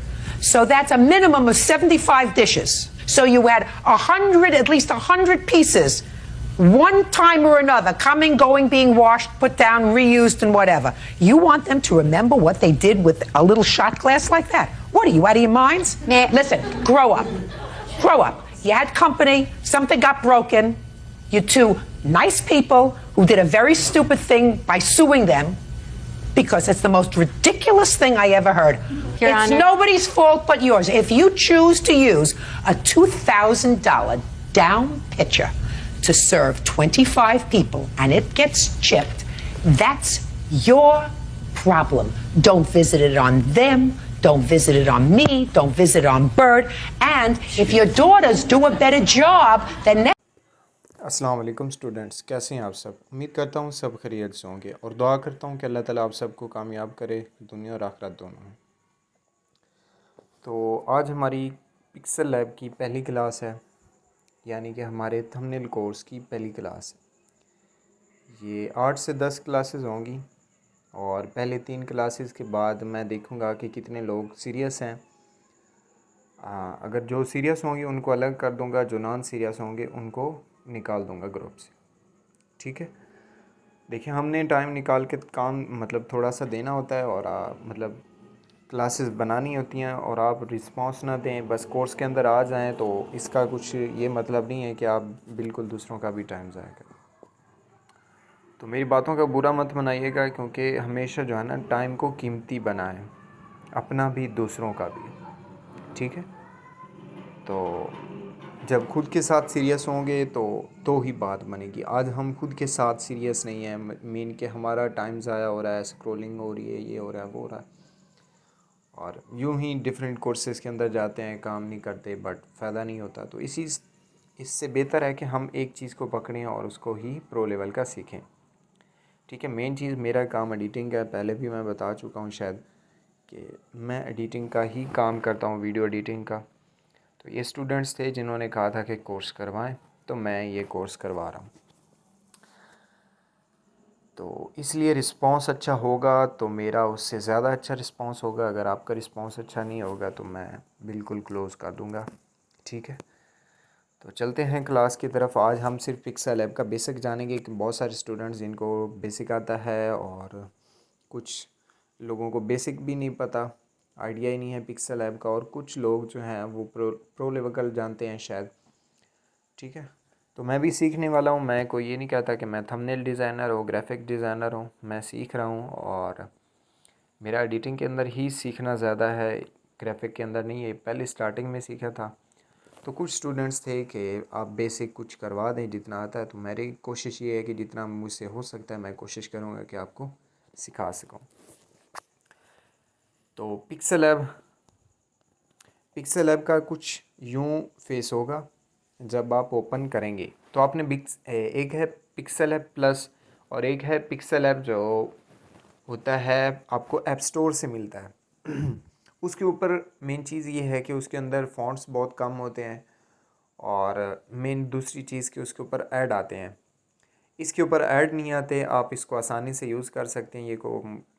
इसके अंदर ज़्यादातर fonts का ज़्यादा इस्तेमाल है, तो इसको आप डिलीट कर देते हैं। तो सबसे पहले हम इसके जो ऊपर वाले फीचर्स हैं उनका जो है ना टच करेंगे। हम मेन चीज़ टेक्स्ट और शेप्स के साथ खेलेंगे, बाकी चीज़ों को मैं सिर्फ टच दूंगा, ठीक है। तो सबसे पहले ये वाला ऑप्शन है, ठीक है। इसके ऊपर क्लिक करते हैं तो ऑप्शन नज़र आते हैं आपको। पहले टेक्स्ट आता है, फिर करंट डेट आता है, फिर स्टिकर आता है, फिर शेप आता है, फिर फ्रॉम गैलरी, उसके बाद ड्रा आता है। जो टेक्स्ट है इसके ऊपर क्लिक करेंगे तो हम जो है ना ऑटोमेटिकली एक टेक्स्ट हमारी स्क्रीन के ऊपर आ जाएगा यहाँ पे, ठीक है। उसके बाद आता है जी करंट डेट के, आप डेट कौन सी करंट है जो आज की डेट है। उसके बाद स्टिकर, जो पिक्सल ऐप के अपने स्टिकर हैं वो हैं। उसके बाद शेप्स, जो पिक्सल ऐप की अपनी शेप्स हैं, हम उन शेप्स की मदद से बहुत सारी चीज़ें पिक्सल ऐप की उन शेप की मदद से बहुत सारी चीज़ें लेवल की बना सकते हैं। फ्रॉम गैलरी से मुराद ये है कि जब इसके ऊपर क्लिक करते हैं तो ये हमें ऑटोमेटिकली गैलरी के अंदर लेकर चला जाता है कि हम कोई चीज़ यहाँ से ऐड करना चाहते हैं तो मिसाल के तौर पर हम यहाँ से ऐड कर सकते हैं, ठीक है। उसके बाद आता है जी ड्रा। इसकी मदद से आप कोई चीज़ भी यूँ ड्रा कर सकते हैं, ठीक है। ये आप कलर कोई भी रख सकते हैं, ये देख सकते हैं, ठीक है। तो मैं इसको डिलीट करता हूँ। अब इसके बाद ऑप्शन आता है जी ये सेव का, ठीक है। इसके ऊपर क्लिक करेंगे तो आपको दो ऑप्शन आ जाएंगे। एक आता है जी सेव एज प्रोजेक्ट, ठीक है। इसके ऊपर जब क्लिक करेंगे तो ये हमें जो है यहाँ पे नेम शो करेगा कि आप इसको प्रोजेक्ट सेव करना चाहते हैं या फिर गैलरी में सेव करना चाहते हैं। प्रोजेक्ट से ये मुराद है कि जैसे हमारी एक फ़ोन की गैलरी होती है या गूगल ड्राइव होती है, तो इसी तरह यूट्यूब के ऊपर भी हम जब कोई वीडियो डाउनलोड करते हैं तो वो यूट्यूब की एक साइड में वो डाउनलोडिंग होती रहती है। इसी तरह इसके अंदर भी आप इसके प्रोजेक्ट फाइल में इसको सेव कर सकते हैं कि जो चीज़ आपको लगता है कि ये दोबारा रिक्रिएट करना है तो आप इसको प्रोजेक्ट में सेव कर सकते हैं, ठीक है। उसके बाद दूसरा ऑप्शन आता है जी सेव एज इमेज। इसके ऊपर आपको काफ़ी ऑप्शन आते हैं। इसके अंदर ये चीज़ें आती हैं कि यहाँ से डायरेक्टली आप किसी को इसका इसी चीज़ का लिंक भेजना चाहते हैं कि वो इसको यहाँ से डायरेक्ट सेव कर ले, ठीक है। लाइक फेसबुक है, इसके ऊपर क्लिक करेंगे तो ये हमें फेसबुक फीड के ग्रुप्स के मतलब जहाँ पे ये चीज़ लगाना चाहते हैं, तो खैर इन चीज़ों की हमें ज़रूरत नहीं पड़ती। उसके बाद आता है जी JPG नो ट्रांसपेरेंसी के मतलब कि आपने विदाउट ट्रांसपेरेंसी कोई भी तस्वीर डाउनलोड करनी है। यहाँ के ऊपर क्लिक करेंगे तो आपको यहाँ से दो ऑप्शन नज़र आएंगे, ठीक है। एक JPG यानी नो ट्रांसपेरेंसी, जो विदाउट के उसके ऊपर ट्रांसपेरेंट नहीं होता, उसके बैकग्राउंड पे कोई चीज़ जो नहीं होती, जो होती है ट्रांसपेरेंसी। और उसके बाद आता है जी PNG फॉर्म के आप किसी चीज़ का बैकग्राउंड रिमूव करते हैं और वो एक PNG फॉर्म में बन जाती है कि आप उस किसी चीज़ के अंदर भी ऐड कर सकते हैं, ठीक है। तो आप मतलब पिक्सल ऐप से डाउनलोड कोई चीज़ करते हैं, उसको आप JPG फाइल में करना चाहते हैं या PNG फाइल में, ये आप सिलेक्ट कर सकते हैं। उसके बाद आता है जी क्वालिटी। आपने क्वालिटी कौन सी रखनी है, कितनी रेजोल्यूशन, कितनी हाई रखनी है, लो रखनी है, मीडियम रखनी है, तो डिफरेंट ऑप्शन यहाँ आपको मिल जाते हैं। बट जब भी कोई चीज़ यहाँ मोबाइल के अंदर आप बनाएंगे तो इसको आपने अल्ट्रा के अंदर सेव करना है, ठीक है। तो यहाँ से आप डायरेक्टली शेयर भी कर सकते हैं किसी को, ठीक है। ये देख सकते हैं जब शेयर के ऊपर क्लिक करेंगे, ठीक है, शेयर के ऊपर क्लिक करेंगे तो आप कहीं भी, और सेव टू गैलरी करेंगे तो ये सेव टू गैलरी हो जाएगी इसी तरीके से। इसके बाद ये नेक्स्ट स्टेप है, तो इसका यूज़ नहीं है, इसको छोड़ दें। इसके बाद 3 डॉट्स का आपको ऑप्शन नज़र आ रहा होगा एक कॉर्नर के अंदर, ये वाला, ठीक है। इसके ऊपर क्लिक करेंगे तो आपको बहुत सारे ऑप्शन नज़र आएंगे। इसमें यूज़ इमेज फ्रॉम गैलरी, इसके ऊपर क्लिक करें तो ये भी गैलरी के अंदर ले जाएगा। उसके बाद फुल स्क्रीन के आप जो पिक्सल लैब की स्क्रीन है आप उसको फुल करना चाहते हैं, देख सकते हैं आप यूँ फुल कर सकते हैं। ये फिर कॉर्नर के अंदर इसका ऑप्शन भी नज़र आ रहा है कि यहाँ से आप जो है इसको दोबारा छोटा कर सकते हैं। उसके बाद आता है जी इंपोर्ट इमेज, कि आप इंपोर्ट इमेज यानी इसको सेव करना चाहते हैं, सेम फीचर जिस तरह हम मोबाइल से पिक्सल ऐप से गैलरी के अंदर सेव करना चाहते हैं। इसके बाद फिर ऑप्शन आता है जी कॉन्टैक्ट अस, इसको छोड़ दें। रिकवर, ऑटो सेव, बाकी चीज़ें यूज़ की नहीं है तो इनको छोड़ दें। तो उसके बाद नीचे ऑप्शन आता है जी ये लेयर्स का, कि हम पिक्सल ऐप के अंदर बहुत सारी चीज़ें हैं जो है ना लेयर्स बन जाती हैं, लाइक वीडियो एडिटिंग की तरह। ये लाइक जैसे अगर पिक्सआर्ट को यूज़ करते हैं तो उनको भी आइडिया होगा, अगर कोई उर्दू डिज़ाइनर यूज़ करता है तो उनको भी आइडिया होगा। इसके अंदर जब जाएंगे तो आपको बहुत सारी लेयर मिलेंगी जो हमने वीडियो के अंदर बनाई होंगी, तो मैं आपको दिखाऊंगा जब बनेगी। तो ये चीज़ है जूम के लिए इस्तेमाल होती है। इसके ऊपर जब क्लिक करेंगे तो ये लाइनिंग बन जाएगी, ठीक है। तो ये ज़्यादातर कभी कभार थंबनेल यहाँ से लाइनिंग इसकी ज़्यादा भी कर सकते हैं, कम भी कर सकते हैं, ठीक है। ये देख सकते हैं, ये नीचे आपको ऑप्शन नज़र आ रहे होंगे ये वाले। यहाँ से आप वर्टिकल फॉर्म में या फिर दूसरी फॉर्म में, जिस फॉर्म में भी आप इसको ऐड करना चाहते हैं, इनके ऊपर क्लिक करते जाएंगे तो वो ऐड होती जाएगी, ठीक है। तो इसकी भी इतनी नीड अभी नहीं, ये ज़्यादातर लोगो डिज़ाइनिंग के लिए या पोस्टर डिज़ाइनिंग के लिए कभी कभार यूज़ होता है। तो इसके ऊपर क्लिक करेंगे तो ये दोबारा चली जाएगी।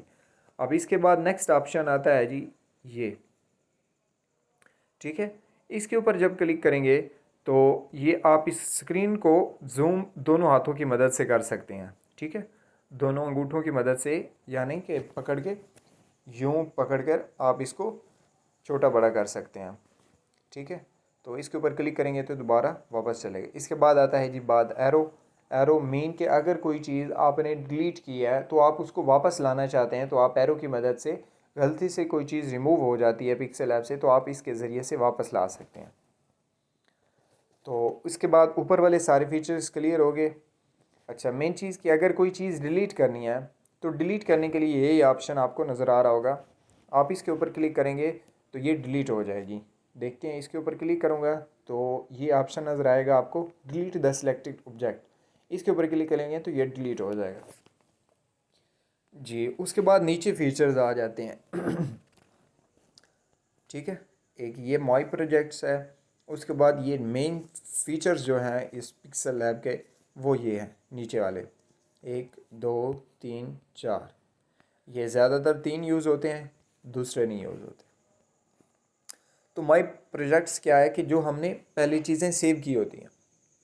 अब यहाँ पे आप देख सकते हैं कि कुछ चीज़ें मैंने बनाई हुई हैं। ये ज़्यादातर मैं एडिटिंग, वीडियो एडिटिंग के लिए बनाता हूँ। ये गिलास वगैरह मैं आपको दिखाता हूँ, ठीक है। ये गिलास वगैरह मैंने बनाए हुए हैं, मुख्तलिफ़ चीज़ें जो ट्रांसपेरेंसी के लिए। तो कुछ इस तरीके से ये प्रोजेक्ट आपको यहाँ मिलते हैं जो आपने सेव किए होते हैं। यहाँ पे बहुत सारी चीज़ें आपको मिलेंगी। मैं तो मतलब ज़्यादातर एनिमेशन के लिए कुछ मतलब एनिमेटेड चीज़ें बनाता हूँ तो यहाँ से बनाता हूँ, ठीक है। पिक्सल लैब का, कैनवा का बहुत ज़्यादा वीडियो एडिटिंग के अंदर यूज़ होता है। इसको मैं डिलीट करता हूँ। उसके बाद ये डिफरेंट साइज़ हैं कि जो आप साइज़ रखना चाहते हैं तो यहाँ से भी आप साइज़ सिलेक्ट कर सकते हैं। ये देख सकते हैं कि आप यूट्यूब थंबनेल का रखना चाहते हैं या फिर इंस्टाग्राम प्रोफाइल या फिर जो भी, आप यहाँ पे वो साइज़ लिखे होते हैं। और अगर यहाँ से नहीं करते तो आप ऊपर इमेज साइज़ यहाँ पे ऑप्शन आता है जो मैंने नहीं बताया था, ये वाला। इसके ऊपर क्लिक करेंगे तो आपको यहाँ पे साइज़ मिल जाएंगे। कस्टम के ऊपर क्लिक करेंगे तो यहाँ पे स्केयर, प्रोफाइल पिक्चर जैसे like Facebook, like Instagram ID, like YouTube, जिस तरह जितनी भी सारी प्रोफाइल हैं वो स्केयर फॉर्म में आती हैं। YouTube channel banner, YouTube thumbnail, Facebook cover art, ये सारी चीज़ें इसके अंदर के आप जो रखना चाहते हैं। तो यहाँ से कस्टम है, कस्टम के ऊपर क्लिक करेंगे तो यहाँ यूट्यूब थंबनेल, इसके ऊपर क्लिक करेंगे तो 1280 और 720 में ये आ जाता है कि ये अब जो है यूट्यूब थंबनेल साइज़ में आ गया, ठीक है। अब उसके बाद ये नेक्स्ट स्टेप आता है, ठीक है। कौन सा?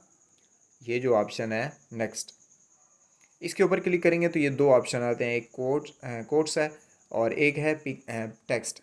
तो मेन चीज़ यहाँ से टेक्स्ट राइट करना होता है, ठीक है। पहले ये था प्रोजेक्ट्स और साइज़, इसके बाद नेक्स्ट स्टेप है टेक्स्ट। इसके ऊपर क्लिक करेंगे तो यहाँ ऑटोमेटिकली ऐड हो गया, ये देख सकते हैं, ठीक है। टेक्स्ट के ऊपर क्लिक करेंगे, डबल टैप करेंगे तो ये आपको एडिटिंग में ले जाएगा। यहाँ से कोई चीज़ भी लिख लेते हैं, MS एडिट, तो ये देख सकते हैं, ठीक है। यहाँ से कॉर्नर से पकड़कर इसको छोटा बड़ा कर सकते हैं, ठीक है। अभी फ़िलहाल मैं इसको बाद में करूँगा, टेक्स्ट के सारे फीचर्स इसको बाद में करेंगे, पहले हम बाकी सारी चीज़ें देखते हैं। तो इसके बाद नेक्स्ट स्टेप क्या है? नेक्स्ट स्टेप है ये वाला। तो इसके ऊपर क्लिक करेंगे तो आपको यहाँ पे ऑप्शन नज़र आएंगे, sticker, import, draw, shapes, Bezier, arrow. इनका यूज़ क्या है? यहाँ पे स्टिकर पर जाएंगे तो यहाँ पे आपको स्टिकर्स मिल जाएंगे बहुत सारे जो पिक्सल लैब के अपने हैं। जो पिक्सल लैब प्ले स्टोर वाला उसके अंदर इतने स्टिकर्स नहीं है, मैं आपको कोई एक लगा के दिखाता हूँ, ठीक है। ये इसका अपना ही शो हो गया, ठीक है। तो इसको डिलीट कर दें। उसके बाद आता है जी इंपोर्ट, कि आप गैलरी में से यहाँ कोई चीज़ इंपोर्ट करना चाहते हैं, डिफरेंट चीज़ें हैं। उसके बाद आता है जी ड्रा। ड्रा से क्या है कि यहाँ पे आप कोई चीज़ हाथ की मदद से ड्रा करना चाहते हैं।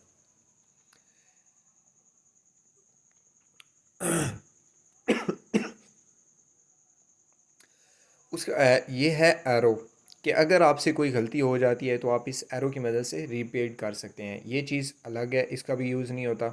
ये रिमूवर है कि आप कहीं से कोई चीज़ रिमूव करना चाहते हैं, ये वाला लास्ट वाला। उसके बाद ये नीचे जो ऑप्शन नज़र आ रहे हैं ये कलर हैं, कि आप कोई कलर सिलेक्ट करना चाहते हैं तो यहाँ से सिलेक्ट कर सकते हैं, ठीक है। ये जो प्लस का आइकन नज़र आ रहा है ये साथ, इसके ऊपर क्लिक करेंगे तो आपको यहाँ पे एक कलर सर्कल मिलेगा कि यहाँ से आप क्या कलर रखना चाहते हैं। तो यहाँ पे आपको सेंटर में एक छोटा सा नज़र आ रहा होगा, ये वाला।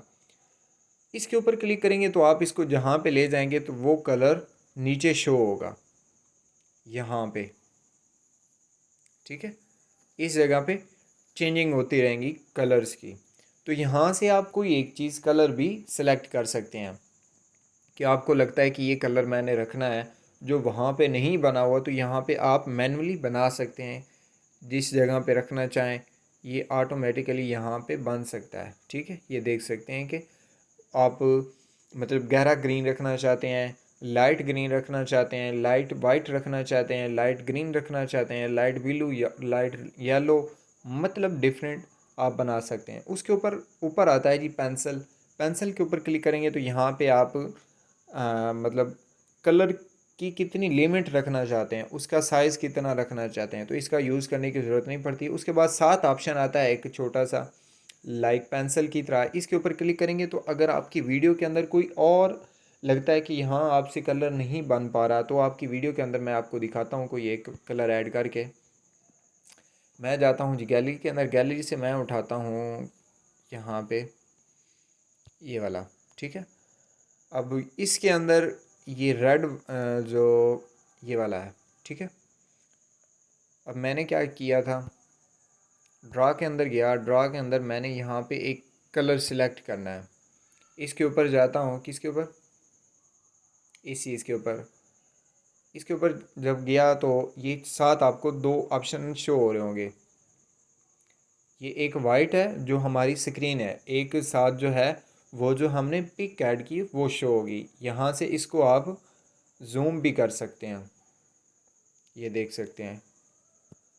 और जब मैं सेकंड के ऊपर क्लिक करता हूँ तो यहाँ से आप जो भी सिलेक्ट करेंगे तो वो ऊपर कलर आपको एक कॉर्नर में शो होता रहेगा। ये देख सकते हैं कि आप जिस चीज़ का कलर जो रखना चाहते हैं आप वो कलर यहाँ से सिलेक्ट कर सकते हैं, ठीक है।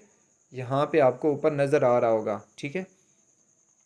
अगर आपको ये कलर यहाँ से नहीं मैच हो रहे तो आप यहाँ से क्रॉस भी कर सकते हैं। अगर ठीक हो रहा है कि ये रखना है कलर तो आप यहाँ से उसको क्रॉस के बजाय टिक करते हैं तो वो कलर सिलेक्ट हो जाएगा ड्रा के लिए, ठीक है। तो अभी आप ये देख सकते हैं कि जो हमने वहाँ से कलर सिलेक्ट किया था वो यहाँ पे बन गया। उसके बाद पिन साइज़ आप कितना रखना चाहते हैं ये देख सकते हैं कि पिन साइज़ कितना बड़ा किया है तो बड़ा हो गया, अगर छोटा करेंगे तो ये छोटा हो गया। इसके बाद स्मूथनेस के आपको लगता है कि आपके हाथ कांपते हैं तो कांपने की वजह से आपसे वो स्मूथ लाइन नहीं बनती, तो जब थोड़ा सा यूँ लगाएंगे, मैं एक दफ़ा इसको डिलीट करता हूँ, अब आपको दिखाता हूँ यहाँ पे, ठीक है। पिन साइज़ थोड़ा सा बड़ा करता हूँ। अब विदाउट आपको नज़र आ रहा होगा कि इसमें थोड़ा सा जूम करता हूँ, ये देख सकते हैं, ये देख सकते हैं कि वो स्मूथ नहीं है, मतलब ऊपर नीचे लाइनें बनी हुई हैं। अब जब मैं इसको स्मूथ करने के लिए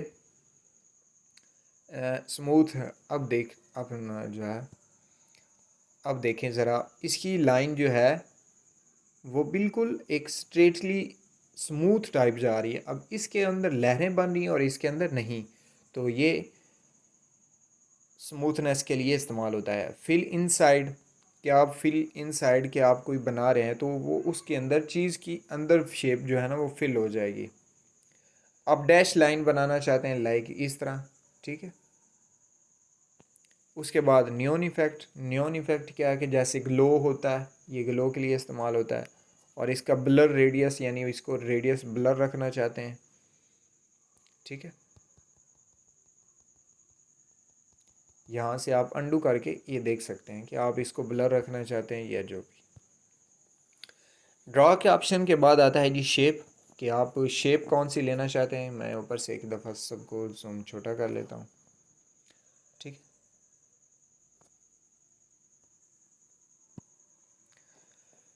ये शेप है, तो इसी शेप के ऊपर जब दोबारा क्लिक करेंगे तो यहाँ आपको ऑप्शन नज़र आएगा, ठीक है। इसके ऊपर क्लिक करेंगे तो आपको बहुत सारी शेप्स यहाँ मिलेगी, ठीक है।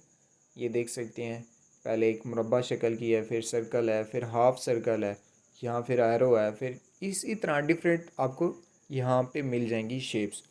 आप कोई भी अपने पोस्टर के अंदर, और अब इन्हीं शेप्स की मदद से बहुत सारी शेप और बहुत सारे स्टाइल की चीज़ें बना सकते हैं। कैलीग्राफी कोर्स के अंदर भी मैंने इस शेप्स को समझाया था, बहुत डिटेल से समझाया था कि हम इन शेप की मदद से क्या क्या चीज़ें, आइकन बहुत खूबसूरत बना सकते हैं, मतलब बहुत सारी चीज़ें बना सकते हैं। ठीक है, तो यहाँ से कोई एक चीज़ सिलेक्ट करते हैं तो वो यहाँ सिलेक्ट हो जाती है। उसके बाद अब इस शेप की आप जो है कैपेसिटी कितना रखना चाहते हैं। कैपेसिटी से मुराद कि आप इसकी ब्लेंडिंग जो चीज़ होती है, और ब्लेंडिंग में डिफरेंट चीज़ें आ जाती हैं। ये देखें आप, अभी इसकी कैपेसिटी बिल्कुल कम होती जा रही है। उसके बाद फिल जो इसके अंदर कलर आप रखना चाहते हैं, तो वो कलर कौन सा रखना चाहते हैं। ठीक है, यहाँ पे कलर भी हैं। ग्रेडियंट से मुराद कि आप डिफरेंट जो कलर चूज़ करते हैं, एक ही कलर मतलब मेन चीज़ के अंदर आप कितने कलर रखना चाहते हैं। ठीक है, अब ये देख सकते हैं, यहाँ पे आप प्लस करते जाएंगे तो आप यहाँ पे और भी कलर बहुत सारे ऐड कर सकते हैं। ये देख सकते हैं, एक और प्लस करता हूँ तो यहाँ पे एक और कलर ऐड हो जाएगा। ठीक है, तो ये चीज़ डिफरेंट कलर यहाँ से ऐड कर सकते हैं। आप इसका स्ट्रोक देना चाहते हैं, आउटलाइन जिसे कहते हैं, तो ये स्ट्रोक के लिए इस्तेमाल होता है। उसके बाद स्ट्रोक की आप कैपेसिटी कितनी रखना चाहते हैं, ये देखिए ज़रा, ये देख सकते हैं। ब्लर रखना चाहते हैं, लाइट रखना चाहते हैं, या शो करना चाहते हैं, जितना आप जो करना चाहते हैं। और इस आउटलाइन का भी आप कलर चेंज कर सकते हैं। ठीक है, उसके बाद इसका ब्लर रेडियस, यानी उसको जैसे ग्लो जिसे कहते हैं, तो आप ग्लो भी इसको दे सकते हैं। ठीक है, तो ये ऑप्शन कुछ कलर के अंदर हैं और इस शेप को यूज़ करने के हैं।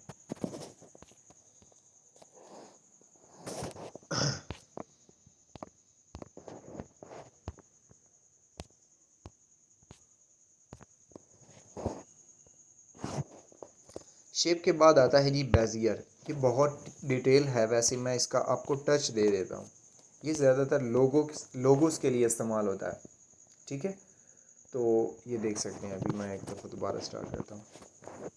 हमने बेजियर के ऊपर मैं एक दफ़ा ये सारी चीज़ें डिलीट करता हूँ। मैं यहाँ पे इसका बैकग्राउंड जो है ब्लैक कर देता हूँ। अब जाते हैं जी बेजियर के ऊपर। ठीक है, ये बेजियर को सिलेक्ट किया। अब इसका कलर जो है ना, वो है ब्लैक। इसका